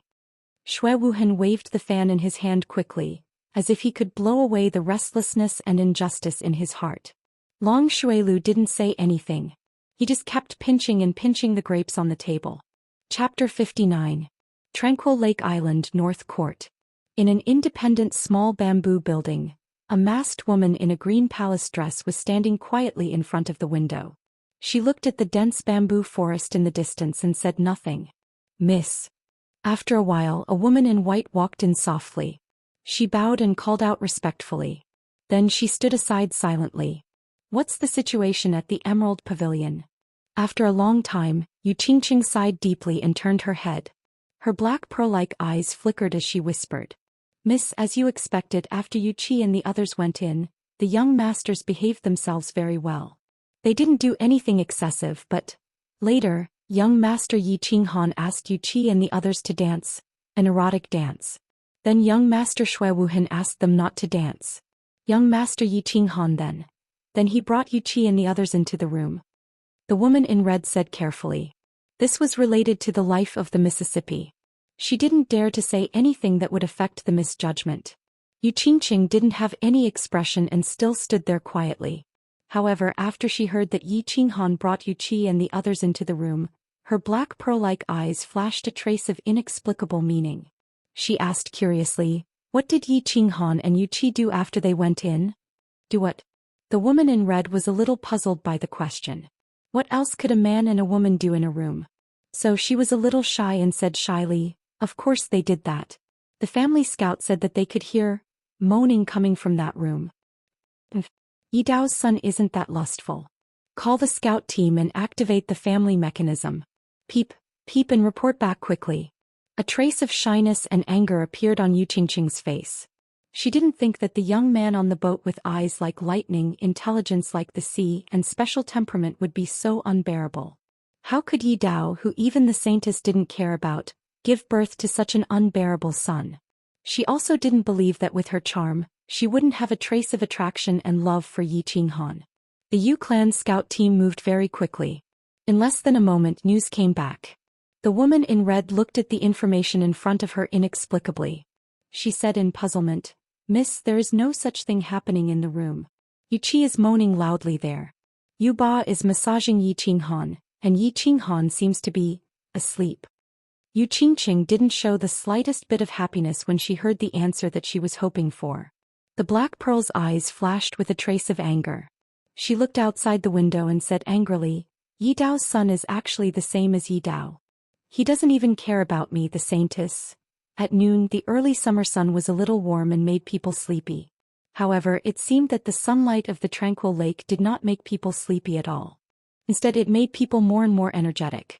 Inside the green pavilion, the 4 young masters drank a few pots of tea, a few jars of wine and countless plates of fruits and pastries. After sitting there awkwardly for more than 2 hours, the deafening moans in the room outside the hall finally stopped. Creak. A few minutes later, the room door was pushed open and Yi Qinghan walked out feeling refreshed. He reached out to wipe the drool from the corner of his mouth and stretched his body. Then he took small steps and walked into the hall. As soon as he walked into the hall, he smelled a very sour smell. Yi Qinghan didn't care. He ignored the complicated gazes of the others and sat down casually. He picked up a bunch of grapes and ate them. As he ate, he nodded and praised, "The grapes of the Yu clan are indeed different from those of other places. They seem to be sweeter. What are you guys looking at?" Them. Pooh. Feng Zi, who had just drunk a mouthful of wine, spat out the wine in her mouth when she heard this. She said somewhat angrily, "Young Master Han, don't attack people like this. If you do this again, I'm going to fall out with you." Everyone's eyes bulged as if they wanted to use their gazes to despise him. They had seen shameless people, but they had never seen such a shameless person. He enjoyed 5 exquisite bewitching beauties by himself, and the moment he came out he still didn't hide his arrogance at all. They had listened to the erotic songs for more than 2 hours, and there was already a fire in their hearts. But this brat was showing off so openly. "Don't be angry, lunatic. Don't be angry. Didn't I just say that the grapes were delicious? Is there a need to be so angry? Why don't I ask Yunyang to arrange something else for you?" Yi Qinghan waved his hand and said with a smile. "Don't. You ruthless brat. I'm afraid of you, all right?" Feng Zi had a bitter expression on her face. She cupped her hands and ignored him. The others at the side didn't dare to say anything. After witnessing this brat's viciousness, who would dare to pick a fight? If this brat did something else tonight, they would be completely finished. "Young masters, have you rested well?" At this moment Yunyang walked in and said with a beaming smile. When she looked at Yi Qinghan, her charming eyes slightly narrowed, with a smile that was not a smile, causing Yi Qinghan's hair to stand on end. Feng Zi's bitter expression immediately blossomed when Yunyang walked in. She smiled and said, "It's all right. It's mainly because young Master Han rested well." "Yes. Young Master Han rested the best." Long Xuelu also stood up. There weren't many opportunities to add insult to injury, so of course he wouldn't let it go. "Thank you, Yunyang. Young Master Han likes it very much." Hua Hua blinked her beautiful eyes and said calmly. Shui Wuhan also smiled and waved the folding fan in his hand as if he would never get tired. "Thank you, Yunyang. Of course young Master Han likes it. It's all right, it's all right. Yunyang's arrangements are definitely not wrong. Why don't we arrange it again in the afternoon, young masters?" Yi Qinghan stood up slowly and glanced at the young masters. He scratched his head and immediately retorted. "The 4 of you said that young Master Han rested well, and young Master Han also said that he rested well. Then Yunyang's efforts were not in vain. Why don't we arrange a few more in the afternoon?" Yunyang's whole body was glowing with a smile, reflecting the faint refraction of the sun behind her. She seemed to have become much younger and more charming. "No need." Other than Yi Qinghan, the 4 of them said in unison, their attitude very firm. If they had to listen to the erotic songs for the entire afternoon, who knew if they would go crazy? Seeing Yunyang look at him, Yi Qinghan licked his lips and looked at the 4 of them. However, he saw the silent pleading in their eyes. He said a little embarrassedly, "Since they are so insistent, I can only give them some face. Forget it." "Hehe. Then forget it. How about this, Yunyang will take you to lunch first. After lunch, I will take you to enjoy the beautiful scenery of the tranquil lake." Yunyang smiled and nodded. "That's great." Feng Zi was the first to respond and followed Yunyang out of the Emerald Pavilion.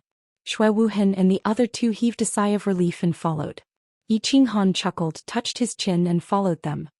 They had lunch in a private room near the Emerald Pavilion. During the meal they did not have much appetite, so they only ate a little.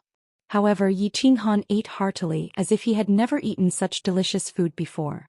He was completely like a country bumpkin. However, he really did not have the opportunity to enjoy such high-class food. When he was young, he was very unpopular in his family. It was good enough that he could eat his fill. After that he went to Man City because he was short of money, so he did not dare to go to a good restaurant. When he came back from Man City and had money, he did not have the time to eat good food. He killed people and set fires. It was very lively, but in the end he did not have a full meal and was thrown to the back of the mountain. In the back of the mountain, Yi Tianlong and the two old men had a light meal. In addition, he was worried about his sister, so he did not eat well. Now that they had finally arrived at the Yu family and had the first feast in this world, Yi Qinghan ate with excitement and ferocity. He did not know how to describe it. Even Feng Zi and the others' plan to get him drunk was ruined. They all looked at Yi Qinghan in a daze, wondering why the Yi family was so poor that they did not even have a good meal. Yunyang, who was at the side, also came to a sudden realization. No wonder Yi Qingye was so ruthless. It turned out that the Yi family was about to run out of food. After eating and drinking, the few of them began to tour the mountains and rivers. Although there were no mountains, there was a lake. The scenery of the calm lake was not bad, but Yunyang did not bring them to the West Court or the North Court. They only looked at the ordinary scenery. The few of them began to feel bored, so they apologized to Yunyang and went back to rest. Yi Qinghan, on the other hand, had slept for more than 2 hours. He wouldn't be able to fall back asleep even if he went back. He also didn't lack this bit of time to cultivate, so he simply rejected Yunyang's company and quietly walked along the lakeside. Xiaohei, come out and play. Yi Qinghan felt that there was no one around. It was a good time to walk the dog, so he summoned Xiaohei. Although he had been chatting with Xiaohei in his heart, it had been a while since he had accompanied Xiaohei for a walk. Yi Qinghan kind of wanted to see this silly dog. Boss, you finally remembered me. As soon as Xiaohei came out, he jumped happily. He was currently in the growth stage and did not need to be fed with magic crystals every day. Every day he would absorb battle chi from Yi Qinghan's warbeast space. When he slept, he would absorb battle chi. His body had long been rusty. Now that he came out, he was like a runaway horse running around everywhere. Xiaohei, don't run around. You can swim. Yi Qinghan looked at Xiaohei dotingly. When he saw Xiaohei suddenly jump into the lake, he said worriedly. However, he saw Xiaohei's 4 small melon seeds gliding through the lake. He said in surprise. You're looking down on me, aren't you? No matter what, I'm at least a holy beast. This little thing can't stump me. I'll go catch some fish to eat. Xiaohei sent a message through his soul. A trace of pride flashed through his black eyes, and he dived into the water with a splash. This soul-devouring beast can actually speak so well? Yi Qinghan laughed and thought to himself. This little guy was indeed worthy of being a holy beast. He was full of intelligence. Poo-pew. After a while, fish flew straight towards Yi Qinghan as if they could fly. Yi Qinghan looked at the black silhouettes that were as slippery as loaches in the water. He could not help but shake his head and smile. Yi Qinghan, what secret technique is this? It can actually make the fish jump out by themselves? The strange scene here shocked others. A gentle voice sounded from behind him. He was a little surprised and a little puzzled. Yi Qinghan turned his head in astonishment. He saw a graceful woman wearing a green palace dress and a white silk scarf slowly walking over. Her pearl-like eyes looked at Yi Qinghan in amazement. Tonight is Miss Qingqing's big day. How do you have the time to play a coincidental meeting with me? Yi Qinghan chuckled and lowered his head slightly as he spoke. It's not a coincidental meeting. I purposely came to meet you. Yi Qinghan's black pearl-like eyes flashed. There was a trace of a smile and agility.